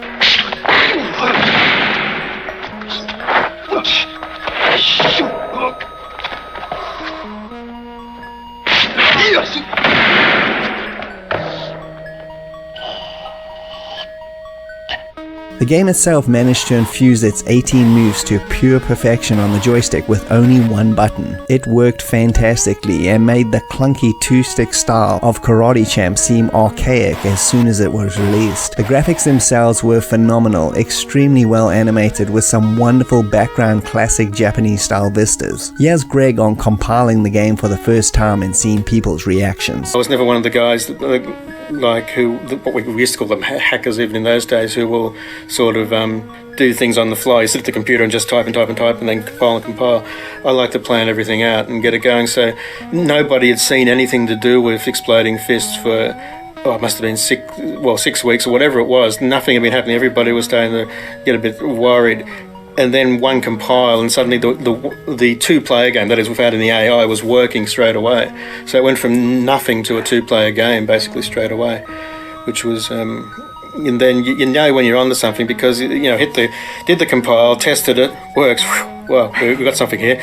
I'll go and get a cup of coffee, and I come back and there's a line of people to play the game in the office at my machine. So that was when we knew we were onto something pretty good at that point. They also managed to sign up then World Karate Champion Jeffrey Thompson to help promote the game. It was initially going to be named after him, but it was then decided that his name recognition with the general public wasn't high enough. and the way the exploding fist was chosen instead. And we cannot talk about this game without mentioning its brilliant combination of music and sound effects, which truly made it stand apart from the rest of the pack. Neil Brennan, the game's music composer, who also did music for the entire series, as well as future Beam classics such as Samurai Warrior and Rock and Wrestle, joined Beam when he was just 19 years old. He was doing music for both their Spectrum and C64 titles. Here's Neil on the obvious differences sound-wise for the two systems. The Spectrum didn't have much room in its memory for music, but it was a horrible device for sound, with a nasty little speaker we could only click on and off.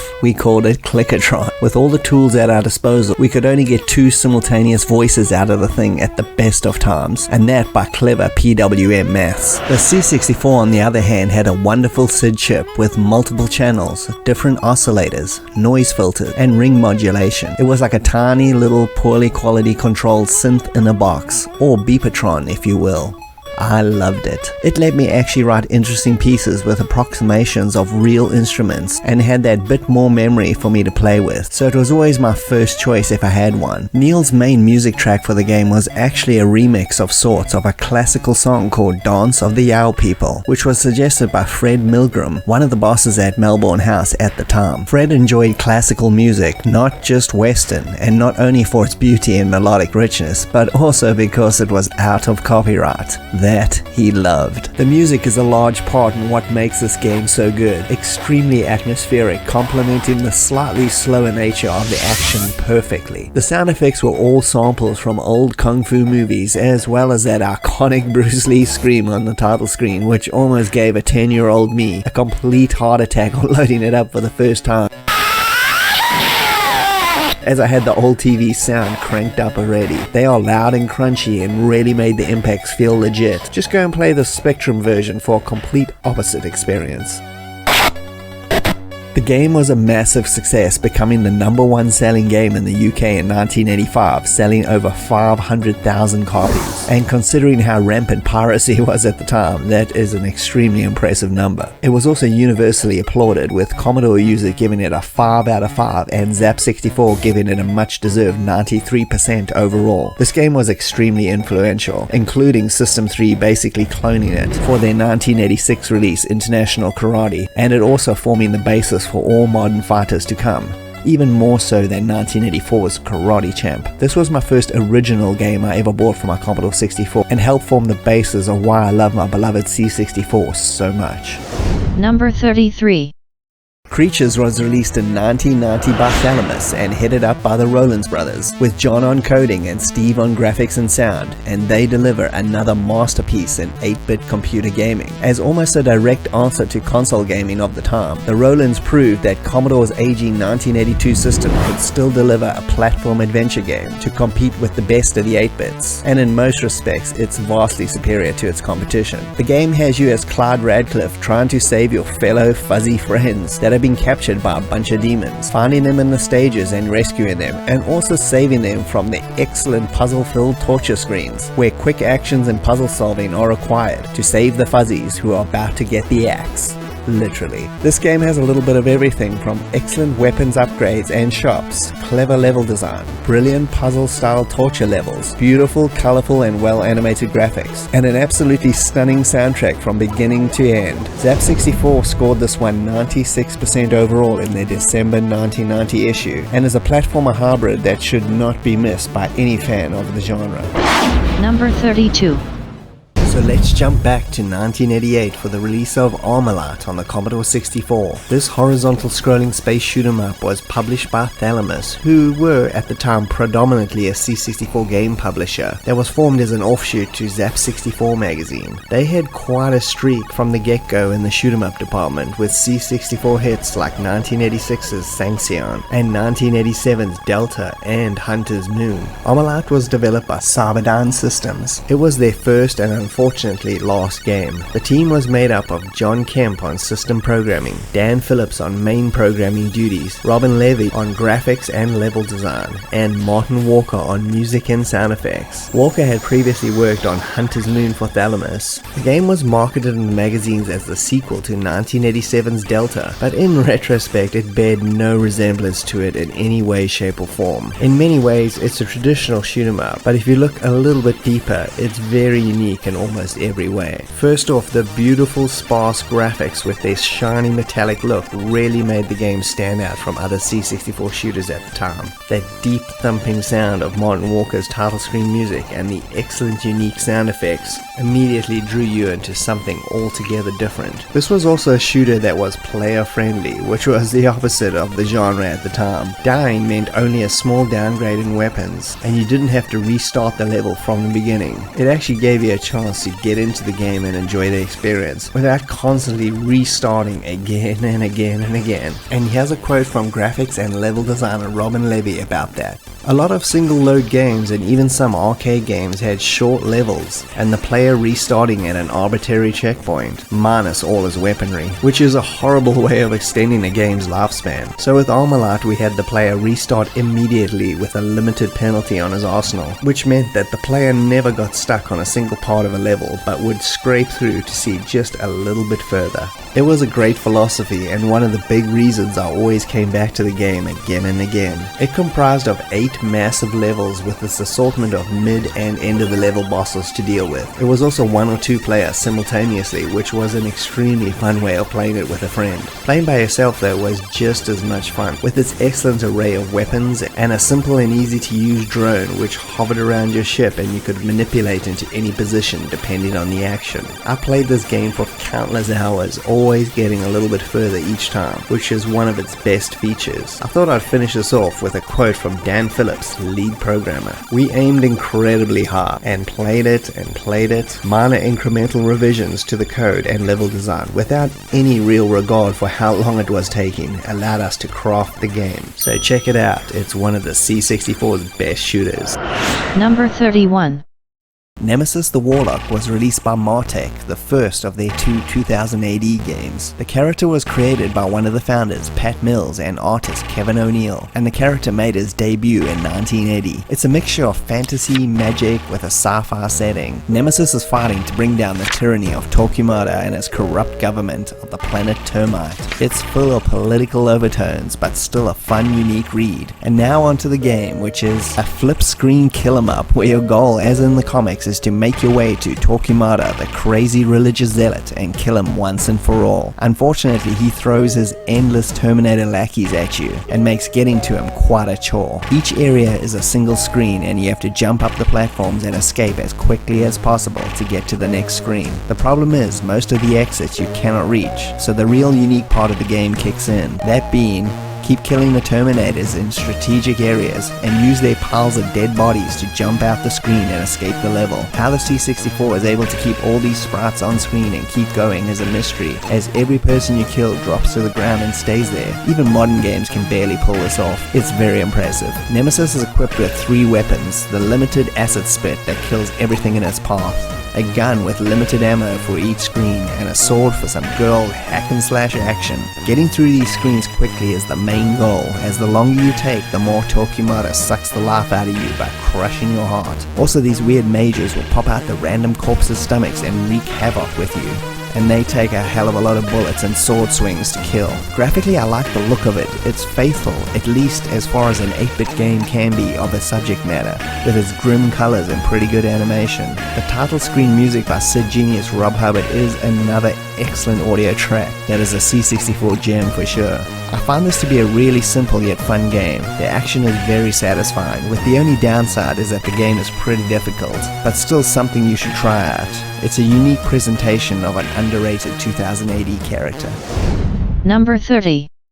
Gunship was released in 1986 by Microprose. This wasn't their first simulator, but this was the one that took them to the next level. It's a big, deep, and beautifully presented flight sim based on an AH-64 Apache helicopter that had just been introduced to the US military at that time. Andy Hollis was the designer, a veteran at Microprose who worked on in some capacity just like Sid Meier on all their biggest hits, including Stealth Fighter and Pirates. The game was a deep simulator offering much more detail and cinematic style than any other game on the market back then. I remember playing this for hours on end with that big chunky keyboard overlay and the manual that reading it almost made you feel like you could actually fly a real helicopter if somebody bothered to give you a test. The game's goal is to rank up by completing missions and earning medals. There were 4 major theaters of combat on offer, including Vietnam, Nicaragua, the Middle East, and the Third World War in Europe. The last was a scenario that would also be the focus of Microprose's Red Storm Rising a few years later. Despite its initial complexity, just like Project Stealth Fighter, you can choose to make it as complicated or as simple as you want, which makes it a fairly easy for this genre of game to get into, as long as you have the manual and a little bit of patience, of course. Slick graphics and presentation, complicated but rewarding gameplay make it a must play. It's the best helicopter simulation on the old bread box for sure.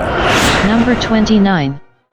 And here it is, Winter Games. We have 7 events here on display with Hot Dog, Biathlon, Figure Skating, Ski Jump, Speed Skating, Free Skating, and Bobsled. And even though the 2 figure skating events are awful, I still love this game overall. Hot Dog, Biathlon, and Bobsled are truly excellent and so much fun to play, coupled with the excellent graphics and animation that Epix were known for, and you have a really stunning looking game. Sound is also great, especially the sound effects, like in the Biathlon when you have to use your heartbeat sound to get into the rhythm of the controls, or the wind sounds in the Ski Jump or Bobsleigh. It's so atmospheric. Most of the gameplay also doesn't involve joystick waggling, just timing and rhythm, which is a nice change in this type of game. Overall though, definitely a must-play game in the genre. Number 28. Buggy Boy by Elite, and based on the Tatsumi arcade game of the same name, is pure arcade racing bliss at its best. Race your buggy on the 4 different off-road tracks against the clock. Really great colourful graphics that move at a cracking pace considering the amount of obstacles that are thrown at you during your race. And that's one of the biggest charms of this game, is flying over obstacles or two-wheeling it around a tight corner all the while, trying to keep the pace going amongst all the chaos. Gameplay, which is still excellent, easy to control, yet hard to master. And most importantly, fun, as this provides by the bucket loads. Find this and play it. It is seriously my favorite C64 racer of all time. Number 27. Legacy of the Ancient, which was published by Electronic Arts. This game is a combination of an Ultima-style game and a dungeon crawler all rolled into one. You have your overworld where you can visit shops, gamble, play mini-games, and then you have the Galactic Museum, which is like a portal to other worlds. This is where the dungeon bashing comes in with its excellent graphics and well thought out world and gameplay mechanics. This game had me glued to my seat for hours on end and is a pretty easy game to get into as well. Number 26. RK Plus by System 3 and released in 1987. If you didn't know, RK Plus stands for International Karate Plus.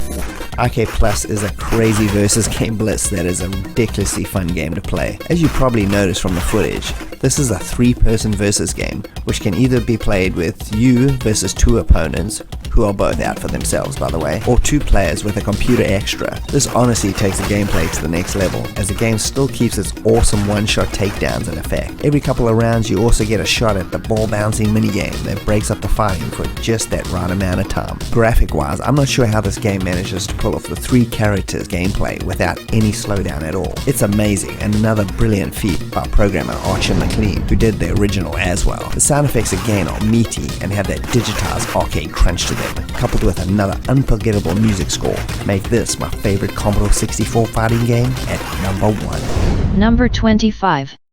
Dan Dare, Pilot of the Future, was released on the Commodore 64 by Virgin Games. The story is simple.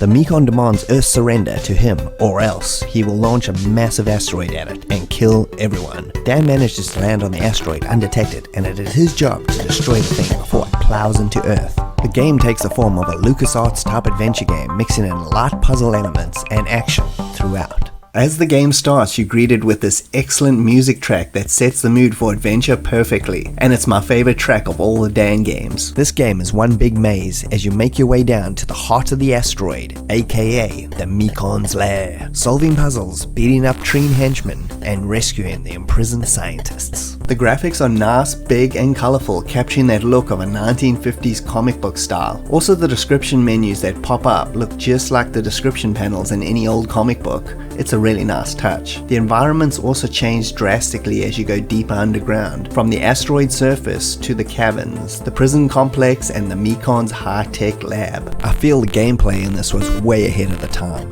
The puzzles are very logical and well thought out, and by holding down the joystick button and pushing in different directions determines what to do with an object. It works really well, and Sierra-style adventure games only started using this kind of method way later.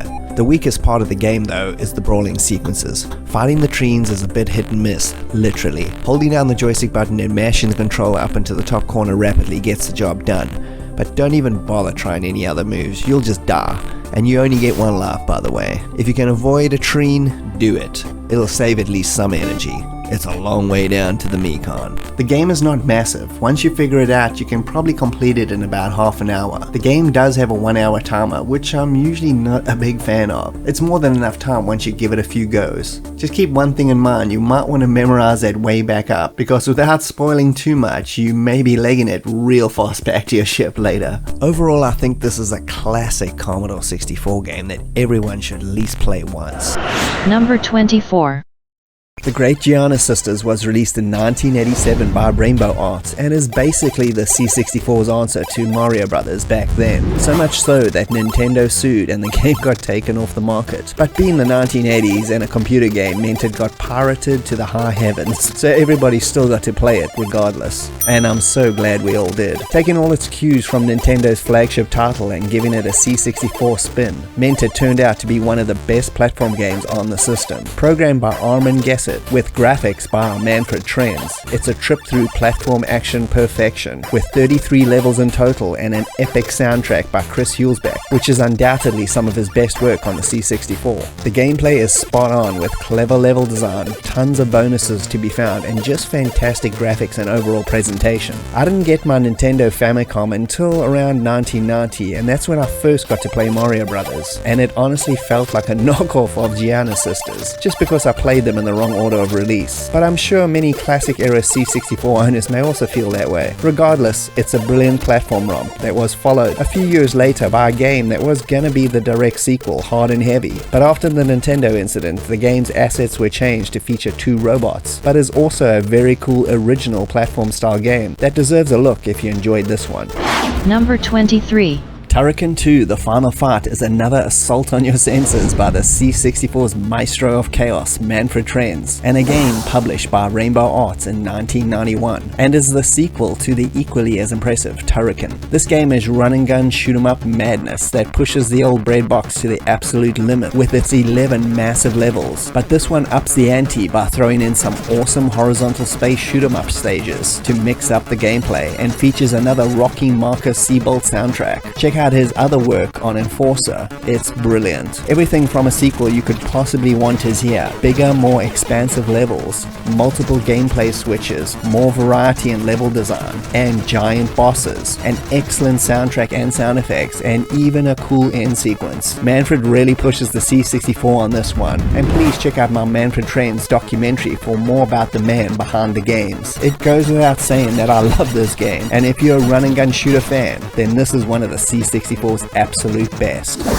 Number 22. And here it is, my number 1 on the C64. And with all my lists, this is purely based on the amount of fun and time spent on the game. And 1987's Firebird release conversion of Bubble Bobble takes the spot for me. This excellent conversion is based on the platform shoot-'em-up Taito arcade game from 1986. And just like Rodland we saw earlier, which was clearly inspired by this game, you as Bub and Bob have to rescue your girlfriends from a giant cave monster. Okay, rescue arcade plot, check. Wait, no terrorists this time? Thank God. Firebird were a London, UK-based software developer and distributor that usually didn't do arcade conversions if you look at their broad gaming history, although they did a bunch of conversions of lesser-known arcade shoot-'em-ups like P-47 Thunderbolt, Flying Shark, Mr. Heli, and Action Fighter. Bubble Bobble just seemed a little bit out of place for them, but for whatever reason they just hit it out of the park with this conversion. The music is a wonderful and even better rendition than the arcades in my opinion. The graphics managed to capture the look very well, and all 100 levels are present from the arcade. And let's not forget the game's greatest feature, its 2-player mode, which is fully intact and is an absolute blast to play. The C64 also got the very good arcade sequel Rainbow Islands converted to much praise by Graph Gold, who we saw earlier with their excellent Super Off-Road port. Bub and Bob the characters were so popular they even spawned their own spin-off series, Puzzle Bubble, which is highly addictive in its own right. Zap 64 magazine also gave the game a gold medal award, their highest honor, and a 97% overall. So like I've said in the video, when it comes to arcade games, simplicity and addictiveness are the most important factors, and for Bubble Bobble, it just delivers. Samurai Warrior, The Battles of Usagi Yojimbo was released on the Commodore 64 in 1988 by Firebird. If you weren't aware, it's based on a popular comic book series by Stan Sakai, which made its first appearance in 1984 before getting its own full series in 1987, and it's about a Ronin samurai rabbit living in feudal Japan during the Edo period. The comic is all about trying to live in peace, but at the same time embracing violence when necessary, and the game replicates these ideals brilliantly in its gameplay. The story is you have to rescue a girl who has been kidnapped from a small rural village. The game itself plays out like a day in the life of a samurai, walking from forest to village and mountain passes, being respectful and bowing to innocence, and chatting to villagers gets you karma. Going on a murderous rampage of civilians will result in the loss of karma and your eventual suicide at your own hand. You always have to be on your toes at this game, as being jumped by ninjas or boss characters are likely events, and that's where the sword play comes into effect. It's fast and frantic. With some good timing, you can chop someone's head off for an instant kill, or battle it out back and forth. Being kind to the villagers and offering them money and bowing to show respect will result in them giving you information and tips, as well as increasing your karma. Eating at the local inns will replenish your health. There are no saves or checkpoints. It's played out in one sitting and you only get one life, so be careful. I absolutely love the atmosphere of this game. There's nothing quite like it on the C64, which just adds to its uniqueness. The graphics are very good and well animated, and it sports some excellent music from Neil Brennan, who also did outstanding work on Way of the Exploding Fist. This game, more than most adaptations, captures the spirit of the comic series to a T. And I got to meet Stan Sakai a few years ago and got him to sign my original copy of the game, which was a real treat. If you haven't already checked out this gem and its source material, it's totally worth your time. Number 20. Labyrinth, the computer game, was developed by Lucasfilm Games and published by Activision in 1986, based on the Lucasfilm movie of the same name starring Jennifer Connelly and David Bowie. The game loosely follows the events of the movie, with you having been transported to the labyrinth. You now have 13 real-time hours to find Jareth, the Goblin King, destroy him, and escape. The game is the first Lucasfilm adventure game and a precursor to Maniac Mansion and the entire point-and-click adventure genre. It uses a word wheel interface where you select words to make sentences. This method would be refined in further games to give a true point-and-click style. This game, however, is excellent in its own rights. The graphics are wonderful and the humor and situations and characters are also very engaging, selling the awesome world you're in. It was designed by David Fox, who had just done Rescue on Fractalus and would later do the point-and-click adventure gem Zack McCracken and the Alien Mindbenders. One of the co-designers was also Douglas Adams, the author of the Hitchhiker's Guide to the Galaxy books, and he was apparently fundamental in bringing in some of the core gameplay features and humor to the project, including my favorite part, where the game starts off as a mundane text adventure game, and once you reach the cinema and get transported to the labyrinth, it becomes a full color graphics style adventure game. It's kind of like the beginning of The Wizard of Oz and takes you from the mundane world to something fantastical. It's pretty brilliant. The game is a wonderful example of the genre, mixing clever fun puzzles, humor, and many alternate versions of the movie's set pieces. Zap 64 made a huge blunder and gave this game a paltry 50% upon its original release, which is ridiculous, with the game almost universally getting praise from all other publications. If you want to see the start of a complete genre of games, then look no further than Labyrinth. We interrupt our program to bring you this important message.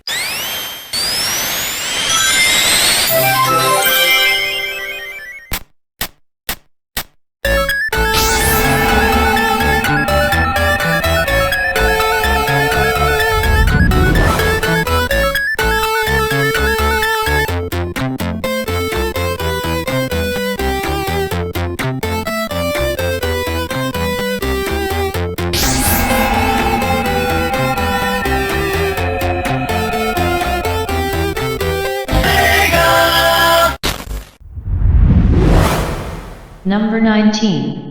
Infiltrator was released in 1986 by Mindscape and distributed by US Gold in Europe. It was made by Canadian programmer Chris Gray, who along with Peter Liepa created the 8-bit classic Boulder Dash for First Star Software a couple years earlier. I first read about this game in an issue of Commodore User magazine and couldn't stop drooling over the amazing graphics. Obviously, I had to buy this game. It was my number one goal. The game followed a trend at the time with its Cold War theme, like Raid Over Moscow or even Beachhead 2, but Infiltrator was a bit more tongue-in-cheek, with you taking control of Johnny Jimbo Baby McGibbets, a bona fide buckaroo bonsai jack of all trades, called in to thwart the mad leader and his mental plans. The reason the game intrigued me so much was the fact that it was like 2 games in one. You had the robust helicopter flight simulator sequences, and then you had the pre-Metal Gear on-ground stealth sequences. It was full covert ops style stealth missions from start to finish. My inner James Bond was in heaven. The game is broken down into 3 missions whose goal in some way were to disrupt the mad leader's plans. From rescuing a scientist to photographing secret enemy documents, it really made you feel like a spy in every sense. Missions start off with you having to fly to the location, and with the fact that the helicopter was not based on any real model, makes the sim aspect a bit easier and fun to get into without being overly complicated. It still features tons of unique details, like keeping tabs on your fuel and communicating with the fellow planes on patrol,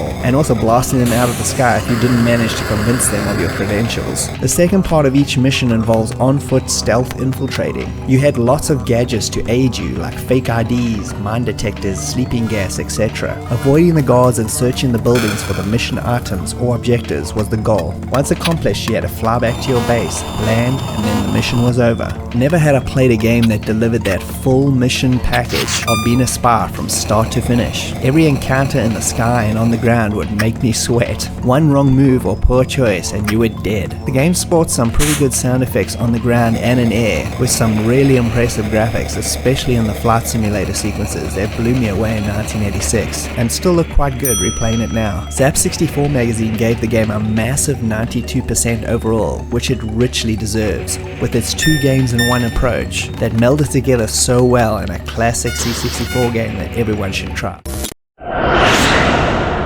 Number 18.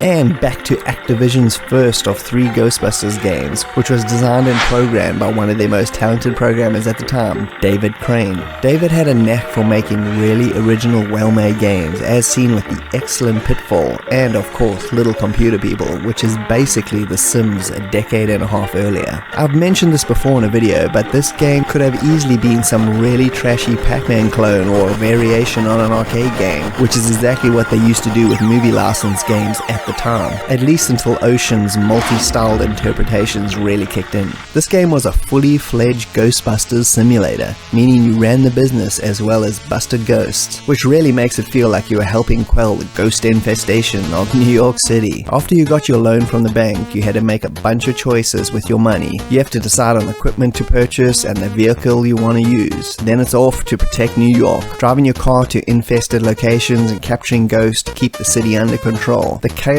slowly starts to ramp up as more and more ghosts flood the city, forcing you to choose from one location over another until the inevitable showdown with Zool, just like the end of the movie. This is just such a classic, well-designed game from the moment it loads up and you're greeted with followed by the karaoke bouncing ball and a brilliant Sid version of the Ray Parker Jr. song. You know you're in for quality. Originality and good graphics. Some really spectacular speech samples round out another brilliant game that complements the original movie in every single way. I played a lot of the other different versions of this game, and the C64 version is still head and shoulders better than the rest. So if you've never tried it, I would highly recommend it. Number 17. Red Storm Rising was released in 1988 by Microprose. The game puts you in the role of a captain of a US nuclear-class submarine in modern day, circa 1980s, in the Norwegian Sea Theater. This game is based story-wise on a Tom Clancy novel of the same name that came out in 1986. The game's plot is about Russia's advance and basically setting in motion World War III. Your goal in the game as part of the US submarine detachment is to take on missions like wipe out Soviet destroyer fleets or hunt Soviet Wolfpack subs, and much more. The big difference is your performance in these missions alter the storyline and will either aid Russia's advancement or help NATO stop them from acquiring more land and getting those nuclear-armed subs into firing position. At the start you get to choose different timelines you want the war to take place in. These alter what submarines are available and weapons, not only for you but Russia as well, which makes for a really interesting choice. The full campaign mode is absolutely epic, where your missions are to destroy Russian boats and subs, thus keeping the American supply chain going to territories being invaded by Russia such as Norway or Iceland. The game has all the screens you're used to seeing at this point in this type of game. There is a lot of information taken initially which may make you feel intimidated, but your sonar screen is where all the action happens, so master its functions and the rest only complement the game. I used to spend hours hunched over my C64 watching the blips and listening to those sounds of the sonar. It may sound boring, but it's completely enthralling and made me feel like Jonesy from Hunt for Red October. You may think I'm crazy, but I'll bet that magma displacement was actually some new Russian sub, and it's headed for the Iceland coast. The best part about this game, like I just said, is that it can be as complicated or as simple as you want it to be. I dived deep into this game in the late 80s and early 90s, and the detail was absolutely amazing. The story in the game is absolutely enthralling and presented extremely well, with cutscenes setting up and ending missions. Saving your career just like any microprose game, and watching all those medals increase is extremely satisfying. In fact, I still got my original cassette I have my save game career on to this day. All the magazines of the time sang its praises, with Zap64 giving it an overall 86%. Top quality graphics and presentation, an excellent opening SID tune, great sound effects in-game, and a completely enthralling and immersive experience make it my #1 naval simulator on the Commodore 64. Number 16.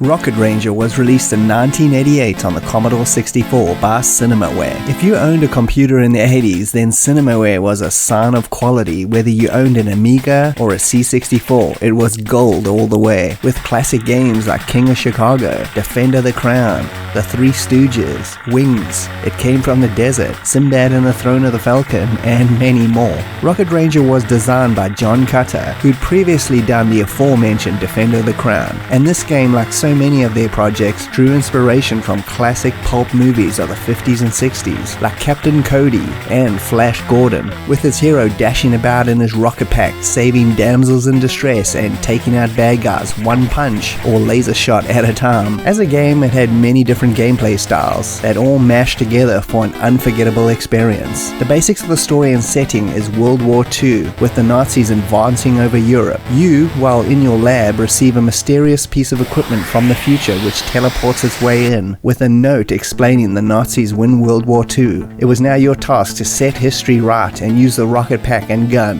to alter history again for the Allies to win. Action-based minigames and strategy were all major gameplay elements, with you needing to send out spies all over the world to infiltrate and to find out where the Nazis are storing their lunarium, which is a material they are mining on the moon to power their weapons. Ultimately, you need to take out these depots and steal the lunarium and pieces of a rocket, which are both needed to get you to the moon and destroy their main base. And the lunarium is also used to power your own rocket pack, so you can jump around the world to hotspots that the spies have uncovered and take them out. The minigames are all triggered by these locations, everything from saving a scientist's daughter in a Nazi Zeppelin, fisticuff brawls with the base commandos, fighting squadrons of aircraft, and a lot more. Failing in any of these tasks leads to you losing time, which results in the Nazis taking over more of the world. Fail too many times and get all your spies killed by being reckless, and it's game over. The amount of times I played this on my C64 back in the day was countless. It was just a quality game through and through. The graphics were fantastic and comparable to its Amiga big brother in every single way. The music was top notch and super memorable, and the minigames played really well, with maybe some of them being a little bit too hard compared to others. It also had really great sound effects and digitized speech samples. We don't need you. Basically, it had it all. It was also one of the big reasons why I loved and still do love the movie The Rocketeer so much. And I even got to meet the man himself, Billy Campbell. But that's another story. There were a lot of different versions of this game, but the C64 one is the king of the 8-bits. Do not play the NES version of this game. It's censored beyond belief and dumbed down dramatically, and is basically a shell of this excellent gem. Zap64 gave this classic an overall 95%, saying one of the best disc products for the C64 and CinemaWare's best game yet. Not bad, huh? It deserves all the praise. Part pulp movie, part strategy game, part arcade action. Every part a classic. Number 15. Project Stealth Fighter was released by Microprose in 1987. It was and is their best flight simulator on the Commodore 64, only rivaled by their own Gunship, which came out 1 year earlier. The game was designed by Jim Sinofsky and Arnold Hendrick, and it pushed the then combat flight sim genre to the absolute limits of realism as far as controlling your craft and the setting and realistic nature of the campaigns and missions. Although the plane was not exactly a real plane, it was at the time based loosely on a stealth bomber, which was first used in combat in 1989 during Operation Just Cause in Panama. You take the role of a pilot that could take on missions from all over the world, with Libya, the Persian Gulf, and Central Europe being some of the locations. The game's attention to detail in every aspect, from the excellent graphics and presentation to the brilliant sound effects, plus a manual that was every bit as detailed as Silent Service or Red Storm Rising's mammoth tomes. Like most Microprose games, you also got one of those awesome keyboard overlays to help keep track of all the keyboard functions in the game. Out of all the simulation games on the C64 I've played, this is the best. I remember distinctly flying over 28 successful missions and upgrading my rank, and I still have my old save game disc from back in the day. Zap64 magazine gave this one a perfect score of 96%, and I agree with them 100%. The following year in 1988 also saw the release of the updated versions on DOS and Amiga, retitled F-19 Stealth Fighter, which are both fantastic versions, but don't in any way take away from this brilliant creation that any Commodore 64 flight simulation enthusiast should play. Number 14. The Last Ninja 2 Back with a Vengeance was released in 1988, 1 year after the original, again by System 3. This game is without a doubt, at least on the C64, one of its best sequels to a game out there. Every bit of the gameplay and overall style of the game was improved and enhanced for the ultimate streamlined ninja experience. The dodgy Shogun from the first game is resurrected and transported to modern era 1988 New York, and you as Armakuni follow him in an attempt to end his evil once and for all. It has everything you could possibly want for a sequel back then. The improved graphics and detail, a completely new setting, another absolutely pumping soundtrack, this time by Sid veteran Matt Gray, and refined gameplay that fixes and smooths over some of the original's rough spots, make it an absolute must-play. Gameplay is essentially the same, involving one-on-one battles and light adventure puzzle solving, and arcade jumping or timing sequences. It's pretty much a little bit of everything gameplay-wise. This was literally the next game I got for my following birthday after getting 1987's original the previous year, and I was not disappointed, and probably finished this game almost as many times as the first one, loving every second of it. Definitely check out my System 3 documentary as I cover this game in way more detail from concept to finished product. It's just a fantastic example of action-adventure tropes perfectly encapsulated on the old breadbox. Number 13.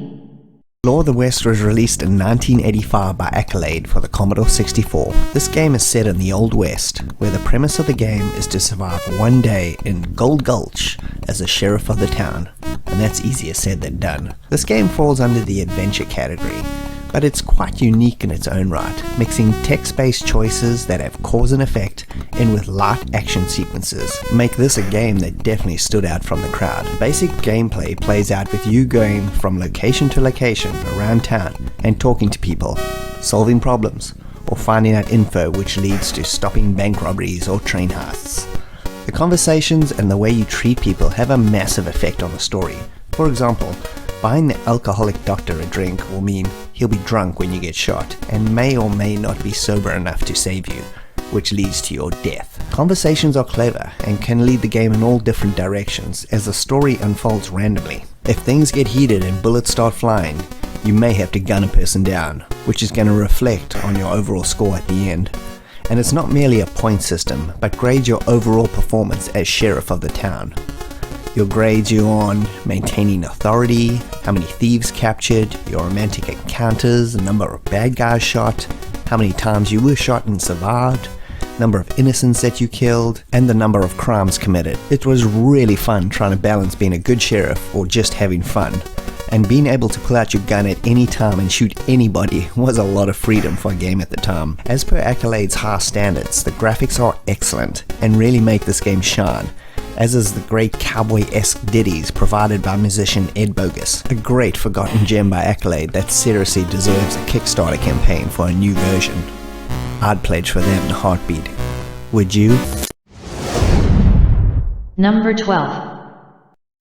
Bruce Lee was developed by Datasoft and released on the Commodore 64 in 1985. This is a licensed game based on Bruce Lee, the 1970s martial arts phenom himself. The game is an action platform game that has Bruce trying to reach the Wizard's Tower. Along the road to said tower is room after room of death and puzzles waiting to be solved. Collecting lanterns open secret doors in the ground and walls. Deadly traps are all over the place, from fireballs out the walls to electric floors of death. They're all waiting to try and take you out. You also have Yamo, a dodgy green Buddha dude, and his ninja sidekick to deal with as well. They are trailing you throughout the whole quest, and disposing of them with a few well-timed kicks or hitting them into traps is a way of taking them out for a bit until they rematerialize. The two-player mode in this game is excellent, allowing a friend to take control of Yamo, and the game becomes a co-op adventure with Yamo, in theory, keeping the ninja at bay so you can solve the puzzles. It's an excellent addition and one of my favorite co-op games on the C64. The graphics are simple but do the job well, and Bruce controls easily and is quite simple to get to grips with. The intro music is really cool and gets you in the mood for the adventure ahead, and is another one of those hard to get out of your head once you heard it once kind of tunes. Checking out Datasoft Zorro is also highly recommended, as it has a lot of the same gameplay mechanics as this. Overall though, Bruce Lee is a must-play C64 game. It's short,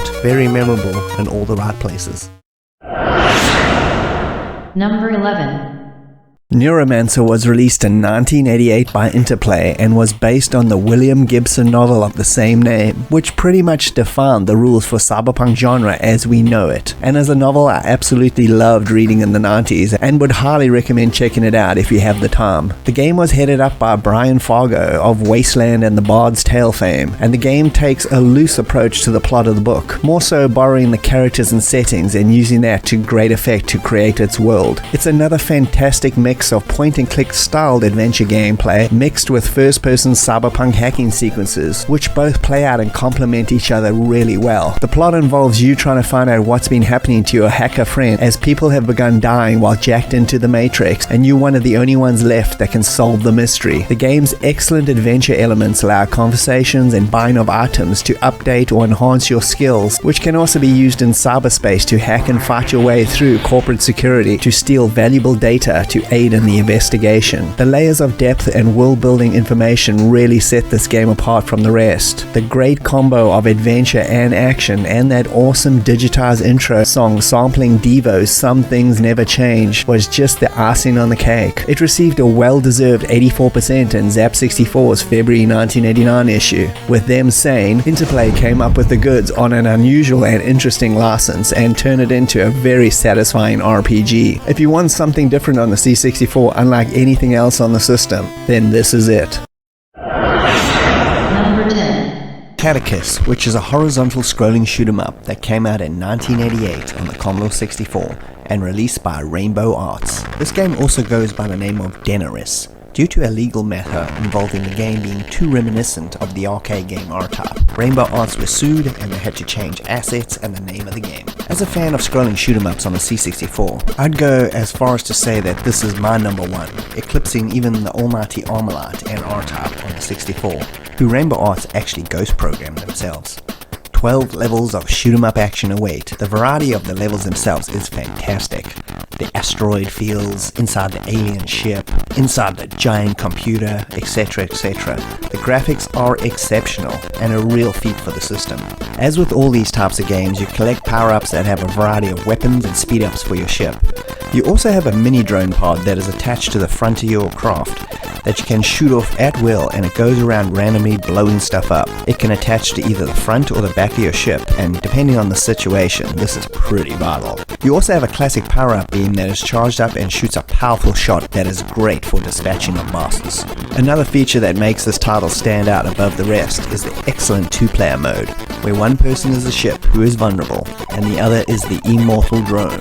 And working together in a combination is pure gaming bliss. Music is also by Chris Hulsbeck, a legend in the Commodore 64 music department. Some of his other soundtracks include The Great Gianna Sisters and Danger Freak. This is the definitive Commodore 64 shooter in my opinion, and is a must-play for fans of the genre. Number 9. Mean Streets was released by Access Software in 1989. It's the first in a long-running Tex Murphy detective adventure series that moved over exclusively to the PC after this release, with the Kickstarter-funded The Tesla Effect being the latest in the series as of making this video. The game was designed by Chris Jones, who not only plays Tex Murphy himself in all the games, but is also a co-founder in Access Software themselves, who made many classic Commodore 64 games like Beachhead 1 and 2, Raid Over Moscow, and of course the Leaderboard Golf series. The story is about a scientist, Dr. Linsky, who commits suicide off the Golden Gate Bridge.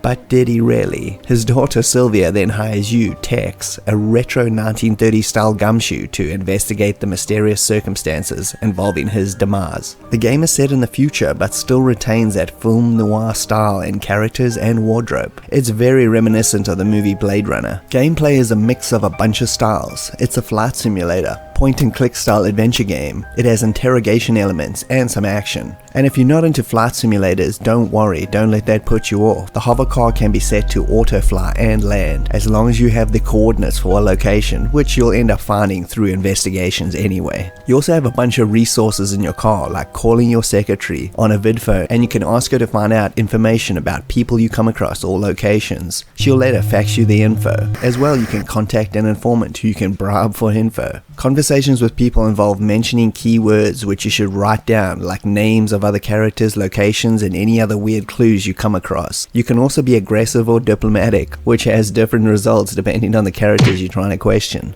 Investigating locations is done really well with a simple to use menu system to examine, manipulate, pick up clues which then lead to new locations and characters. The graphics and style of this game are excellent and really push the C64 in quality. It's amazing they managed to fit the whole PC game in here, which I played many years after finishing this, and is also well worth a look, and is pretty cheap on GOG to try out. It has a nice detective style intro tune and some good sound effects that do the job well. You will need a manual to play it for some keyboard options, but it's very easy to find on the internet. Also, a word of note, for whatever reason you have to hold down each key for a few seconds for it to work. Like for example, to activate the navigation coordinates in your car, you press the arrow and hold it down. Then it pops up. Your Commodore Magazine October 1990 issue gave it an overall 72%, basically saying it's not for everyone due to its multiple gameplay styles.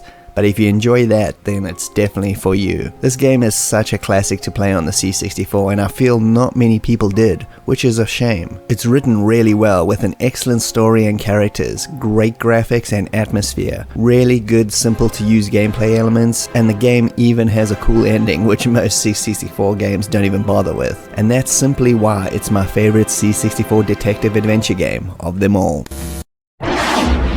Number 8.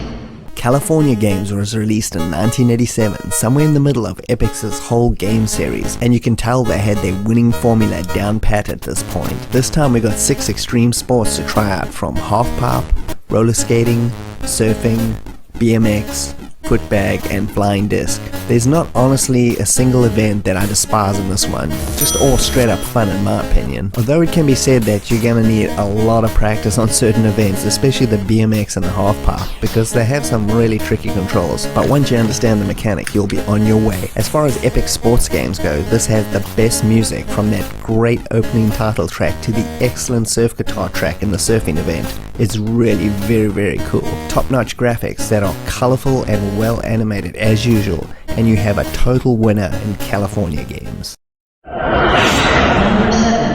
Project Firestart is a 1989 survival horror game by Electronic Arts and Dynamics, released exclusively for the Commodore 64. This game was another genius creation by designer Jeff Tunnell, who went on to make Rise of the Dragon and The Heart of China, two excellent adventure games that I recently covered. This game was way ahead of its time, employing every standard cliche that has become staple in modern survival horror games to this day, but done before this was a fully fledged genre. The story is you've been assigned to go to the ship the Prometheus to retrieve some data as they've lost contact with the ship. And if worst comes to worst, you gotta blow the ship up as well. The first thing that strikes you about the game is how cinematic it is, with its story being upfront and really great cutscenes that move everything along. The gameplay involves exploring the ship deck by deck, trying to piece together what went wrong, while searching for clues and avoiding the alien infestation. Yes, the ship is crawling with xenomorphs, and that's where the action element comes in, where you either blast your way out of a situation or run like hell. Usually run like hell. It's really intense hearing the music change when the aliens are near, and it sends you into a state of pure panic. Another element I love is reading the logs on the computers that fills in the backstory. Again, I know, a cliche now, but back in 1989 it was pretty unique and made it really felt like you were exploring a real world. Graphics and animation are awesome, and the game is as cinematic as the C64 can handle. Besides Cinemaware, nobody was making this type of game. Music and sound effects are sparse, but like I said earlier, the alien threat music is something that sends chills down your spine. There are multiple paths and endings as well, which boost the replay value, and I played through it with multiple endings, and it's pretty excellent. And don't just take my word for it. Zap64 gave the game a whopping 91%, and deservedly so. Another Dynamics classic for sure. Number 6. Impossible Mission was released in 1984 on the Commodore 64 by Epix. 1984 for me feels like Epix's second wave of games that came out were well above the quality, at least visually and audio wise, of their previous titles, and Impossible Mission was riding that wave high. The game can be best described as a platform puzzle action adventure game. Yeah, it's a real mouthful, but the game covers a lot of gameplay genres, which was pretty uncommon for a 1984 release. The story goes a madman, Elvin Atombender, has hacked the US Department of Defense and is threatening to launch some nukes, so it's up to you as a secret agent to infiltrate his base and put an end to him, before things go all Dr. Strangelove. In order to get to Elvin, you need a bunch of passwords to open his vault door, but in order to get those, you have to traverse and search all his underground lair for pieces of the puzzle, then use your PDA to assemble them and gain the passwords. Unfortunately for the player, Elvin's lair is jam-packed with these pesky Dalek-looking robots protecting the rooms, as well as these creepy drone orb things that follow you around and electrocute you with a touch. You can, however, hack some of the computers in the rooms and disable some of the bots, but that costs 2 minutes off your doomsday clock, which is how the lives work in this game. You initially have 6 hours to complete the game, but every death eliminates 10 minutes and 2 minutes per hack, so be careful. The game is completely randomized, and the inspiration behind that was from a game called Rogue, which gives each time you play it a different set of challenges. As you can see, the graphics and particularly the animation are quite excellent, and the gameplay is spot on with the puzzle solving, giving you that nice little breather between all the action, and the game features some really excellent digitized speech. From that beginning welcome. Another visitor. Stay a while. Stay forever. To the many other deaths and one-liners, it adds a lot of atmosphere to it. It received a direct sequel on the C64 as well in 1988, which is also pretty good, as well as a third part on the Amiga in 1994. The game reviewed extremely well across the board, with Zap giving it a whopping 95%. It truly is a top quality game overall, with the C64 version still being the best version available in my opinion, so check it out.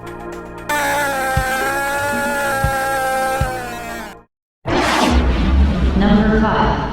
Zack McCracken and the Alien Mindbenders was released in 1988 by Lucasfilm Games and was their third game in the mold, which also included Labyrinth and Maniac Mansion, both on this list as well. This one, however, is their best in my opinion and refines the point-and-click tech style they set up for these games as best as they could back then. The plot is the most fun, with Zack being a reporter for some sleazy tabloid rag attempting to stop an alien invasion of Earth, with the aliens themselves trying to reduce the world's intelligence with their mind-bending machine, therefore leaving everything else easy to take over after its success. It's a classic 1950s style pulp plot out of some cheeseball B-movie. Unlike Maniac Mansion, Zack is a much larger game in scope, with you having to globetrot all over the world to solve various puzzles, as well as go off-world at the end to Mars for the game's finale. Each locale is brimming with detail gag-wise and has extremely clever but solvable puzzles, unlike a lot of games in the genre. I was able to beat this game as a kid back in the day, even without owning an original copy, although I did use the pyramid map in an old Zap 64 issue to navigate a rather annoying maze sequence near the end of the game. With David Fox as director, a Lucasfilm legend also responsible for Rescue on Fractalus and Indiana Jones and the Last Crusade the Adventure game, and Ron Gilbert on design bringing his unique sense of humor along for the ride, you end up with the C64's best game in this genre. From that crazy cool intro sequence and music score, tons of witty dialogue, great graphics, and more importantly perfectly matched gameplay make Zack McCracken one of the C64's best games ever.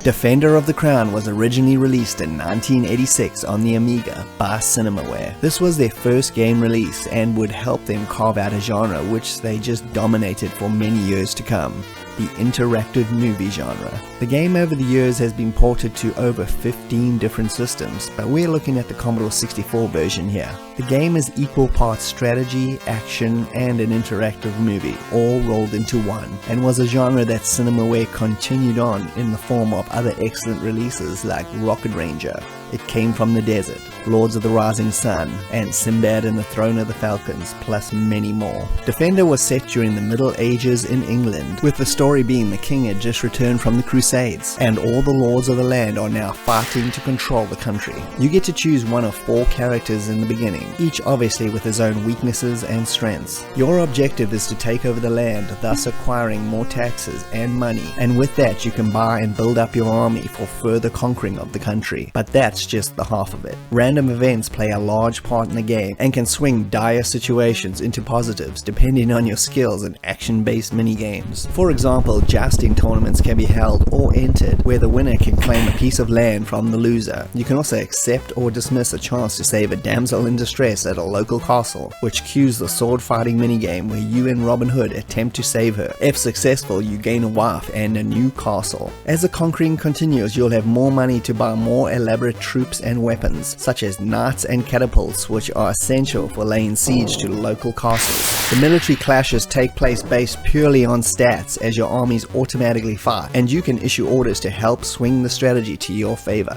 Defender was a game that absolutely amazed me back in 1987 and was one of those essential games I had on disc after years of cassette gaming. The care and detail that went into the graphics were amazing, giving it a full cinematic feel as well as that of the opening music with its rich medieval heroic overtones just put you in the mood for an atmospheric good time. The gameplay works really well on all fronts with easy to use menus and well implemented minigames, which were simple to get to grips with yet take a good bit of practice to master. The game is still an absolute blast to play all these years later, even though there was a sequel and some remakes along the way. Nothing compares to the original early versions in terms of quality and well-balanced gameplay. Number 3. Pirates was released in 1987 by Microprose on the C64. It was made by legendary game designer Sid Meier, who also did Airborne Ranger, Gunship, Project Stealthfighter, Civilization. Actually, the list is pretty much endless. Microprose themselves were known for their simulations, and Pirates weirdly enough still falls into this category as you take on the pirate life in this open world game set in the Caribbean. You get to choose what historical pirate era you want to play in, and then it's off for high adventure. The game gives you the freedom to do and go wherever you want without any restrictions, which was an amazingly impressive thing for the time. Living the pirate life is what you do, so finding and recruiting a crew at the local pubs, sailing ships and sailing the seas, try and find buried treasure from a map you just bought in a bar is just some of the fun activities. You can meet up with local officials in the town and make alliances with different countries. Be loyal to the British or betray the Spanish, it's all up to you, but it will determine who will hunt you at sea and how you'll be welcomed or not welcomed at many seaside ports. Sailing the seas is a big part of the game, and raiding and plundering other ships is how you gain loot, cannons, more ships and crew. The ship battles are really fun, with you having to pay very close attention to the wind and its direction, as well as lowering and hoisting the sails for speed as you blast away at the enemy. Swordfight duels come into play when you raid towns or board the ships you are busy fighting. There you'll have to take out the captains, with the amount of men he still has in his crew and your crew playing an important part in the morale and when he'll give up. The game does have a side story as well, which you can partake in or not. It's up to you, where you can try and reunite your family members who are either enslaved or lost all over the map. The ultimate goal of the game though is to acquire as much loot as humanly possible and then retire. As the game goes on, the years go by and so does your health, so eventually you'll have to retire. But you can actually end the game at any point of your choosing and see what rank in life you'll end up having, which there are many. Pirates is an amazingly well designed game that just oozes quality, and it's still a great fun game to play. There's also been a whole bunch of remakes of this game over the years, all of them being very faithful to the original, while adding slight improvements here and there. My favorites definitely include 1993's Pirates Gold on PC and the Sega Genesis version. And let's not forget the 2004 PC and Xbox original versions as well, which are all worth checking out, and any one of those versions are going to deliver an awesome experience for you. This C64 version, however, will always be the original and the one I love the most. So if you fancy a bit of a pirate simulation, then load this one up. It's classic all the way. Number 2. And here it is, Space Rogue, released in 1989 by Origin Systems, the makers of the classic Ultima and Wing Commander series of games. For me, this is still my favorite game in this genre to this day. It just does everything right and is a brilliantly well-made C64 game. The story is you surveying a derelict ship when your main ship gets attacked and destroyed, leaving you abandoned. This is another epic space combat RPG trading game, where you can play it however you want, follow the main story or not. Become a bounty hunter, a pirate, a space trader of goods. It's all up to you. The game has 3 distinct looks or styles. There's the map screen where you plot your course to stations or new galaxies for trade or info gathering. There's the on-foot Ultimate RPG style talking and interacting, where you go about buying and selling goods, gathering missions, and upgrading your ship. And then there's the excellent 3D flight sim parts where encounters with other ships take place in full-on space combat. That makes all the other combat sequences on this list seem a little bit muted. I managed to finish the full story of this game back in the day, and it even has a good end sequence, which you can't really say for many classic games. Jumping through wormholes to new galaxies, making alliances or enemies, the excellent fully 3D graphics of the combat sequences, the great writing of the dialogue and missions, and the addictiveness of the space trading element make this a must-play in the genre. Paul Neurath, the designer, also did the excellent Auto Duel on the C64 and Ultima Underworld 1 and 2 on DOS, so you know it's a quality game. It's also pretty easy to get into with 90% joystick operation and a few keyboard commands make it simple going. Just remember to press T to target the space station to lock on to make landing a hell of a lot easier. Origin were a company that just made quality games on the Commodore, with this, Tangled Tales, Times of Law, and Ultima 6 being my personal favorites. Zap64 also gave this game a massive 97% in issue number 58 and summed it up quite nicely by saying, the ultimate space opera on your C64 with you in the starring role. And that's why Space Rogue, in my opinion, is the #1 space trading game on the Commodore 64. We interrupt our program to bring you this important message.